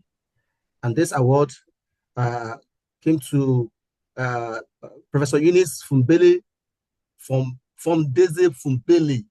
So please, let's use the emoji to congratulate her on this award as the award is presented to her. Congratulations, Professor Eunice and your team. Okay. While that is going on, I have the privilege also to announce the second award category for the best papers in ASFI Research Journal 2025, which is the category of original paper and research letters. And this award, this paper that wins awards is titled In Silico Evaluation of the Effectivity of Approved Antiviral Against the RNA-Dependent RNA Polymerase of the Sudanese SARS-CoV-2 samples. And this award is taken by Dr. Taiba Elias X. Mohammed. Colleagues, let's congratulate Dr. Taiba Elias Mohammed for winning the original papers and research letters for the ASFI Research Journal in 2025. Let's use the reaction box to send her loves. Let's thumb up, let's clap for her, and let's congratulate her on this award. Yeah, the top category is the perspective paper. And this paper, the paper that won this award is titled Celebrating 5 Years of African Science Frontiers Initiatives, Scholars Experience. And this award is taken by Douai et al. Douai et al. Colleagues, let's thumb up, let's clap, let's show some love to Douai et al. For this award. Congratulations to Dr. Fumbeli, Dr. Taiba Elias, and Dr. Douai et al. For winning the categories of award in ASFI. Oh, Edna, you still want to announce this one? You can continue. Okay. Wow. Thank you for this honor. Yeah, the second category of awards we have to announce now is the oral abstract presentation. Oral abstract presentation. I can imagine how this awards process has gone, because it has been a very wonderful task to bring about this category, these winners. And on this order, the best oral abstracts in the 2025 virtual edition of ASFI Conference and Bootcamp, the third edition, goes to Amarachi O. Idu. Amarachi O. Idu. I don't know if Amarachi O. Idu is in the room. Let's give her just 1 second to say, to just show us a smile, and while we are clapping for her. Can we have Amarachi? Are you in this room? Amarachi O. Idu. Let's hear your voice as you win this award, Best Oral Abstract in the ASFR 2025 Conference and Bootcamp. And the title of that paper that's winning this award is Post-Kidnap Trauma and Access to Mental Health Support in Nigeria, Social Workers Response. Wow. Colleagues, let's congratulate this author, Amarachi O. Idu, for winning this award. Okay. Now, the second Best Oral Abstracts for this year conference goes to Tanzil Ahmed Ezia Azabala. I hope I pronounced that well. Tanzil Ahmed Ezia Azabala. And the title of the paper that wins this award is titled Isolation and Susceptibility Test of Candida species from different clinical specimens in Khartoum states. Colleagues, let's congratulate Dr. Tanzil and his team for winning the second best oral abstract for 2025 2025 ASFI oral conference and bootcamp this year. Yes, the third award category goes to Ezekiel Deborah Ebunlua. Ezekiel Deborah Ebunlua, that has a paper titled Assessing the Challenges and Coping Strategies of Parents of Children with Sickle Cell Diseases in Federal Medical Center, Abeokuta, Ogun State. Wow, this one is coming right from my state in Nigeria. Colleagues, let's congratulate Ezekiel for winning this, Ezekiel Deborah Ebunlua for winning this award. Now, the next category of award is, the top category is posters, poster category, yes. Wow. Colleagues, we have about 48 posters that came for this conference. And I know it's a very rigorous task to have this awardee in this year conference. It's my honor to announce to us the winner of the best poster presentation for 2025 ASFI conference and boot camp. The winner of this year best poster goes to Ariyo Miriam Oreoluwa. Wow. Let's put it together. Let's jam our hands together. Let's clap and let's show some love to Ariyo Miriam Oreoluwa for winning this best poster abstract for 2025 ASFI conference and bootcamp. And the paper that wins the award is titled Analyzing the Correlation Between Sleep Quality and Stress Among Nursing Students and Christian University, Abeokuta, Ogun State. Wow, it's coming again.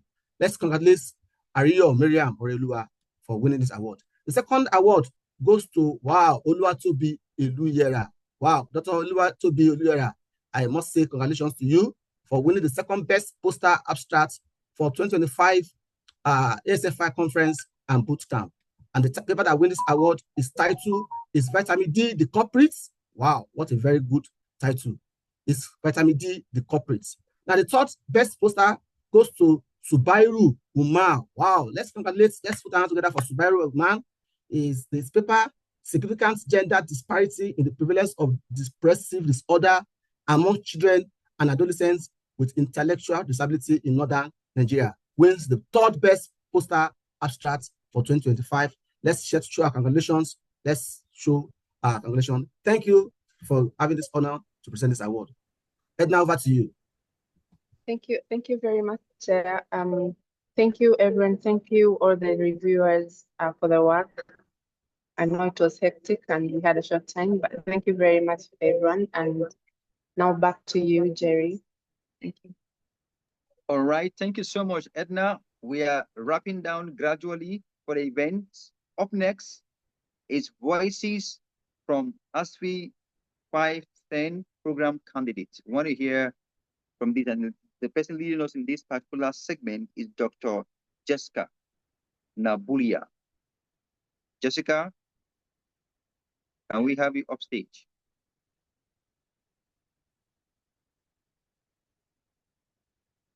Dr. Jessica is the chair for Senior Assembly, and she's the lecturer at Bugema University, Uganda.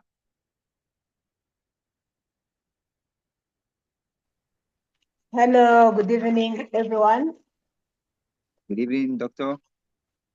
Thank you, our program director, Dr. Jerry, the ASFI founder and executive director, Professor Bright Nwaru, all the presenters in this conference, the entire ASFI family, our newborns to the ASFI family, the ASFI 5 to 10 cohort 2026, ladies and gentlemen, good morning, good afternoon, good evening, wherever you are to join the ASFI 2025 conference and bootcamp.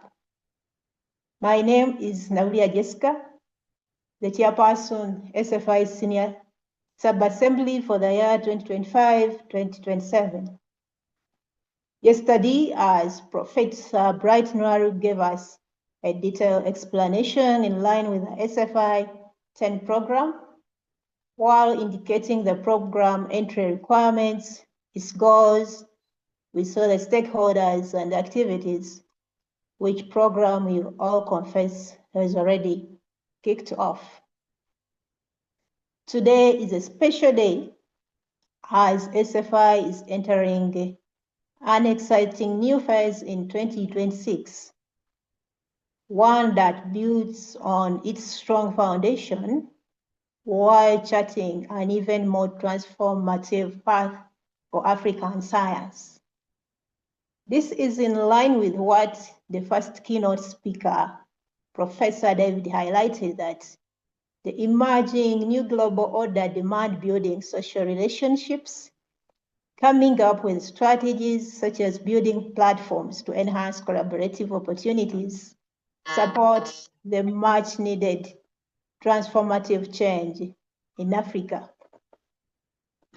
After its 5 years of investing in empowerment of individual African scientists, you confess that ASFI is expanding its scope The focus is now expanding towards strengthening institutions across the continent through its flagship ASFI 5 to 10 program.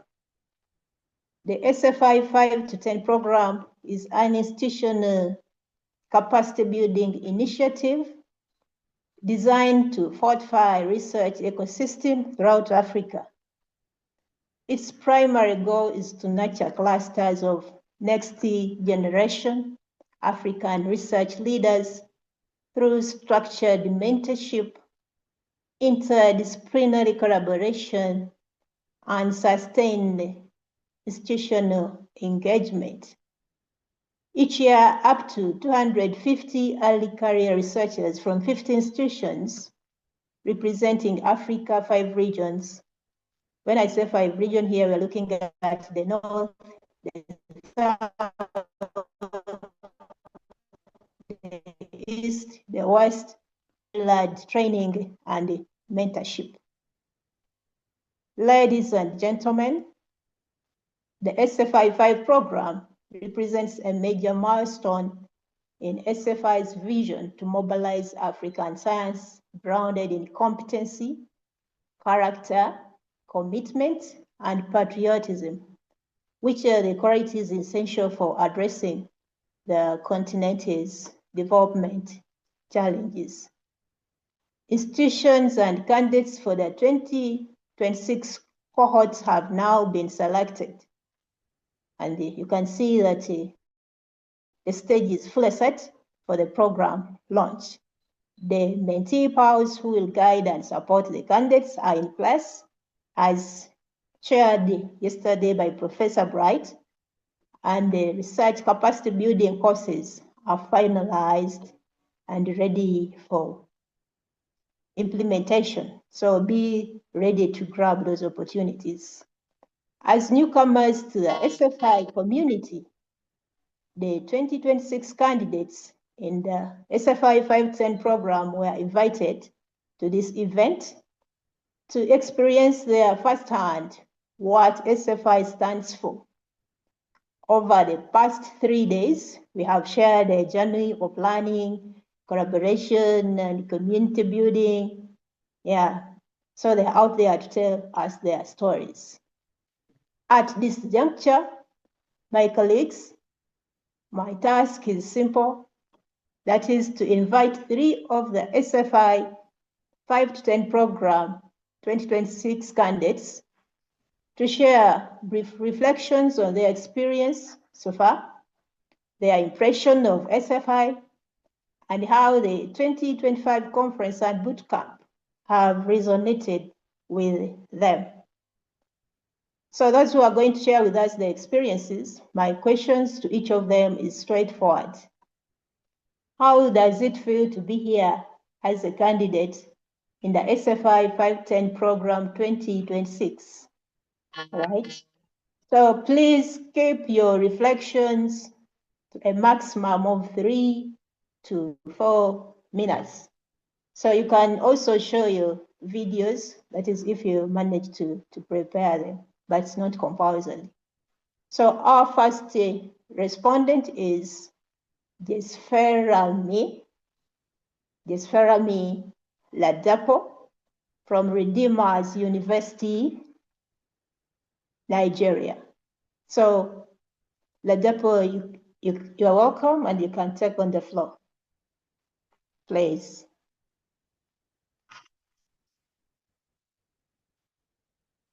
Ladapo, are you there? I don't see her in the house. I don't see her in the room here. So can we move on to the second? yeah, and those who are mentioned, if you are in the room, just raise your hand so that we can see you to unmute you. That's right. Yeah, we have Ladapo from Redeemers University, Nigeria. Are you in the house, please? She's not here. Okay, so let's move on to the second respondent. By the names of Ms. Gaidun from National Center for Research, Sudan.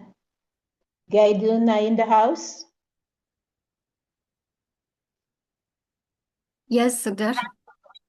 I'm here. All right. All right. You can take on the floor. The Okay, floor is thank yours. you. Okay. Thank you so much. Hello, everyone. Good evening. Good afternoon. It's evening here in Sudan. Is my voice clear? First, I want to check. Yeah, we hear you Yes. clearly. Okay, done. Okay, thank you. Firstly, I would like to start with sincere thanks to Prof. Pride, the founder of ASFI, for his inspired welcome yesterday, the first day, sorry, on 25th November, and for his effort to creating this remarkable platform that empowers African scholars. I also extend my thankful to the ASFI Directors Committee members and mentors and facilitators, and also the representatives for their dedication and leadership in organizing this third annual conference and bootcamp. Their hard work, commitment, and vision made this learning experience truly exceptional for all of us. I would like to congratulate myself and my fellow team members for Group 1 as we proudly achieved third place in the bootcamp project competition. Then allow me to briefly introduce myself. My name is Maisa Gaitom Ahmed, an assistant professor and researcher in electronics engineering, artificial intelligence, and renewable energy at the National Center for Research, Sudan. I stand proud as a Sudanese scholar, resident and working now in Sudan, and against the backdrop of the conflict in my country. Everyone knows that we are suffering from war, and we continue to collaborate, contribute, and actively engage in the advancement of scientific knowledge. As an ASFI 510 program participant, thank you for giving me this opportunity to talk and for selecting me and my institute to participate in this great program in 2026. I know it will be so great and beneficial. Being chosen for this program represents a major milestone in my academic and leadership journey, and it has already honored my vision, broadened my vision and my leadership mindset. I'm truly looking forward to the official start of the 2026 cohort. I joined the ASFI community in 2021. This is my journey with the ASFI during the COVID-19 pandemic, and to seek growth, knowledge, and collaboration. Liza, you have 1 minute. You have 1 minute to conclude. I'm concluding. So I joined the ASFI community, as I mentioned, and since then I have actively participated in ASFI workshops, seminars, and scholarly. This year's theme, Breaking Boundaries for Impactful Research and Career, so set the tone for transformative learning and meaningful knowledge sharing. So I was inspired by all Liza, keynote it's time up. speakers Okay, I'm concluding. At the final, I thank ASFI and I thank all the founder, all Prof. Bright, and all the committee. Thank you so much. All right. Thank you very much for your sharing your experiences and reflections. So next we have Hannah Mohammed. Hannah Mohammed from the National Center for Research, Sudan. Hannah, in the house? Yes, thank you. Okay, the floor is yours. Thank you, Dr. Jessica. Let me to introduce myself. My name is Hannah Mohammed from Sudan. I'm working in National Center for Research, Medicinal and Aromatic Plants and Traditional Medicine Research Institute, Department of Phytochemistry and Taxonomy. My field is natural product chemistry, and our research focusing on isolation and identification of metabolites that have biological and pharmacological activities. Actually, I'm so glad to join ASFI program because the program provides useful courses and workshops, conferences that important in achieving our research with expertise advisors. Also, the program covering a lot of disciplines that is very important, such as data analysis and software, ethics in research, art of scientific writing and publishing, in addition to art of academic supervision and art of science leadership. I think that these courses have been very important and a base of achieving strong research. Also, the link with the experienced scientists that increase our skills and provide moral support during the program. Also, I think the programs give us a good opportunity to connect the scholars and institutions across Africa and facilitate collaboration research activities in addition to facilitate the participation in all required programs and granting access to institutional resources, and also the gain of visibility by using ASFI Scholar platform and publishing in ASFI Research Journal is very important. Finally, I'm very highly motivated to this program. And I sincerely thank professors, doctors, and organizers to design the impressive and successful program. And also thanks to give me this opportunity. And I will reflect and transform the acquired knowledge and skills to my colleagues in our research centers. Thank you again. All right, thank you, Hannah, for your reflections, sharing your reflections and the experiences. Hope you become a better person after this conference.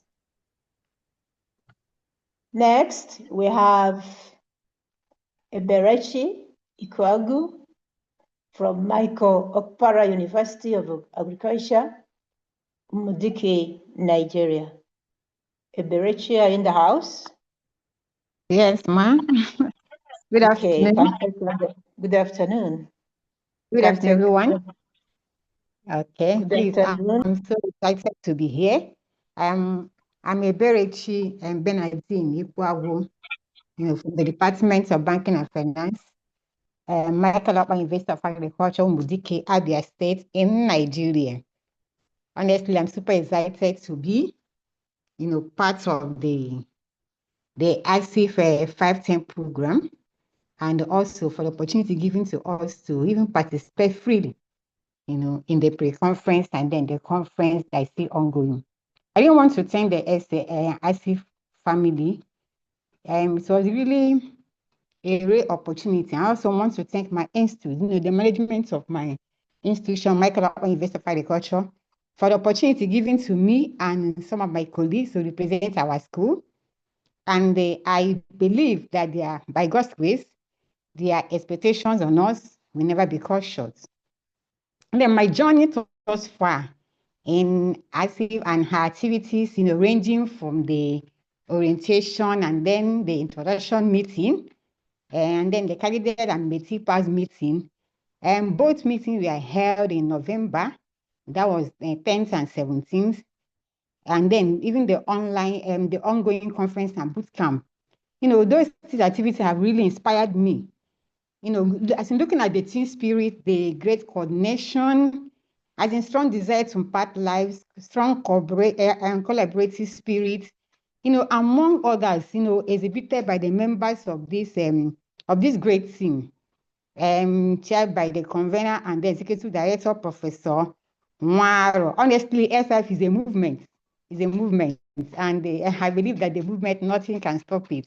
It will go from one higher level of from one level to another.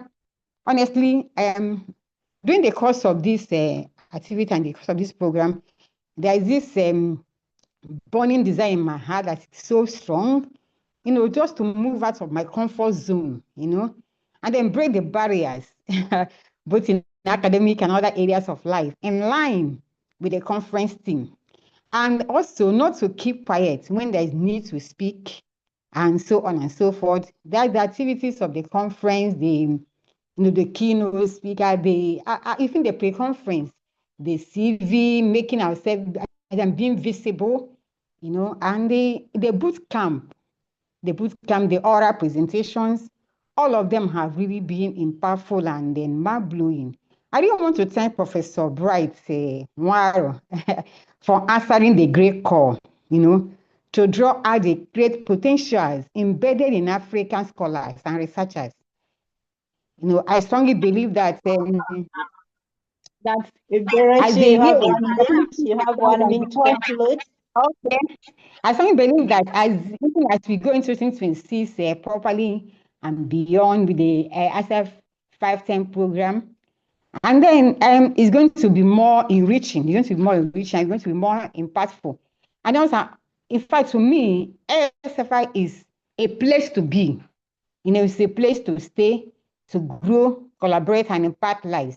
So my fellow ASFI 510, you know, and candidates, I encourage all of us to tighten our belts, sit tight, and enjoy all that ASFI has for us. Long live Professor Bright Nwaro, long live the entire SFI family, and long live the SFI 510 program candidates. Thank you. All right. Thank you, Eberechu, for that great reflections and the experiences you have had with the time you have spent with SFI.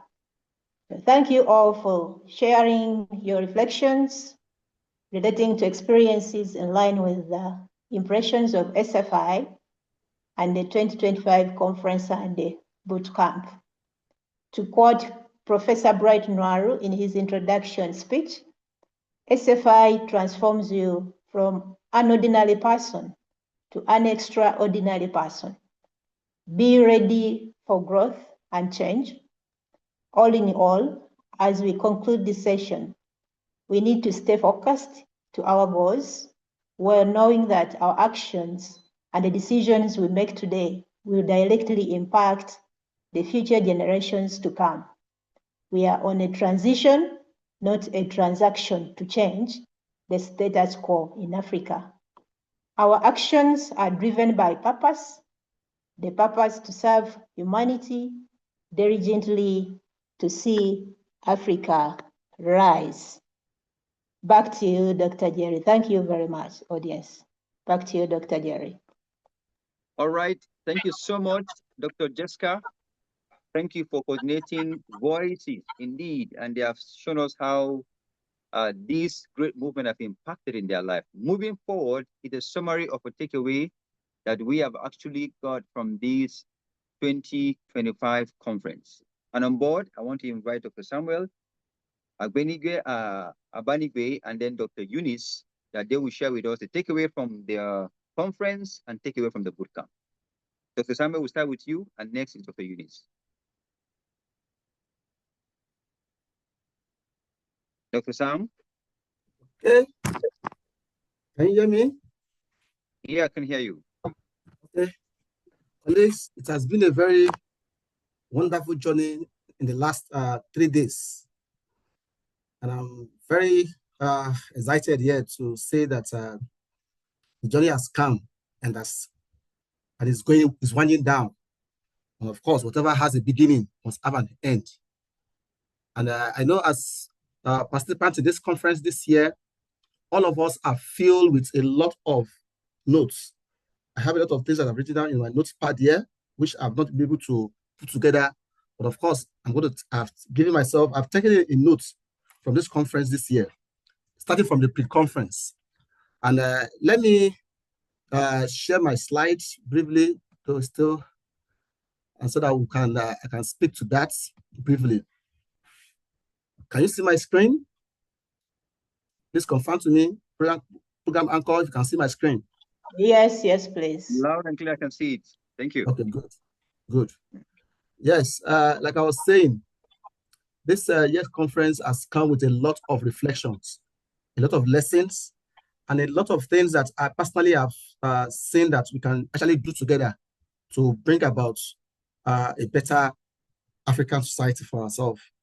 And also, I've also learned a lot of things, even to say that the subsequent conference can be better off than what we have had this year. Colleagues, it's an honor to share this year conference, and I have the following takeaway from the conference for this year. And of course, I know all of us has one or two things as a takeaway, but as a chairman, I have tried to look at what is key for us to reflect on and to take away and to start working on as members of this organization and members of the Society of Scholars in Africa. Now, this year started with a new program or a new activity in our conference, and we were able to launch the conference workshop, which was held on Monday. And we had two workshops on that Monday. The first sections deal with CV, and while the second section deal with how we must be feasible as scientists or as researchers. But I have this two notes to bring to us as my takeaway from that workshop. And the first one says that let's all document all our bragging rights. Okay, like Enola stated it, he said, brag your bragging, or bragging or brag, whatever. But however, what we are saying here is that let's look at how we could use our skills, our knowledge, what we have gained, put them together and showcase it in a way to make us look better and better. Do not stop, be self-aware, do not sell yourself short. Just ensure you can truly own and brag about your achievements. So, colleagues, let's say it that I have attended a virtual conference. Even to those of us that are new in this program, let's brag the brag. Let's brag the bragging, or let's brag the brag and say that I've attended this year conference and I've learned this. I've known how to participate in bootcamp group projects, and of course, that will make us to be a better person. And the second session of that conference talks about researchers to take ownership of their professional presence and to approach feasibility as a long-time strategic practice that strengthens not only their careers, but also their institutions and the broader African research landscape. Colleagues, let's take our time. And the key thing that came out from these two workshops on Monday was that let's take our time to work on our digital presence. Now, coming to day one of our conference, which was the first day on the 25th of November, the convener, the owner of the pandemic of ASFI, I call him the owner of the pandemic. He has given us another mantra and another virus. And that virus is that Africa is sick and very, very sick. And he was able to give us a lot of scenarios across different nations in Africa where we can actually see the presence of sickness in Africa. And he said that scientists must respond to societal needs and global challenges. So it's our call as members of this platform to look at how we can respond to the cure of the sickness of Africa, which is our heritage. I see Africa as heritage, and I used to say it, I'm a cultural man, I love Africa, and I will always want to remain an Africa. And because I have Africa in my DNA, I'm keen to be part of part of this movement to work on the sickness of Africa. ASFI is this platform, and let's also look at us and move forward. Now, on that day one also, we had a keynote speech from Professor David Mikla, who foresee academic diplomacy to foster collaboration between Africa and Australia. Okay, and it's a keynote for me because I've actually taken some challenges to work with the concern of working with African Australia collaboration or network. And I see that with our platform as ASFI, if we can be strategic, we can foster impactful collaboration with Australia in 2026. And I look at it also that if we can put this strategic very well, we can actually use that to possibly simulate a platform for a hybrid conference and the boot camps in 2027. That has been in my mind for the past 2 years, personally as individual. And I also know some of our colleagues also have been looking forward to this kind of conference. So colleagues, Professor Bright, the convener, and everybody, I'm saying it as a dream here that I look forward to 2027 where we can have an hybrid conference. And I believe that with a very strong strategy to work with some of these partners that we have seen in this conference, we can foster that dream. Now, the second workshop was the bootcamp workshop came up, and that speaks to policy. And one thing I take from that discussion was that scientists, researchers, we are part of a policy actor. We are part of the policy actor. We are part of the policy makers. Of course, that's the common word, but of course, the first of that workshop make us understand that we are actor. And of course, actors are not homogeneous. And she gave a lot of discussion around that. And the takeaway from that is that there's need for collaborative policy brief. And however, this is a call for ASFI General Assembly. I'm using this as a challenge to the president of the ASFI General Assembly, led by Dr. Dumisani, that we need to be strategic in developing a collaborative policy brief to solve the sickness of Africa. And we have gotten the idea. And I'm happy that we have a bootcamp project this year to reflect. The two key issues came from the keynote speaker, Professor Fatai, the RM, who emphasized the building of African knowledge ecosystem.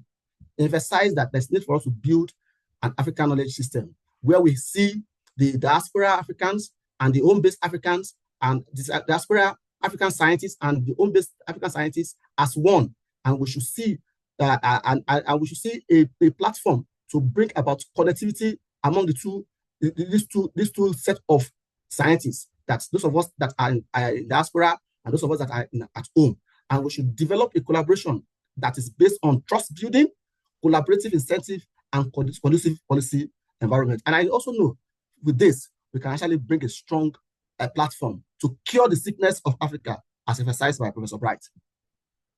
Colleagues, this is day 3. And of course, a lot of things has come up. And because of developing this document, I've not been able to put that into context, but I can say that the key takeaway from me, and that I want us to look at as individual and as a group in this conference, is that we should reflect to this concern. We must be strategic to connect and build on the following networks in ASFI to cure the sickness of Africa. We must look at how we can use the platform of African Australia collaboration, the Human Science Research Council that was emphasized by Dr. Subani, the workshop, the bootcamp workshop, and also the multinational agency that were discussed or expressed by Professor Aremu. He mentioned a lot of them. And of course, there are things that we need to take away to bring about a change to solve the sickness of Africa. Colleagues, I have this honor to say thank you. And if I have the opportunity to talk again before the conference go on, I will also invite you to a wine session this evening. Thank you, and have a nice evening.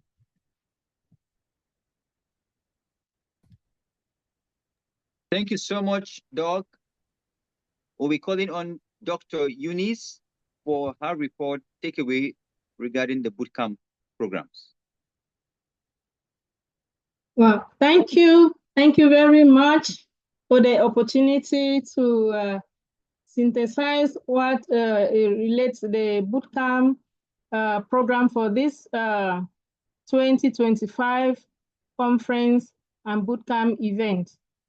I am giving the key takeaways from the bootcamp program. I am Eunice Fonye-Fonzo-Fombele.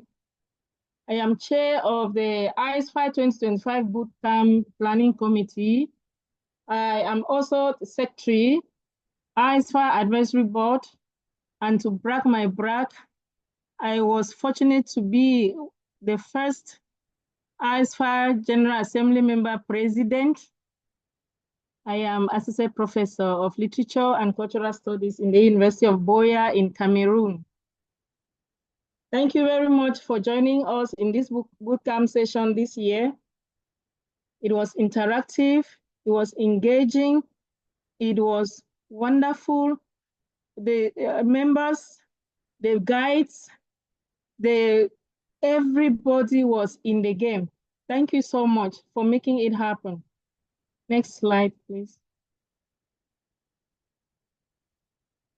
So we're going to look at the bootcamp from this. We're having an overview of all the sessions from the first day to the third day today, and the purpose is to recap core messages and lessons from the bootcamp, and the focus is evidence-informed policymaking in the bootcamp group project highlights.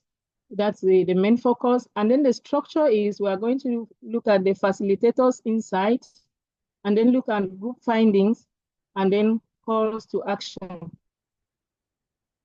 Thank you. Next slide. So we are saying that as far as the bootcamp is concerned, we should know that we are building a community of evidence-informed policymakers in Africa. That is what we just did in the last 3 days. Next slide.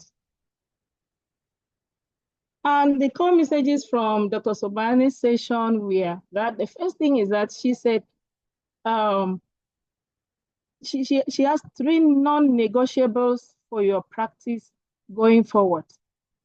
And the first one is that you should build and sustain a community of practice.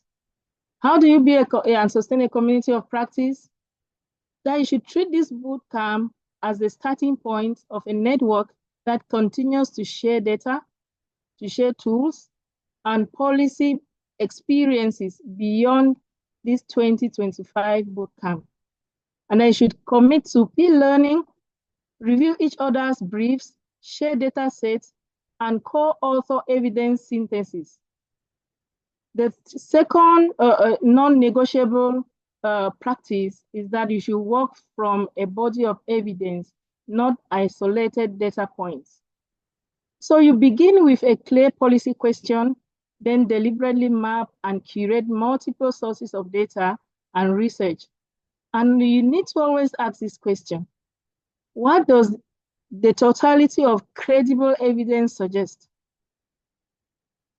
Rather than selecting evidence that fits a preferred answer. So you don't move from answer to evidence, but you want to move from credible evidence to what it suggests. Next slide. More on Sobane's session, she asked us to produce policy briefs that are concise, evidence-based, action-oriented, and accessible. And that we should use short, informative titles with clear subtitles. And the most important part of it, that lead with 2 to 4 key messages that a busy decision maker can grasp in under a minute. That is the elevator pitch. What is the unique selling point of your brief? So then translate complex analysis into plain language without losing nuance. Specify who should do what, by when, and with what resources. So these are important core messages from Dr. Sobane's session. The next slide is talking about cross-cutting lessons from the 5 project rooms. And we're saying that across the 5 rooms, the bootcamp showed how data-informed policymaking can tackle real African education and skills challenges. Next slide. So for group 1, before we talk about the key takeaways and the policy implications of the various group works, we want to acknowledge the seriousness, the engagement, and the intentionality of all the actors, starting from my team, Uchechi, Sylvia, and the rest of the evaluators and the guides, and then the members. Oh my goodness. I went throughout the rooms and throughout the WhatsApp forums. I saw her engaged, how we were urging to bring out results. We were doing everything for everything to be the best. And I tell you, all the 5 policy briefs have come out with the best. And the group 1 worked on social norms and girls' education in 8 sub-Saharan African countries. And the key takeaway was structural barriers are cultural as much as material. So policy has to address norms, not only infrastructure. And the policy implication in what they presented shows that we should combine legal reforms and financing with social and community-based interventions that shift attitude towards girls' schooling. So that is very important, and we really congratulate Group 1 for the great work that they did and the leaders of that group. Next slide. So we have Group 2 that assess school feeding programs in Africa. And the key takeaway was that school feeding is both an education and a social protection intervention. And the policy implication that came out of their work is that decisions should be based on rigorous assessment of coverage, nutritional impact, and learning outcomes, not only on enrollment figures. So these are important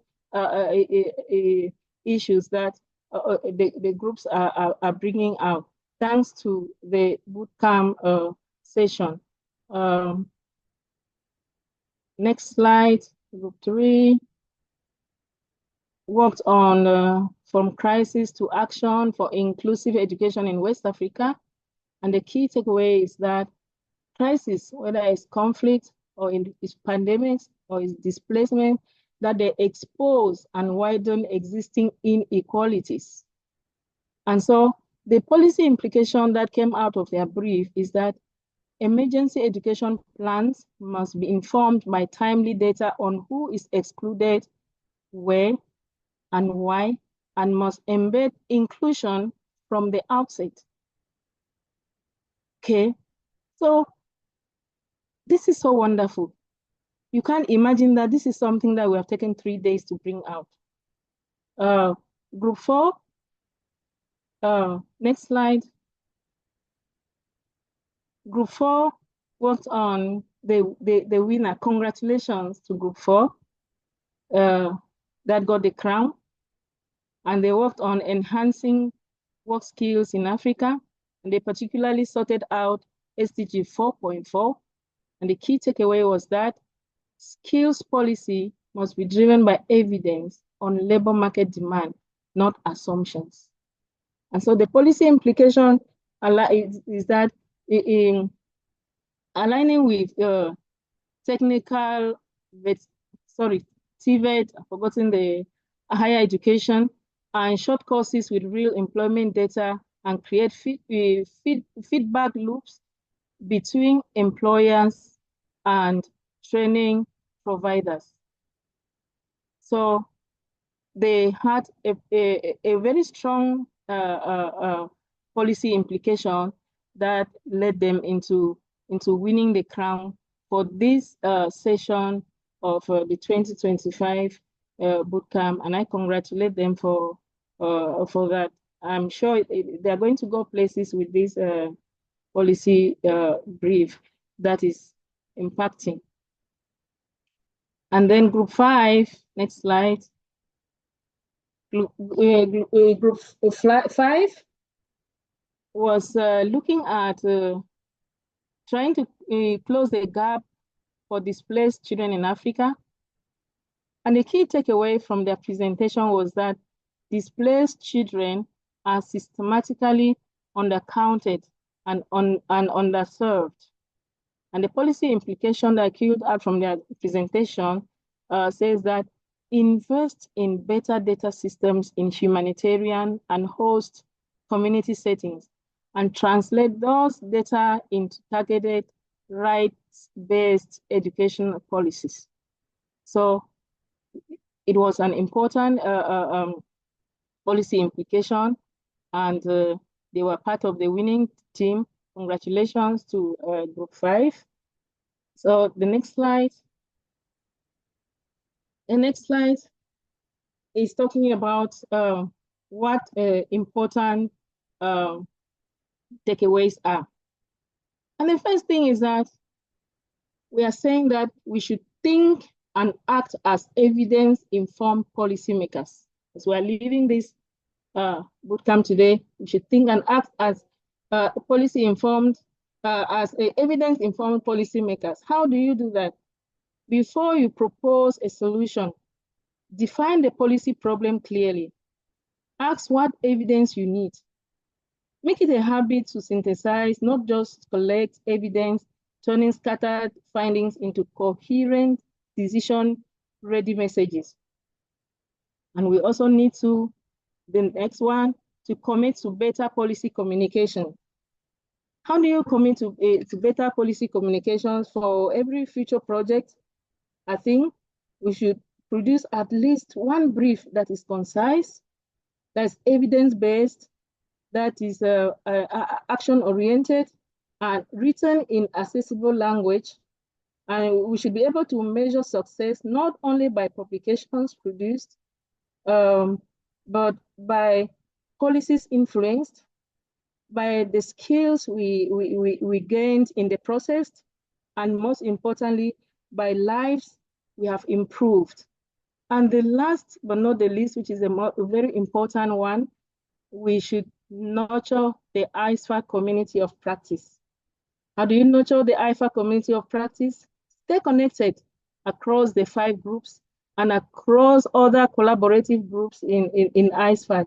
Treat your bootcamp output as living documents. You refine them together.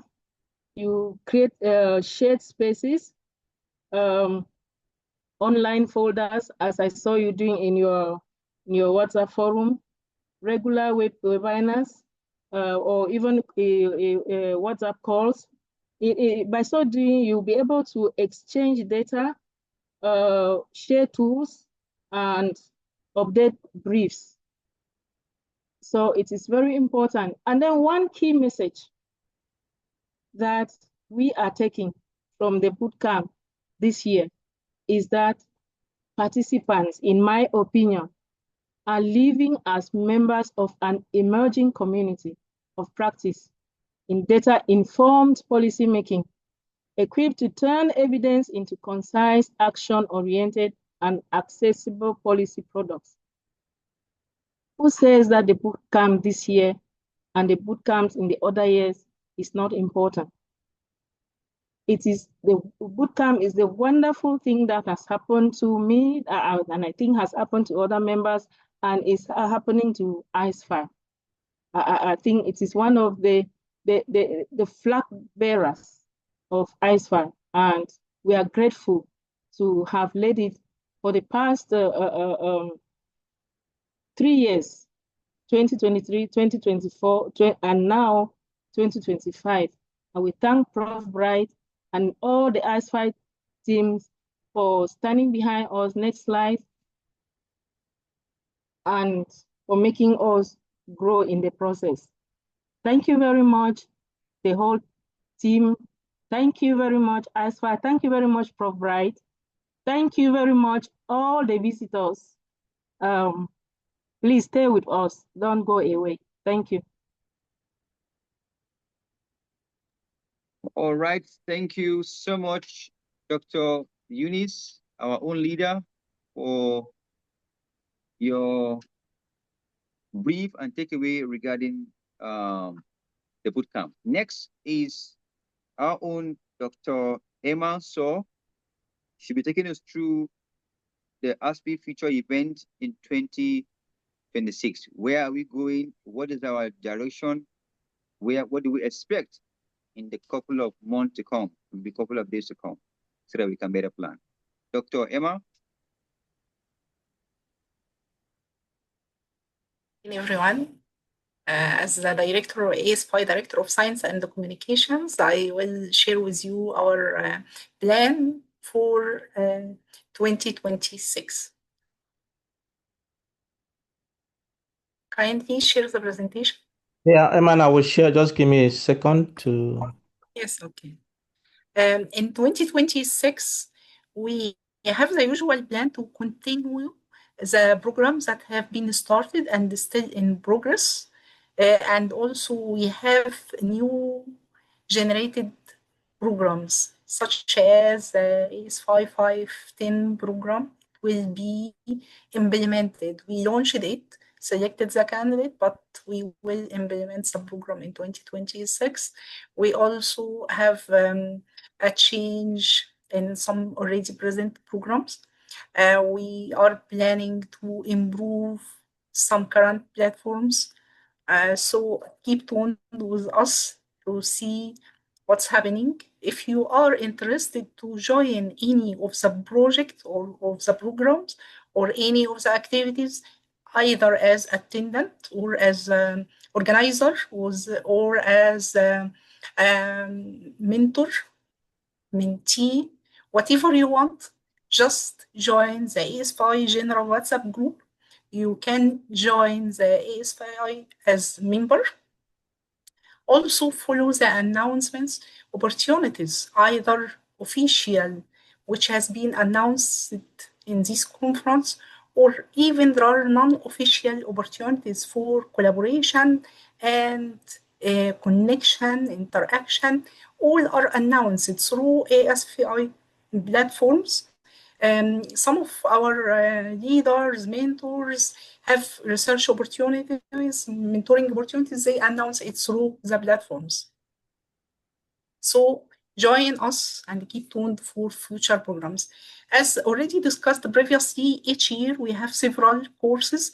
This year, 2026, we will have the reproducibility in research course, art of scientific supervision, art of scientific writing, systematic reviews and meta-analysis, grant writing.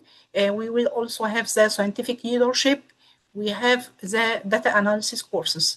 Maybe we announce feeder courses, but these are already established. They are will be hands-on courses as usual. Next, please. These are two courses are open for registration.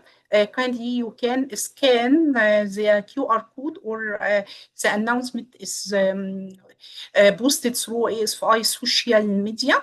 The first one is ASFI reproducibility in scientific research course. It will be started from 29th December 2025, and it will be on Saturdays. And also we have the systematic reviews and the meta-analysis. It will be a complete day course from 6 March. And it will, from 27th February till 6 March. And these courses currently open. Please, if you are interested, register your interest and you will be notified. Next, please. For the science seminar series, the theme for 2026 is about connecting science, the marketplace, and the community for Africa's progress. This aim of the seminar is to foster vibrant platform that unites scientists, entrepreneurs, policymakers, and communities in advances African development through knowledge exchange, innovation, and collaboration. And the series timing, as usual, last Sunday of each month from 5 to 7 p.m. GMT, and it is totally virtual. And this will be discussions, and also we will continue what we have started previously from as discussions or even outcomes from previous seminars. Next, please. As usual, we have a fruit of the seminars and discussions, which are the sessions provided by Prof. Nawaru. This year, we have something different, something collaborative and interactive. It is Prof. Nawaru Career Navigator. This will be a weekly reflective series born from 2 decades of experience in research, experience in teaching, experience in mentoring.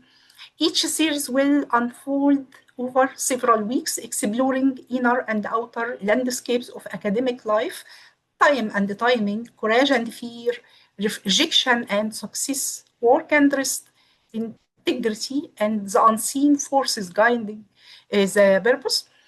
Drawing from years of teaching, mentoring, and leadership, Prof. Nawaru will share lessons shaped by both failure and fulfillment, reminding scholars that every career is a living manuscript, written in steady moments of persistence and grace.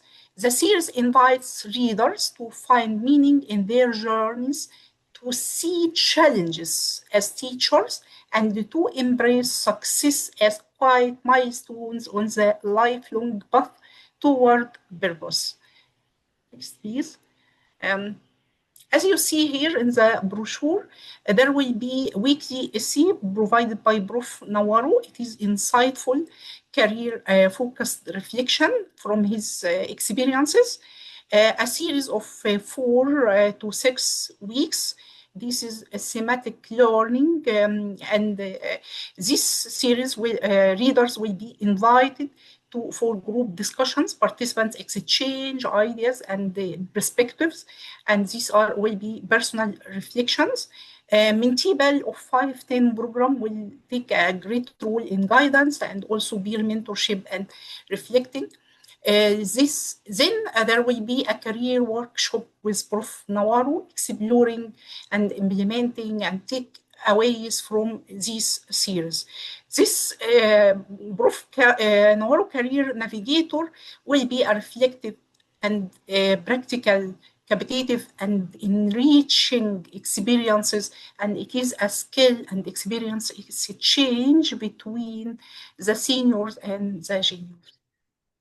Next, please. Also, we will update and make more improvement in ASFI Scholar and ASFI Meet platforms.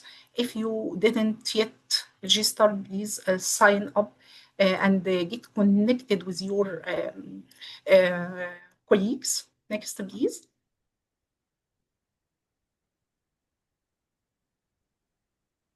For ASFI RJ in 2026, March, we will complete 2 years, and we will apply for more indexing, and also we announced special issues. We will act more to make ASFI RJ the platform you are intending to publish there, and also the platform that is maintains the high quality in publishing, high quality aspects of publishing. Next, please.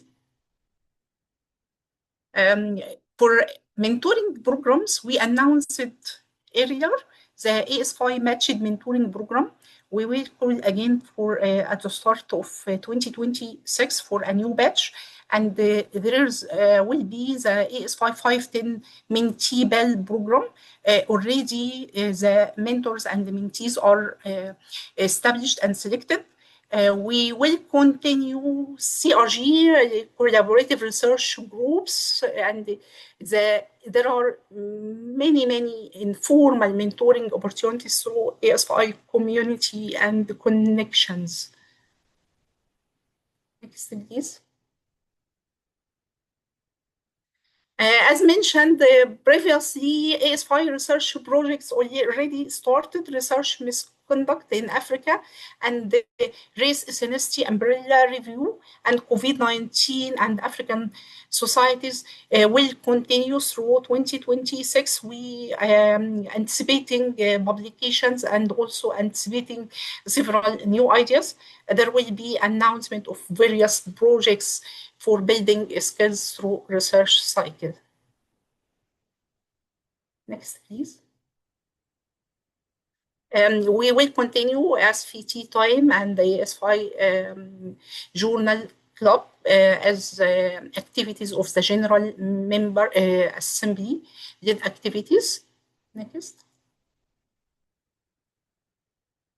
And the wealthy, if you are happy and enjoyed attending the conference, if you are willing to take part of this, we will announce a call for participating in organizing ASFI 4th Conference and Bootcamp 2026.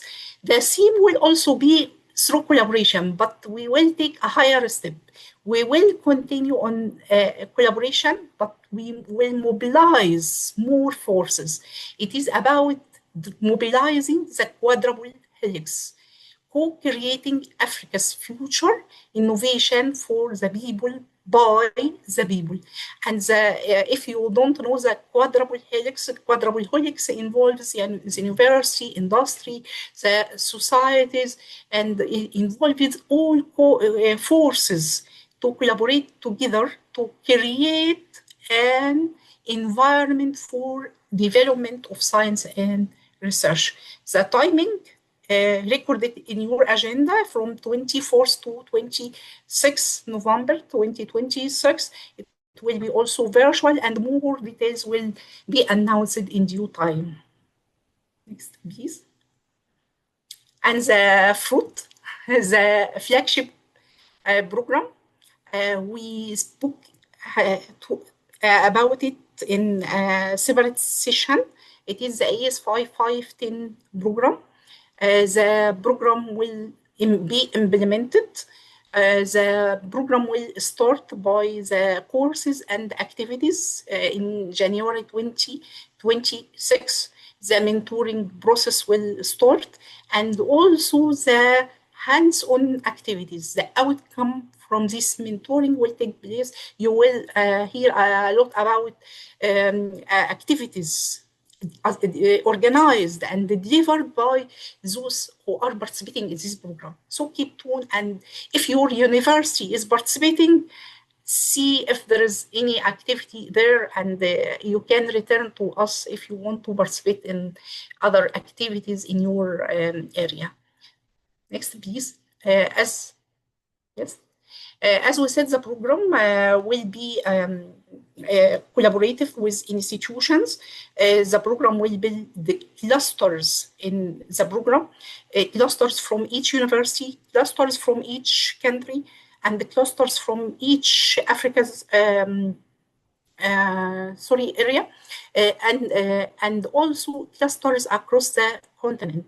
And the program involves creating this collaboration, and it will be a lifelong progress. Next, please. The mentee and the institutional content and the participants all together will work to improve the connection and the collaboration and capacity building across these African institutions. We want to provide further development in science and also a continuous sustainability. Sustainability is our goal, not just you take a course and end. It is a sustainable process, and you transmit and exchange your skills with more and more people. Next, please. This is the vision, to have an institutional continent and also continental content, so that the knowledge will be exchangeable. We are looking forward to your participation in ASFI programs in 2026. Also join the ASFI family. Next, please. You are looking forward for asking some technical questions. My colleague, Dr. Ajibola, will announce them now. But I have just a request from everyone. Kindly, we want to improve our activities and the programs. So kindly, this will take 5 minutes to complete the evaluation form. This is the evaluation form for day 3, and I will post in chat also previous days. Thank you, everyone. Dr. Ajibola, it's for you. Thank you so much, Prof. Hima. That was wonderful. So to quickly pass some quick announcements, who would be processing the certificate and sending them across to those who have presented their oral abstract and who have also presented their poster abstract.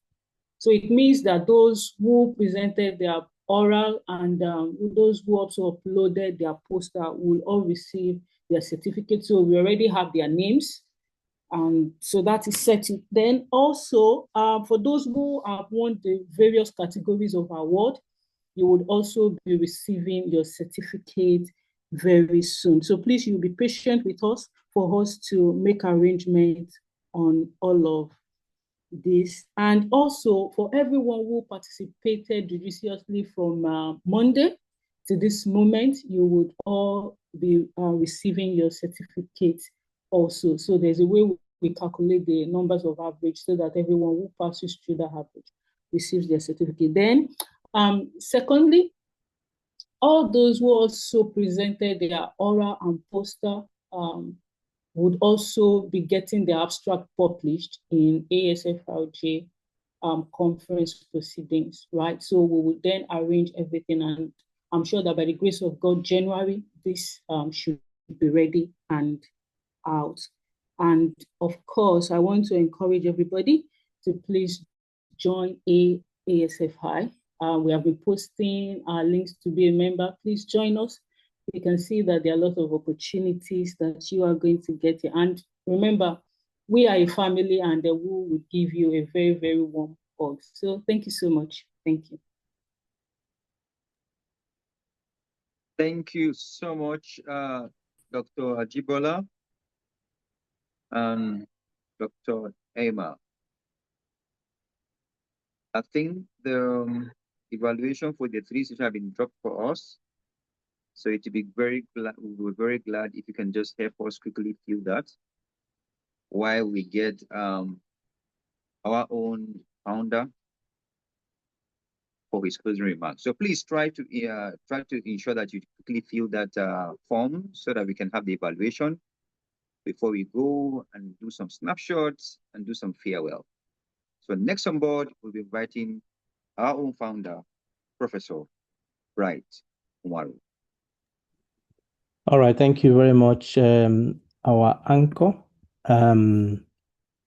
So let me. All right, 3 days. Wow. Well, for me, it has been 4 days because I started on Monday, and for many, it has been 4 days. It has been a journey we have taken. So the first question I have for you is, do you want to go? Do you want to go? If you want to go, you can just raise your hand. Just raise your hand. I can see from here. If you want to go, just raise your hand. Who wants to go? Okay, I can see White wants to go. Any other person who wants to join him? Who wants to go? All right. I can see 2 hands, maybe 3. Can see 4. All right. So, how many wants to stay? Those who want to go can be your hand down. You can go after my speech, but you can be your hand down. Who wants to stay? Who wants to stay back? Let's continue maybe until tomorrow or continue this next week. All right. Those who wants to stay are overwhelmingly more than those who want to go. Okay. Let me see the next question. How many people are satisfied with what has happened this week? How many are satisfied? Please, if you're in the house, you need to vote. You need to express yourself. You need to express yourself. How many are satisfied with what has happened this week? All right. Great number. Okay. Let me see the next question I have. If you are satisfied, you can just bring your hand down. Let's see how many are unsatisfied. You are unsatisfied. There's something you missed. There's something you are longing for, you didn't get. Let me see your hand. You are unsatisfied. Okay. I have two hands, Hannah Ahmed and Manasik El Badri. No, I was No, it's unable to. okay. No, Sorry. no. All right. Sorry. Okay, just mute yourself. All right, so everybody's satisfied. How many will join in 2026? How many plan to join in 2026? All right, that is great. That is great. Okay, I don't know if there is anybody who doesn't want to join in 2026. I wouldn't ask that. But the point here is that we have had a wonderful week. Okay, colleagues, we have had wonderful week. I would like to stay, but the fact is that there is time for everything, isn't it? Yes. There is time for everything. We have to go because it's time to go. But I think if you have really been faithful to attendance, participating in the programs, the fact is that you're not going home the same. And I mentioned it on Tuesday that if you stay, you wouldn't leave the same. Okay? Our anchor, Dr. Jerry, was asking how you have impacted, perspective changed, skills you have acquired, commitment. I think one of this would have happened to you having been here these few days. And I'm encouraged, really. But before we go, I just want to remind you, I like this quote, and I have said it during the last 3 years. These 3 years we have had that. All right, Christopher Reeve. So many of our dreams at first seem impossible. They seem improbable. And then when we summon the will, they soon become inevitable. And I tell you, that is what ASFI is to me. ASFI exemplifies to me that there are many things we see as impossible at first, but somehow, miraculously, they begin to go beyond what we can even imagine. All right? That we have been able to come here, do it the first year, do it the second year, do it the third year, and each year is becoming even more beautiful than the year before. Makes me align with what Christopher Reeve has said here. It is amazing. It's amazing, colleagues. This is where we started. All right, this was the first meeting we had about this conference and boot camp in November 2022. You can see the names that were there. Many of them are still there. Okay, well, will I say many of them? Some of them are still there, but many are not here. Okay, because the saying that many are called, but few are choosing is right. Because by the time we had the 2023 conference, many of those who indicated interest, as we have this, I was saying in the morning, people want to join. Eventually, they fade out. But it is those who finish the race that really win the crown. And those who have stayed from 2022, when we started, 2023, they helped us to implement it. 2024, they were there. 2025, they were there. I tell you, their transformation is beyond their own explanation. It's not common that you have a digital event in this way, and it's well organized, things move smoothly. It's not common. Okay? That tells you the amount of work that has been put in there. But beyond the amount of work, there's something else that happens behind the scene to those who do it, to those who volunteer, to those who commit. You know, I just sent a text because I know what Edna, the department she has worked to select these winners, I know what is there. I know what is there. I said, thank you, your group has done well to navigate this complex thing here. And she was sharing with me that when it was time to volunteer, that she wanted to give up. She didn't want to take it. But her experience is that she has learned a lot. That's her experience. And what she has learned here, you can't take it away from her. It's part of her. And I am happy. Maybe that goes to other people. And I can see it manifest. I can see Samuel. I can see Uchechi. I can see Jerry. I can see Eunice. I can see Eman. I can see Ajibula. I can see different people there. And there's a team that has been formed here. And it means give the ASFI a digital program to organize. And they will not disappoint you.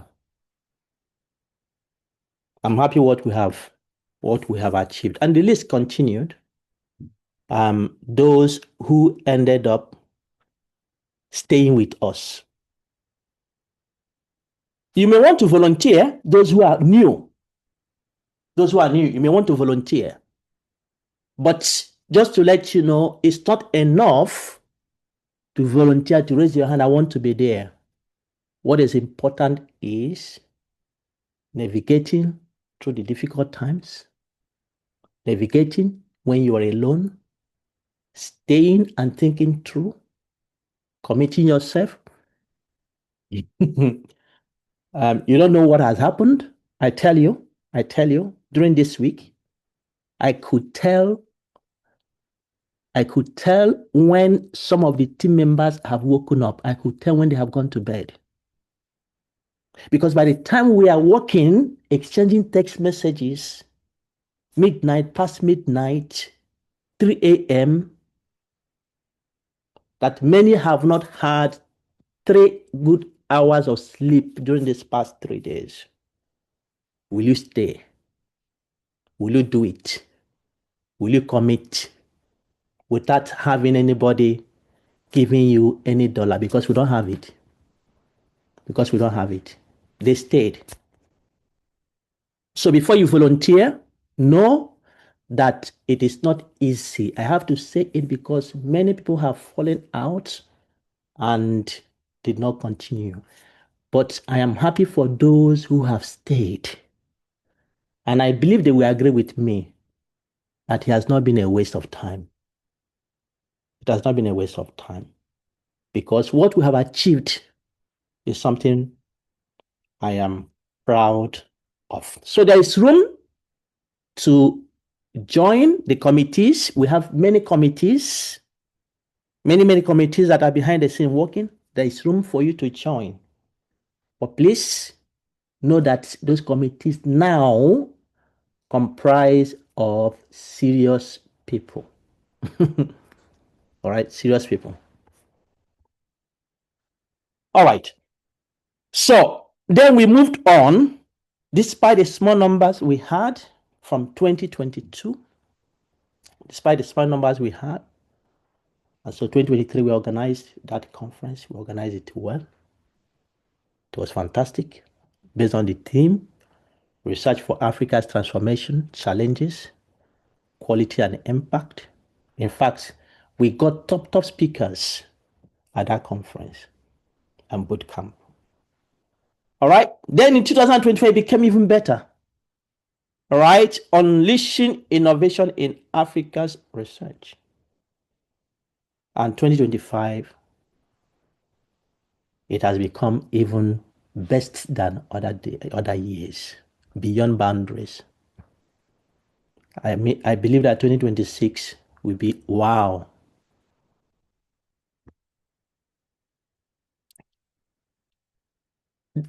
We stayed with our vision. We stayed with our dreams. And that kept us alive. And that is what vision and dream can do. Sometimes I hear people ask me, one of my colleagues was asking me, she saw the award I Am Humanity gave on LinkedIn. She commented it and she met me on the corridor. She said, I saw this, tell me, so what is that?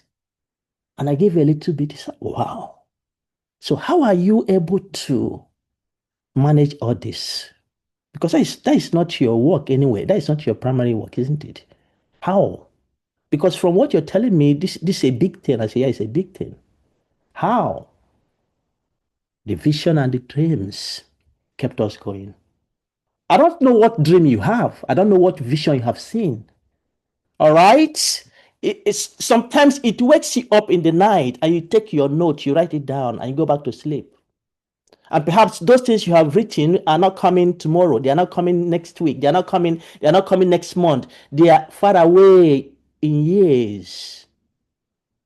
All right? Our vision and dreams kept us going. That is how I feel. And I believe that is how many of those who have stayed with ASFI feel. All right? They can tell you their stories.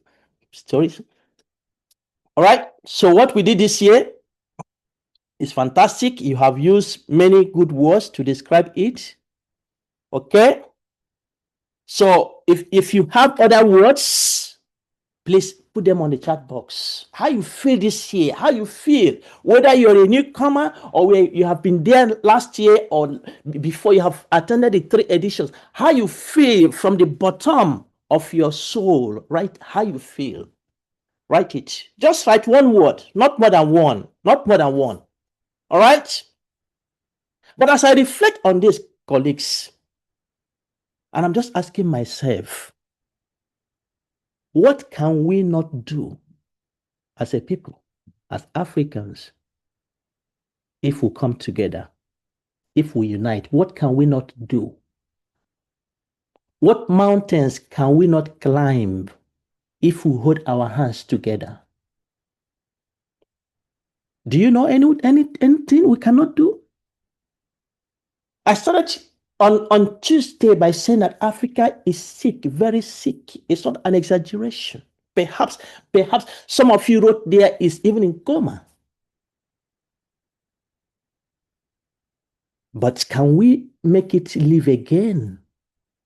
With what we are able to achieve this week, did 2024, did in 2023, going in this direction of excellence and joy and fulfillment, can we be the hope that Africa is desperately in need of? Can we? Can you?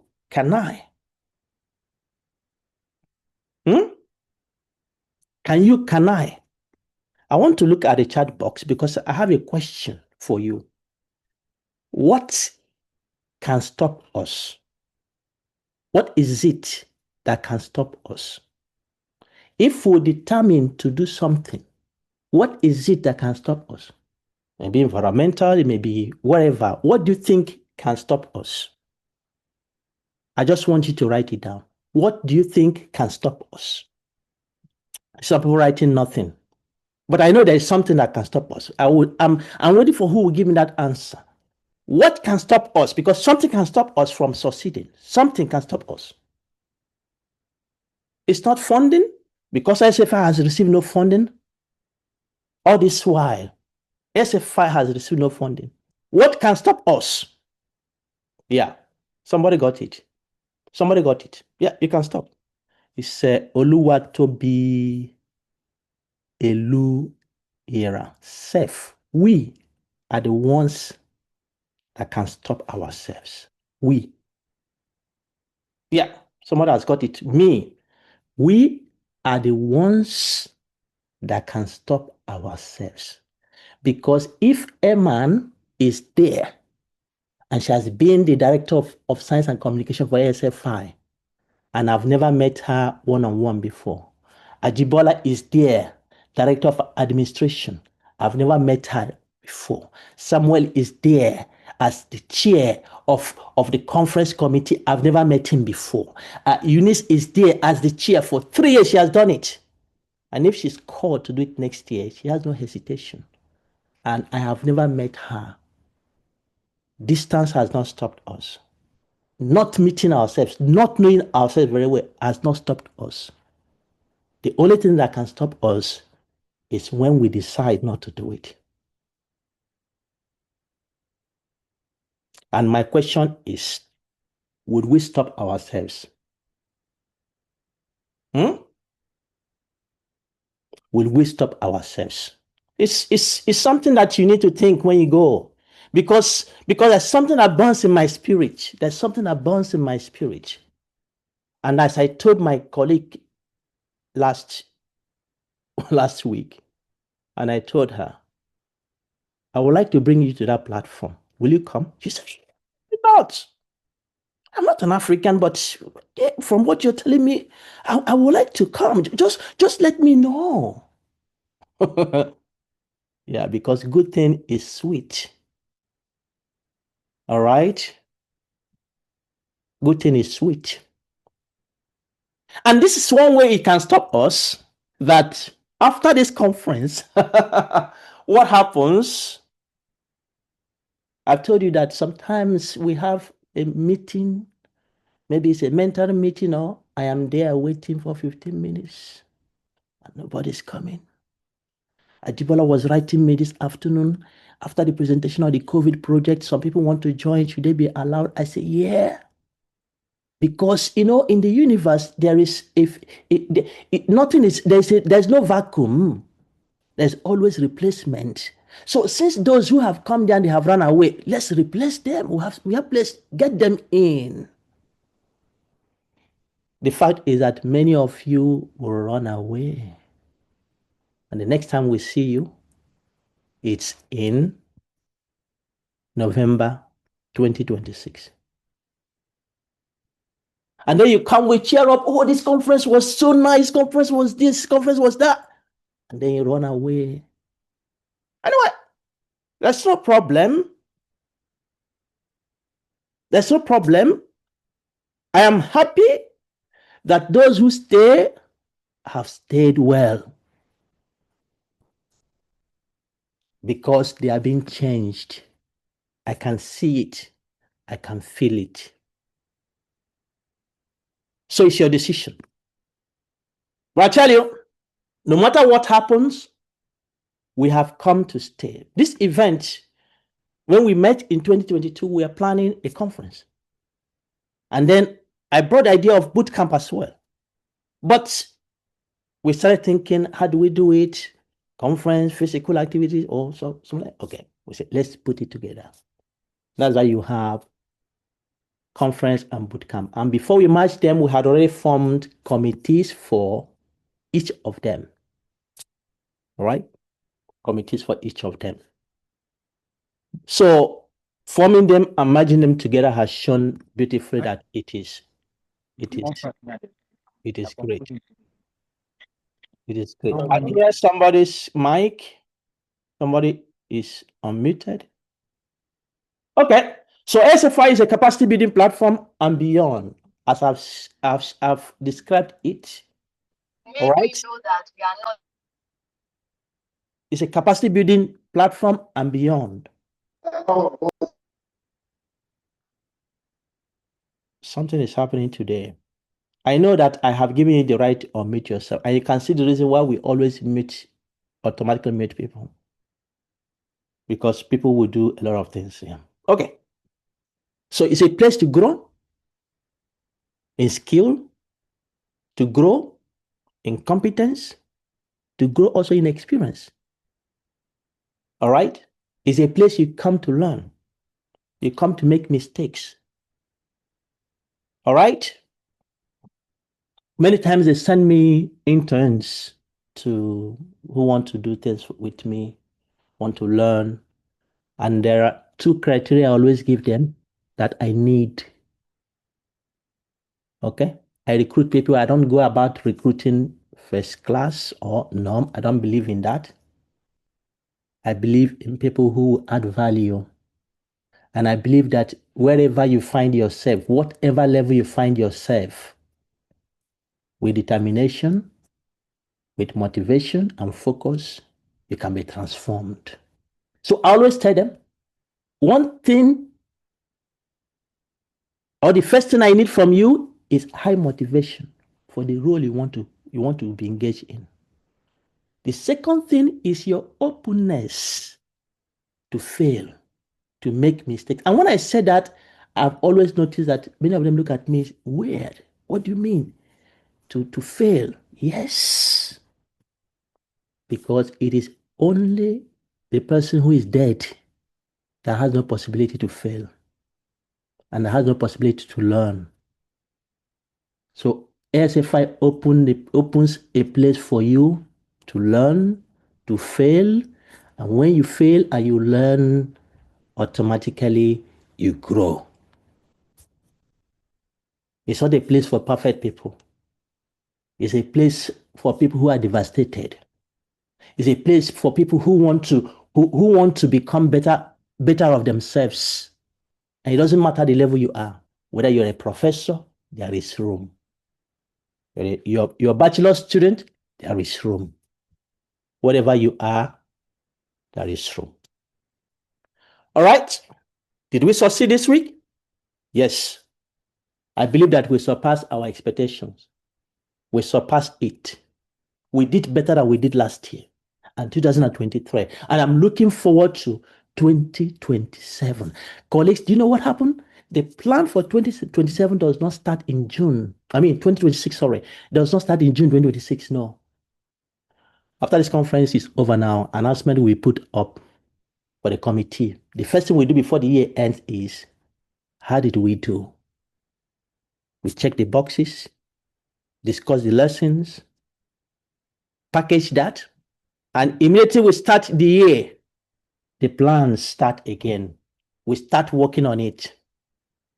So for these men and women who have devoted their time, I want to say thank you. Thank you.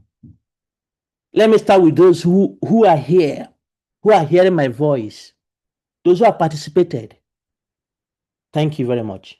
Thank you for staying with us. Thank you for believing in this movement. Maybe some of you didn't even believe, but thank you for the conversion we have made. All right? I thank the keynote speakers. I thank the pre-conference workshop facilitators, the session anchors, the moderators, the rapporteurs, the bootcamp facilitators, the ASFI presenters. I thank my colleagues, Dr. Eman Sob and Dr. Ajibola Oladejo. That's a fantastic team. Please don't mind me because I push them. I hope they understand me very well now. I push them. Yeah, I have to push them. And I'm happy with the things I'm seeing coming out. I'm really happy. Yeah, I'm really happy. So thank you. Thank you for thinking, for taking my brain. And when I'm not there, you're already checking it and see what does he want? What is the next thing? Thank you. All right. Thank you. Leaders of the conference and bootcamp committees, thank you. All right. Dr. Samuel Abanibe, thank you. I appreciate and I encourage you to go on that path. You know, it's important. Leaders are made. They are not born. And if you want to be one, you need to go to the path that will make you. So please keep it. Don't renege. Dr. Eunice Fonze Fombele, you are a woman of stature. So please keep it. Keep it. Yes, you joined ASFI and you had choices, but you have stayed with us. I'm grateful. Thank you. I thank Dr. Edna Majaliwa. Yes, you have not only learned, but you have also contributed to the success of this program. Dr. Uchechi Onyedekachi, thank you. I can see the things you're getting through. You're a unique one because the way you approach ASFI showed that you had never give up spirit. She pestered me, checked me everywhere, email, LinkedIn. Oof. So this lady won't let me sleep because she wanted to get in. But anyway, here she is, and I can see her joy in it. Prof. Abdul Hamidu, Dr. Jerry Kwabai, Sylvia, and all those who have presented, and our own president, Dr.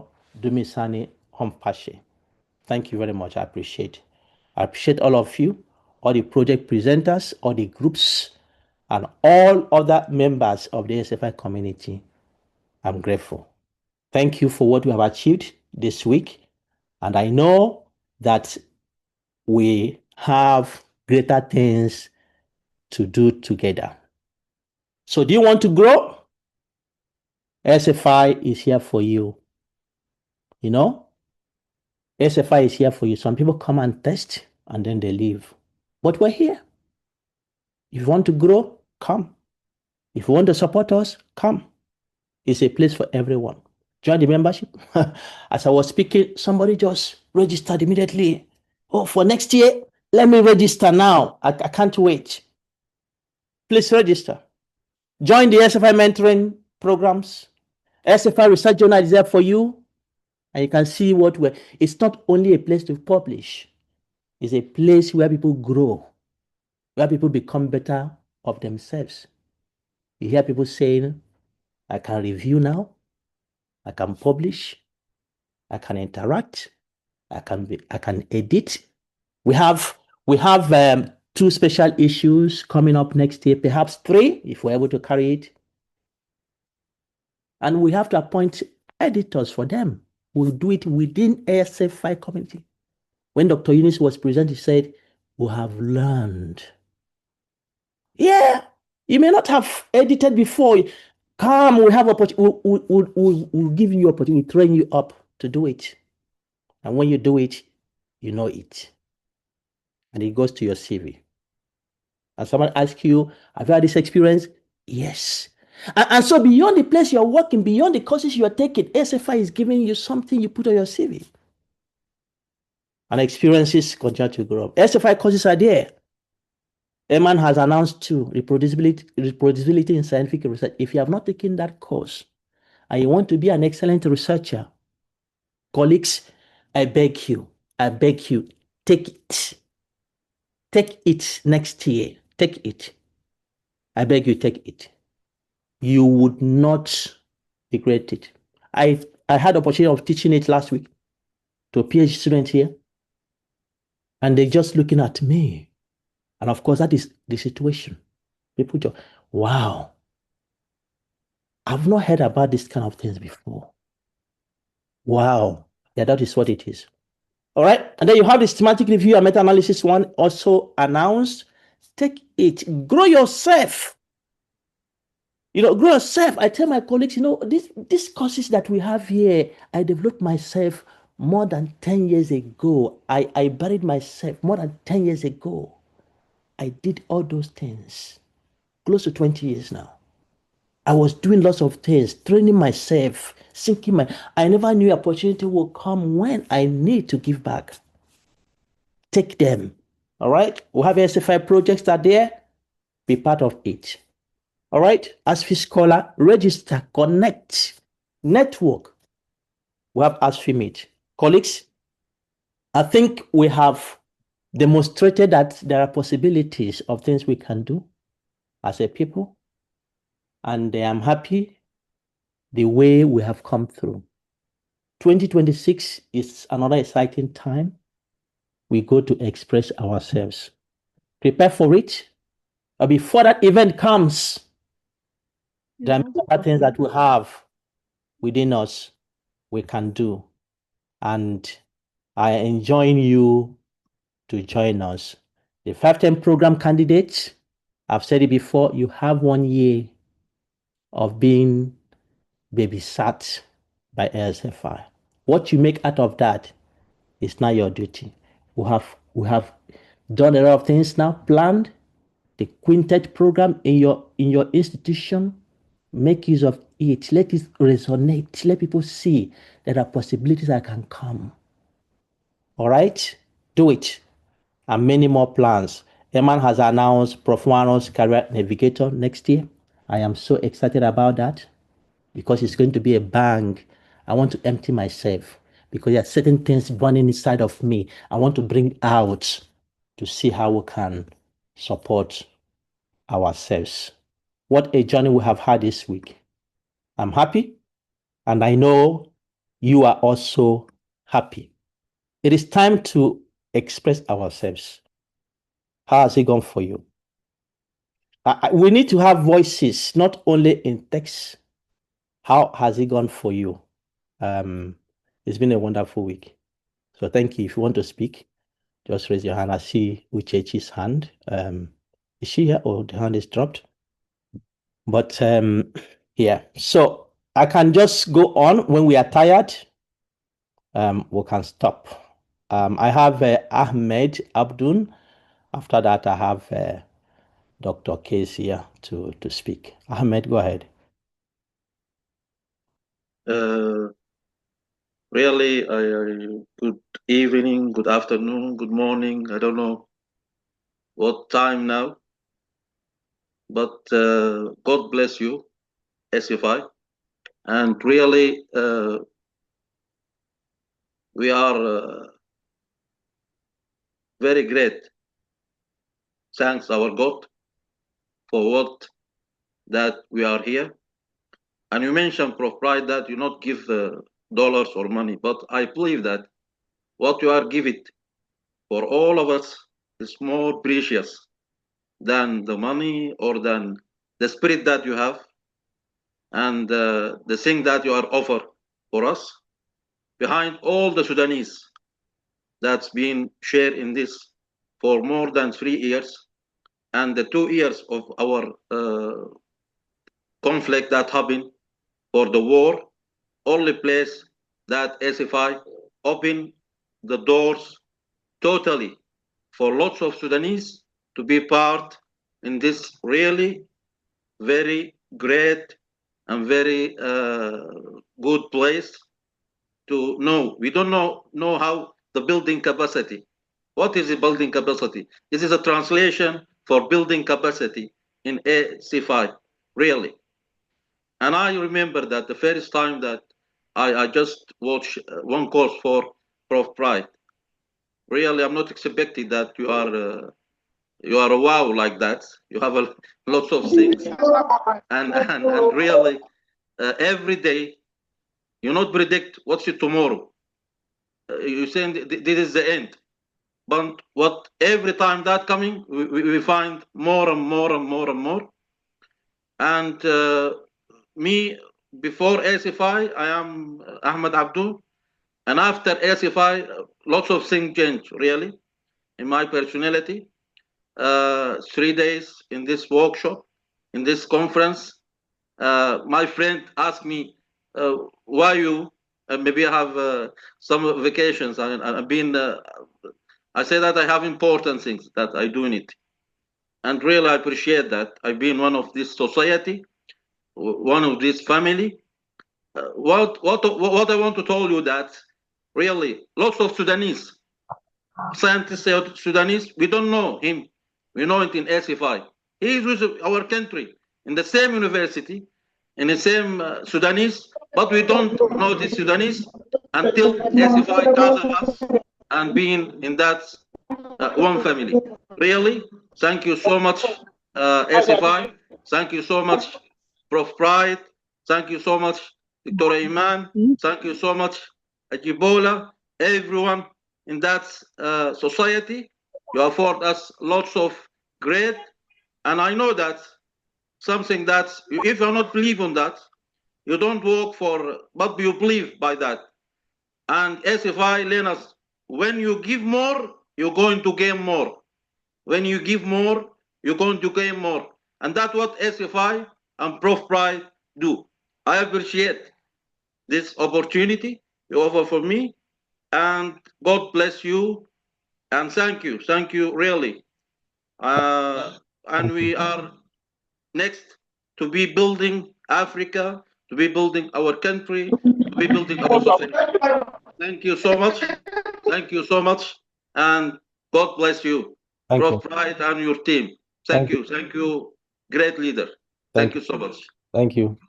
Okay, Dr. Kezia, please.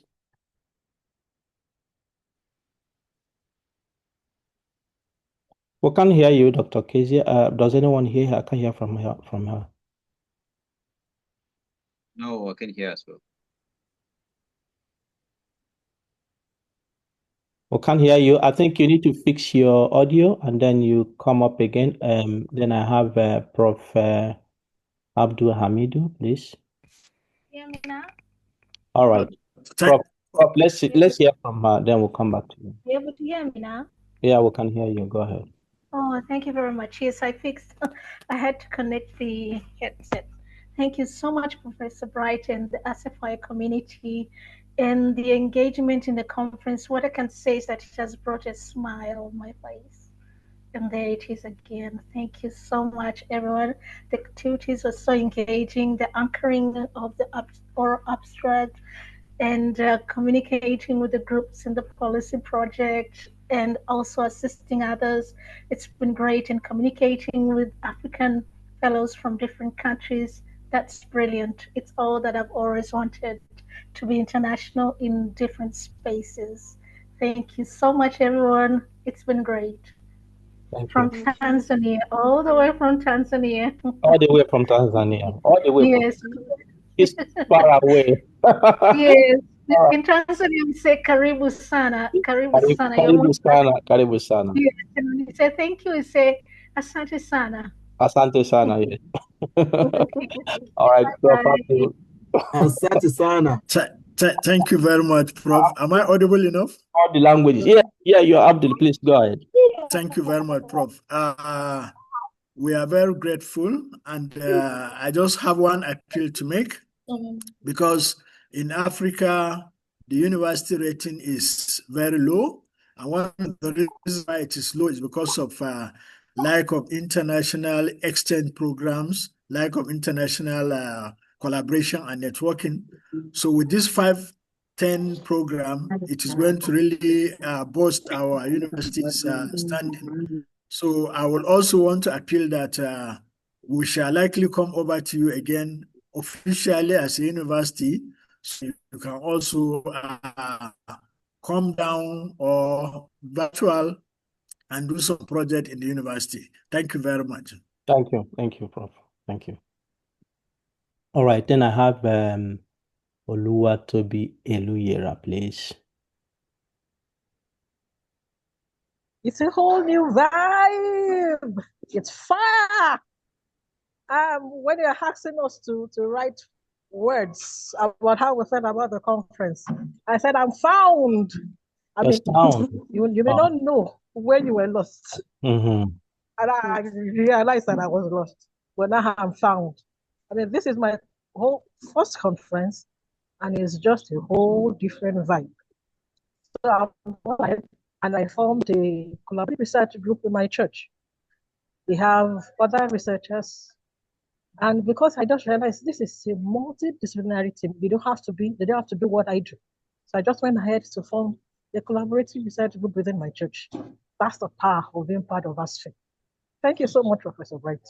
I am found. Thank you. Thank you. Thank you to the organizers. Thank you. Dr. Oladejo, I don't think Dr. Jibola, I don't think you sleep. I think you have power snaps. And chat up at 5 a.m. Yes, please, if you're not speaking, if you're not called to speak, just mute yourself, and then I have Dr. Chechi. Please go ahead. All right. Thank you so much, Prof. Thank you for granting me this opportunity to speak. I actually asked for it because I think if I should leave this place without saying this, then I wouldn't be very fulfilled. Joining ASFI has been one, I don't know how to put it in a word, but it has been a growing process for me. It has really, told me who I am really, like, it has really projected who I am. And that's because we learn a lot. I remember one thing you told us, Professor Bright. You said if you always have a burning passion to do more, then that means ASFI is the place to be. I can't really quote you exactly, but I remember you saying something like that. And then plunging into this. Yeah, she's always falling out. Where she is, I don't know. The network is very poor. All right, I have Dr. Nejla Taha, please go ahead. Let's see if Uchechi will join us. Okay, thank you so much. Thank you so much for the opportunity. Thank you for this inspiring and productive conference. It was honor to be part of this remarkable gathering, and I am so grateful to ASFI for the journey, for the learning, for the collaboration, and I hope that we will be able to do more and more. I know that the great leadership from Pride, the leadership that I trust, the insightful mind I saw, because he's a really real scientist, real professor. He get it. He worked hard for it. It is appear in his activity, it appear in his achievement, it appear in his thinking, planning. You inspired me a lot. I am convinced by you as a great leader. You are the reason that I stay. You and the team, all of you. I appreciate the hard work from Dr. Iman, Dr. Egibola, the nice personality, the nice treating and dealing with us. Whenever you send a message, there is answer. And Professor Bright is one of the ones that never let you without answering you.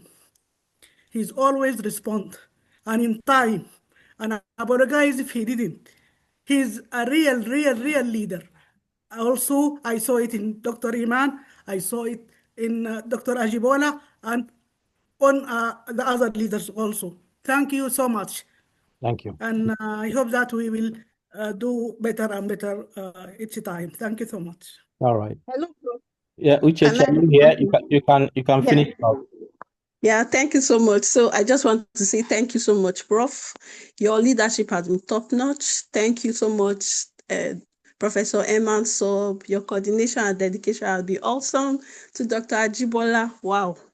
I don't have words to tell you. Then Dr. Samuel Abanibe. In fact, I get very anxious anytime I see you on my space because I know it is the call to work. Hello, can you hear me? We hear you. All right. Then to my amazing team, like I don't want to leave here without saying this. Thank you so much, Dr. Lim Kile Mpofu, Dr. Kezaya, Dr. Priska, Dr. Patricia Nkwetiem, Dr. Ibukunoluwa Adedeji, Dr. Gladys, to promise my students who I brought here. All of you have been amazing. You will not imagine that I speak to all of them even at night when people are sleeping. I call them and they respond. Honestly, I really appreciate. My heart is full. I thank you, Dr. Sylvia, though you're not here now, Dr. Abia Abdul, Dr. Jerita, Dr. Chineye, Dr. Mercy, Dr. Jessica. You people have been awesome, and I want to work again with you people because these are people who are really committed and they don't take offense in what you say, and all they want to do is just to get the work done. And this is just my little way of saying thank you so much for all your contributions. They are really invaluable. And to everyone who have participated, as the Vice President membership drive, I want to also take this moment to say, come and join ASFI. Don't be an onlooker. Join us because just like what one of the VP says, the VP for Science and Communication, he said, ASFI is the place where you come in and you get out better. Like you cannot be the same again. Everything about you changes. Your passion, the way you give it back to the society. In fact, your influence and what God does with you. Like is a true description of what God says, that those that sow will reap. Those that sow will reap so much. And I want to thank the Almighty God for this great opportunity. Thank you so much, everyone. Thank you, Prof. Let's do it again, come 2026 and beyond. Thank you. Long live ASFI. Thank you. Thank you. All right. I see a hand Ipoko Ore Ebirian D Isaro. He would have shortened it. Is that one name or what? Please speak. Prof, thank you so much. I want to sincerely thank you on the wonderful team you put in place to ensure the success of this conference and bootcamp. Actually, this is my second time of joining this bootcamp. It has been amazing.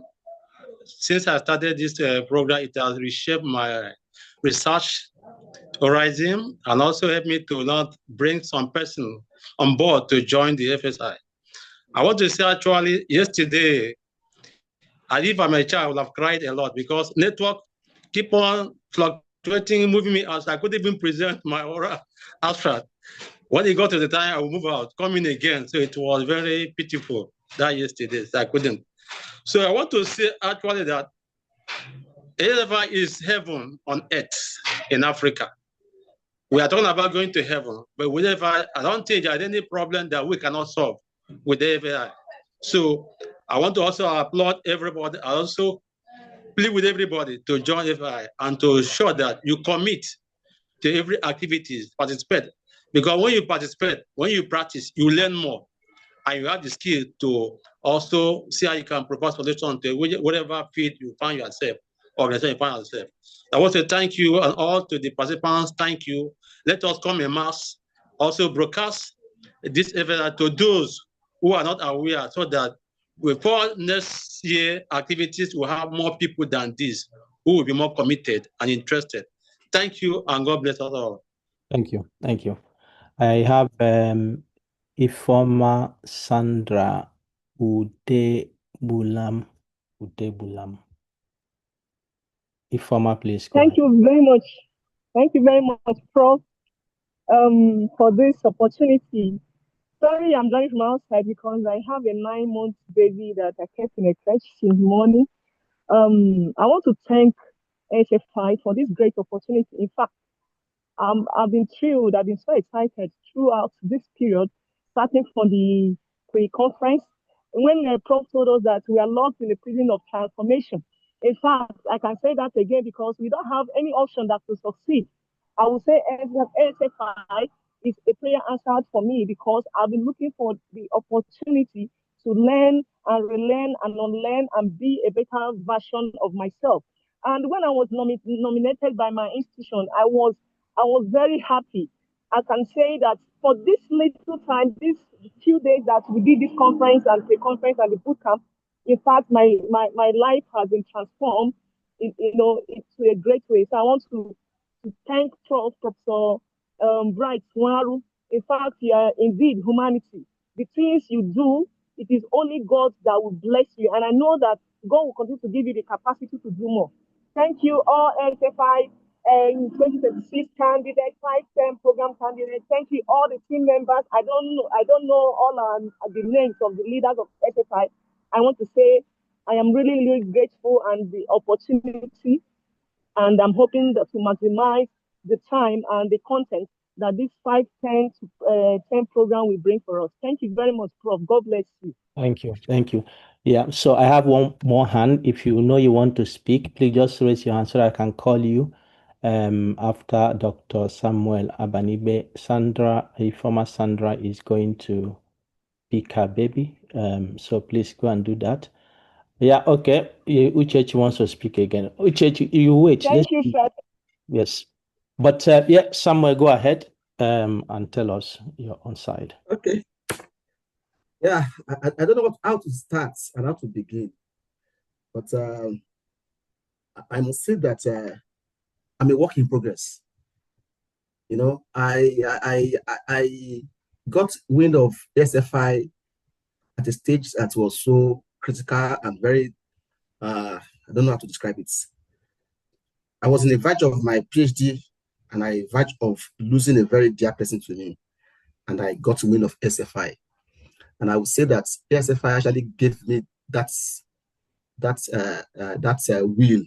to be able to surmount the pressure that was on me, and I was able to achieve my PhD under 3 years. I actually had my PhD under 3 years. Okay, and I would say that the first course that brought me to ASFI is scientific SR, systematic review, and that was like I don't know. Then later on, I had this course on data analysis, which was the cross of what I needed at that time when I was doing my research. Was I actually collected my data then and I needed to do a very fantastic analysis. So that gave me a platform. Now, I just came to come and train to get some skills. And I didn't know I got myself being inducted into the venom of ASFI. And you know, when we're having the anniversary, and they called for me to anchor the gala night game, and they called for us to do a poem game. And I just thought that I've written a poem before. Let me write something again. And I just started on my table. And that word came to my head, pandemic. And I can tell you that was just it. But I don't want to go into that for now. What I want to say now is that taking a role of a chairman of conference planning is a thing that I can't even imagine the next 5 years happen to me in my career. You know, though I've actually participated in some subcommittees, conferences locally, and some other things academically, which are very minute. But now we come to a platform to now be a chairman of an international conference, a multidisciplinary level conference with highly skilled scholars across Africa and the globe. It was like a shock to me when that thing was coming closer to me. At the point, I was trying to imagine myself, what is happening? And I must say this, just unfortunate that Vera is not on this call. I would have loved Vera to be on this call. She actually gave me a push. Aside, Dr. Ajibola gave me that understanding that Dr. Sam can get it done. She has a way of talking that make me feel that this work is not tedious, it's small. And I picked those words. But at the point when myself and Vera was trying to reconcile on how to actually plan for this year conference, having understanding our position, and I had a lot of work in my hand here where I am here. I was just imagine I'm going to do it. But the thing that actually tripped me that I want me to talk now is that when Prof was trying to give thank you and you called my name, I said, you're a leader. I've just imagined, am I leading? And I asked a friend, I sent a message to a friend, am I really a leader? And that person responded to me that I take responsibility. I know how to move people to do work. Then I want to say to all my friends in this room, in the planning committee, Edna, for instance, I don't know if all of you know who Edna is. That lady, she's a very powerful lady. I talk to her sometimes even in the midnight when we want to concise things and put things in order. We do meetings. Okay, Dr. Nejla has been so wonderful. She will take responsibility and she'll say, okay, we'll get it done. Uchechi, I know, don't even go there.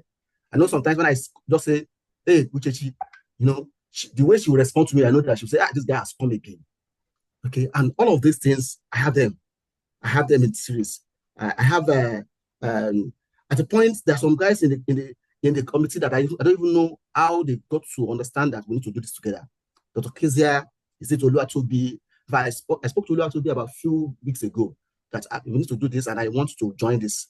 And she didn't, she just obliged and we started doing it. Okay, and is it Lina?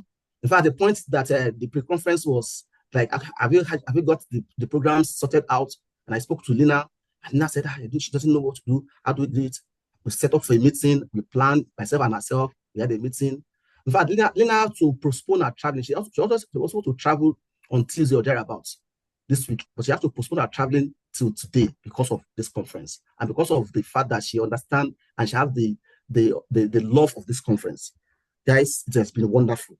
So I have a lot of things to say here, but I just want to say that I appreciate this platform. I appreciate this. Jerry has been very wonderful to me too. You know, I have a lot of people that I can't even mention their name. Is it Professor Eunice, who happened to be my first president? Anytime I have, even when we are together as in the last dispensation as the leaders of the General Assembly, we say things and we talk together and we put things together and we get things done. Dr. Eunice, I have to say thank you to you. I also want to thank the current president of the General Assembly, Dr. Tunisani. He is a person that actually allows people to explore or to do things and make things work. Dr. Tunisani, I want to say thank you very much for your support. And also, I want to appreciate all the reviewers that we use to review all the 120 abstracts that dovetail into the oral presentation and the poster presentations. those guys did a wonderful work for us in the space of time that we need to do that work. And I want to say thank you. Prof, I have a request. I've said it passively, and I want to say it.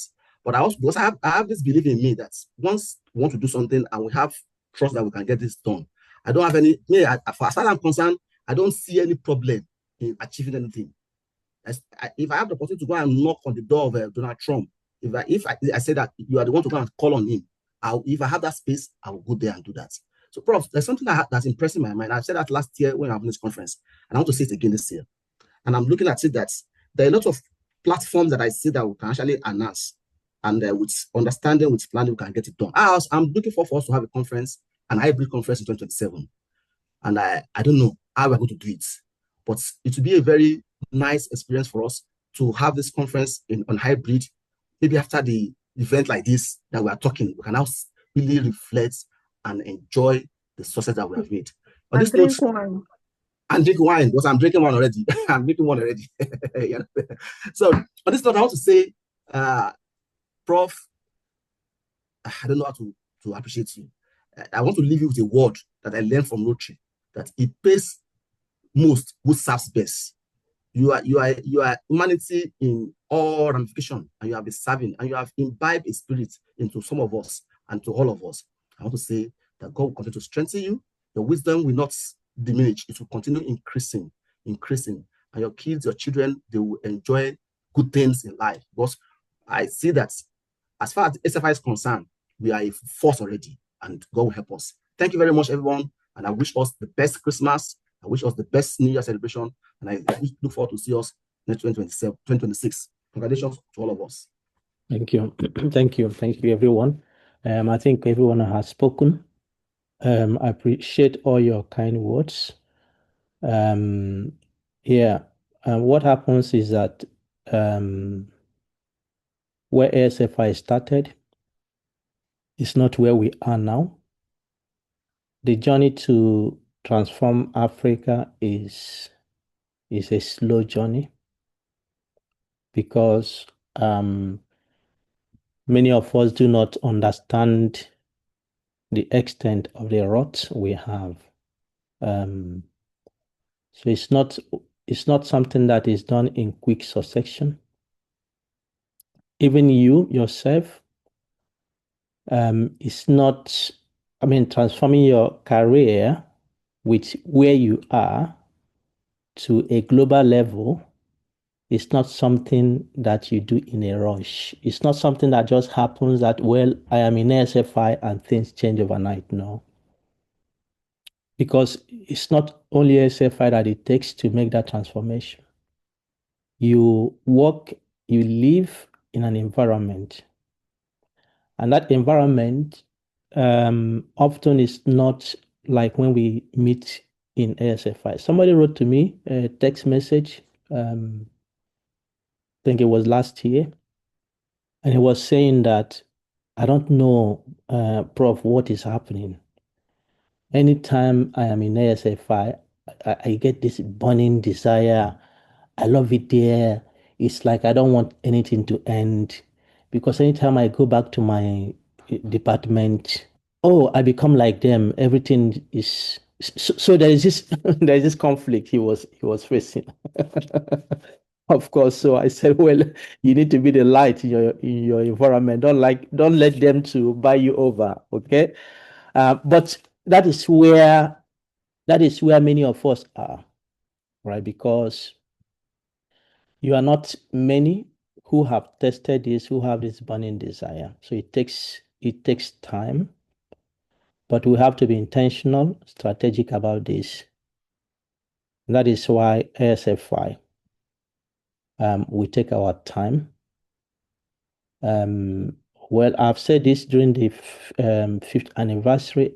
ASFI is not my project. It's God's project. And some of you may not understand what that means. Yes, it's not my project.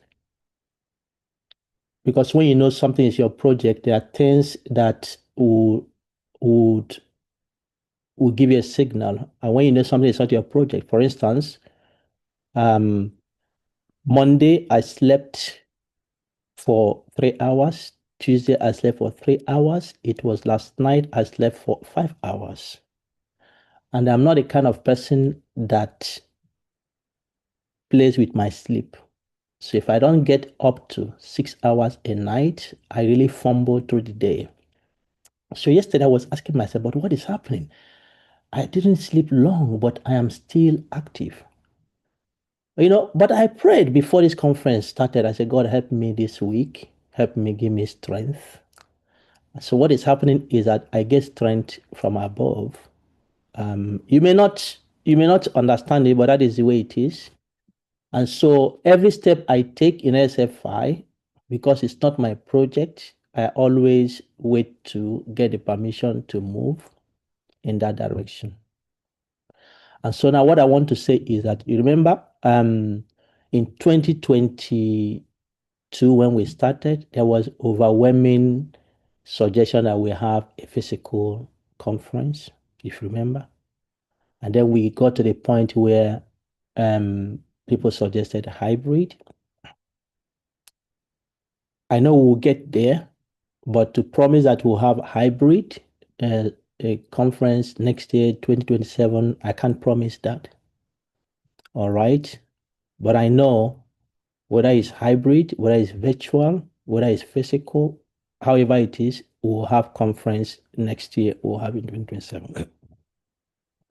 Whichever one we're able to undertake, let's do it with all our might and achieve greater things. And I'm saying that within the context that Africa's transformation, your individual transformation, is something that we need to do intentionally with patience, not rush over it, not take unnecessary risk, but knowing that there is a destination we are going, we keep working towards that destination. The final thing I want to say, and this is my personal philosophy, because during this humanity award thing, they wanted to interview me. And I didn't know how much they have really investigated into ASFI before that interview and before they made a shortlisting. And so they sent their staff to interview me. And one of the questions the staff was asking me is, well, we know you're a scientist, you are an African living abroad, you want to contribute to development of your continent. There are many of you like this abroad as well, but not everybody is doing what you're doing. What is your motivating force? Is there anything in your history, in your growing, in your experience that really makes you to immerse yourself in this type of thing? I say, yeah. There are things in my background, if I share them with I want to hear, please share. And I shared this with this woman who was listening to me writing the other side of the Zoom. And she got emotional. She got so emotional. She was cleaning her tears. And wow, I didn't know this is so powerful. So my experience of life also gives me direction of how I do things. And one of the things I carry as a philosophy of life is that I can't get to anywhere without being noticed. No. I have to be noticed. I don't mean going to somewhere and shouting at, no. I carry how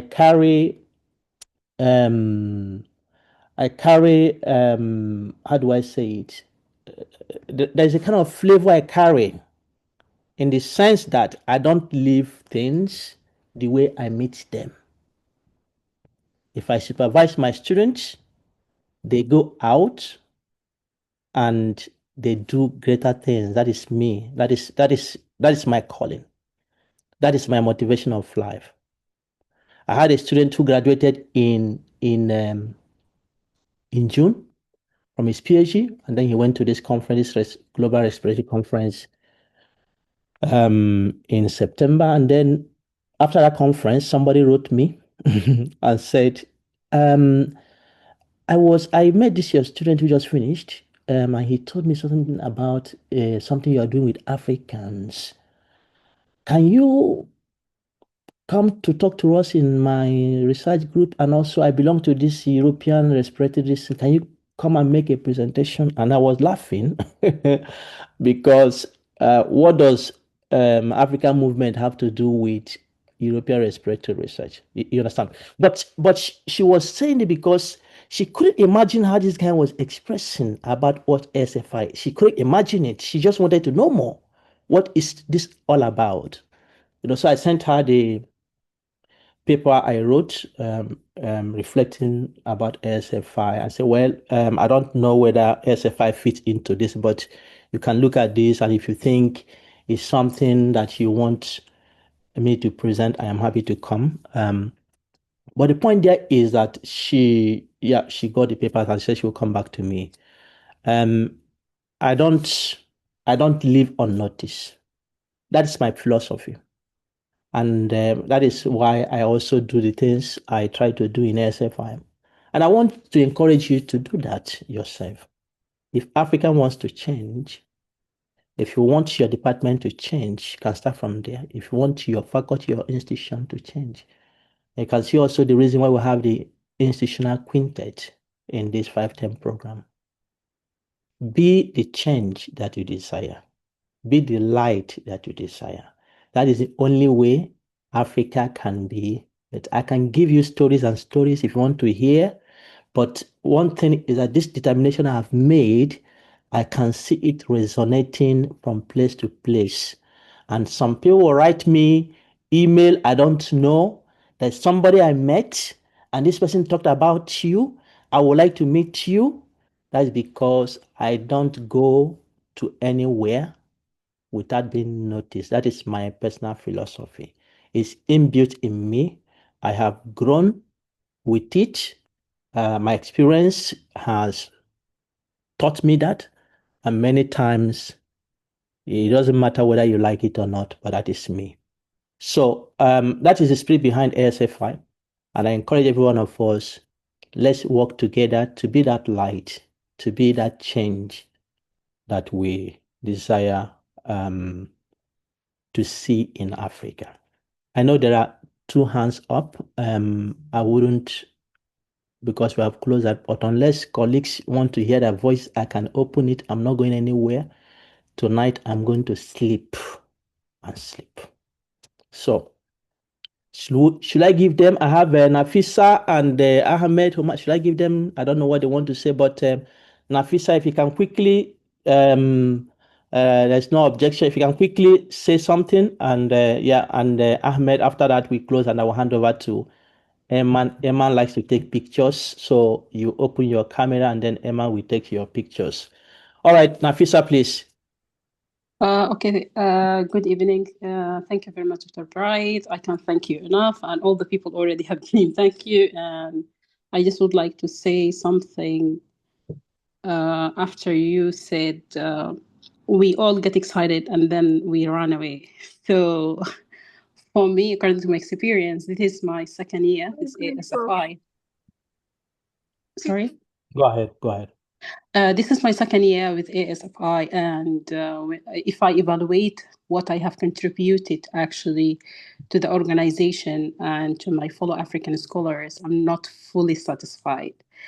This feeling came actually or became stronger when you just mentioned that we ran away. And why I said that, because there were many opportunities that I could have support, or I could have, for example, I got opportunity of reviewing one of the papers. I was really busy. When I remember it, that time has been passed. So it just dragged me. And from this, I would like just to advise, I will start with myself, that I will become more engaged, more support, and I will give more support to the organization, to my fellow Africans, that we can change Africa. So we need to put Africa on our heart, deal with it with care, so we can make really a difference. So yeah, that's all what I wanted to say. And one of the things that really changed on me, that I have attended many conferences actually in Africa, in Europe, but to be honest, this is the first conference that I have attended from the beginning, from the pre-conference bootcamp to the end. Majority of the conference that I attended, I just attend my session or just my friend's session and I leave directly. But this one, it really touched deep. So I really appreciate it. Thank you very much. Thank you. Nafisa, it's really nice that you said that.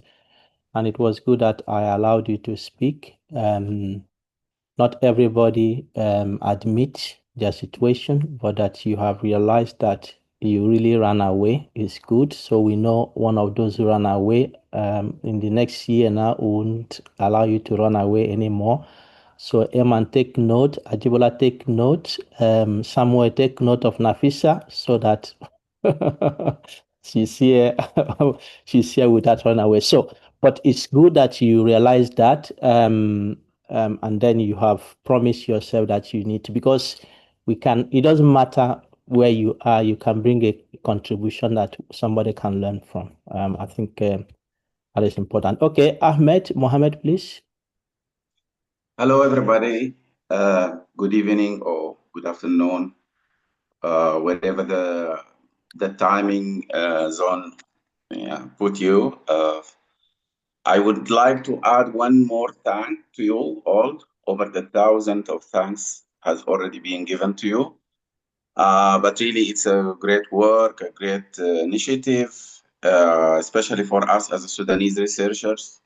Our country passing through this quite delicate situation.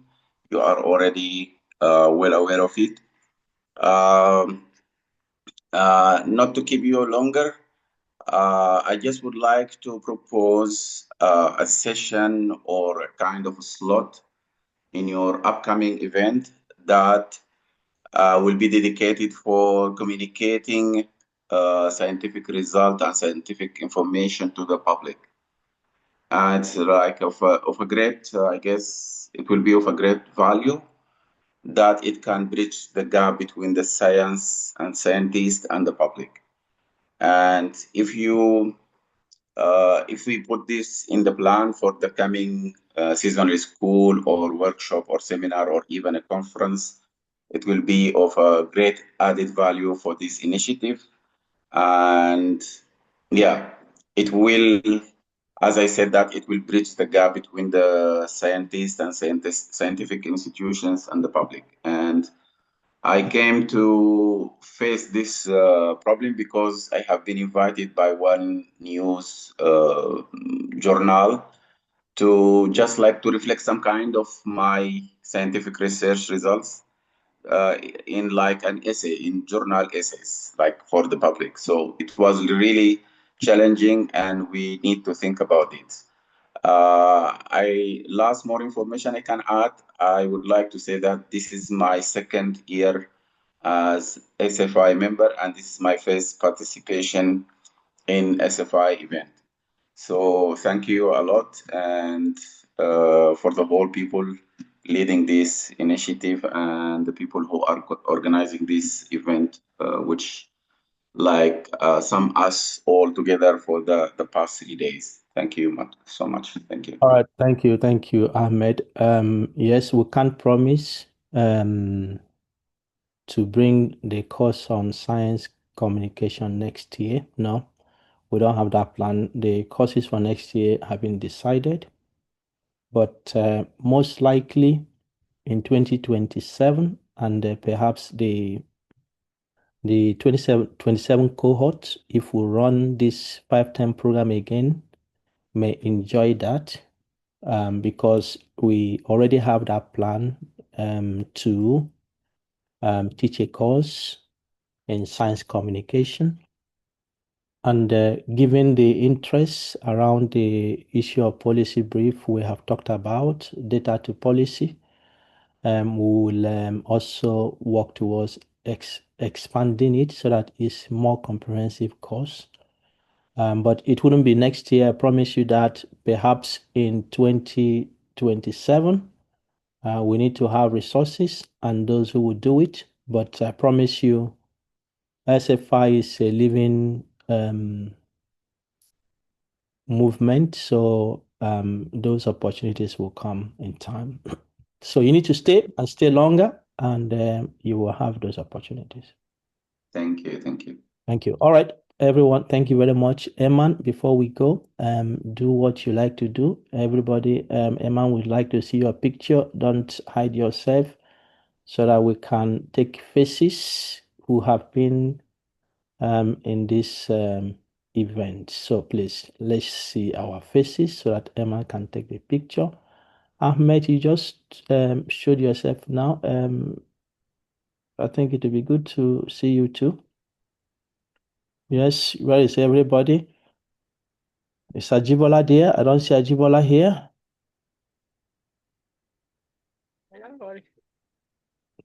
Where is Ajibola? All right, Eman, please. Yes.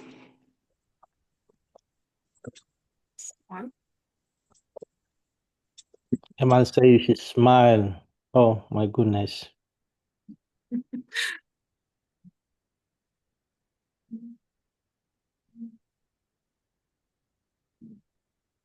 I see lovely smiles. Hmm? Lovely smiles. This is Lovely ASFI. smile, lovely smile. Okay. Enjoying. No one wants to move, want to leave. No one. No. So keep taking pictures. We are not tired. No, you're not tired. Not tired yet. We're not tired. That's what family does. Yes. You want to be with the family throughout. And please don't forget the evaluation of today's program. I think it has been posted on the chat. Professor Maya, are we okay? Read it again. Yes. All right. So thank you.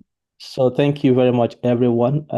I think we will draw the curtain here for the 2025 annual conference and boot camp. Thank you. Thank you, everyone. Thank you.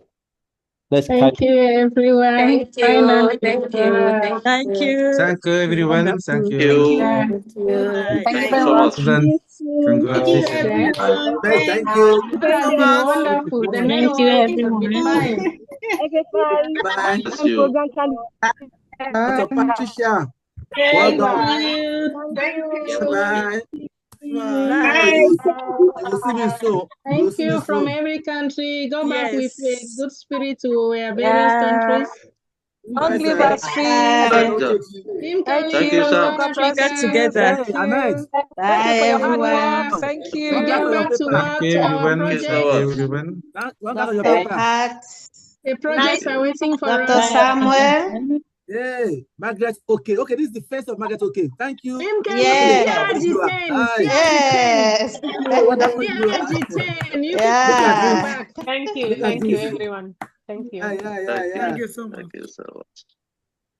You do good Okay, job. bye. Okay, Nabia, Jessica. Bye. Say goodbye, you. Nice to see Hello. your face. Dr. Eunice, bye-bye. Thank you, Lenta Nabila. Thank you, Jessica. Bye-bye. Thank you so much. Thank you. Good job. Tispa, let's meet up there. Okay. Yes. Bye. Sure.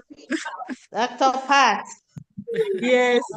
Thank Thank you. you, Prof. Thank you I so hope much, that everybody. we met. Thank you, Prof. We are going Promise to that we're celebrate going to meet physically. somewhere. I am Sispad.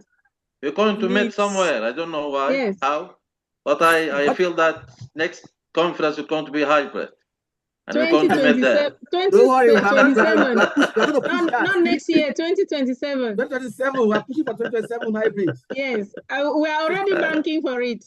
Inshallah, in So Sudan. better start banking for it. We want conference in Yes, Sudan. go and start saving. After Go this war stop, go and start saving. Yes. we're going to do something in Sudan. It's a team now, ASFI face to face. Oh. Yes. Thank you. Thank you, really. Not easy to say goodbye. Honestly, it's not easy to say goodbye. That's the word. I tell you, it's not easy. I want to leave. You are a good family. Want to stay. Well done, Dr. Degla. Nice having you. Thank you so much, Yeah. Dr. You have been Samuel. so Thank you so wonderful. much. Most of Thank us you. Better well next done. year. Prof. Eman, where are you? Are you in Egypt or in Saudi Arabia? I'll work harder next year. I'm in Saudi Arabia currently. Okay. With everybody around you. Don't mind me. I'm enjoying my wine alone. You guys are not with me. I'm enjoying I'm it going alone. to meet Sispat soon. When we close from here, I'm going up to meet Sispat and we're going to take some wine. Dr. Samuel, send my own wine. Cameroon collaboration. I'm enjoying my wine meeting. Very important. Don't worry, I'll We're do going to myself speak here. our French freely now, after this. Okay. C'est vrai. Thank you so much. Okay, bye-bye. Let me drink. Let me toast with my We will water. again on other platforms. Thank you. Bye. Toast. Bye. Okay. Love you all. Good evening.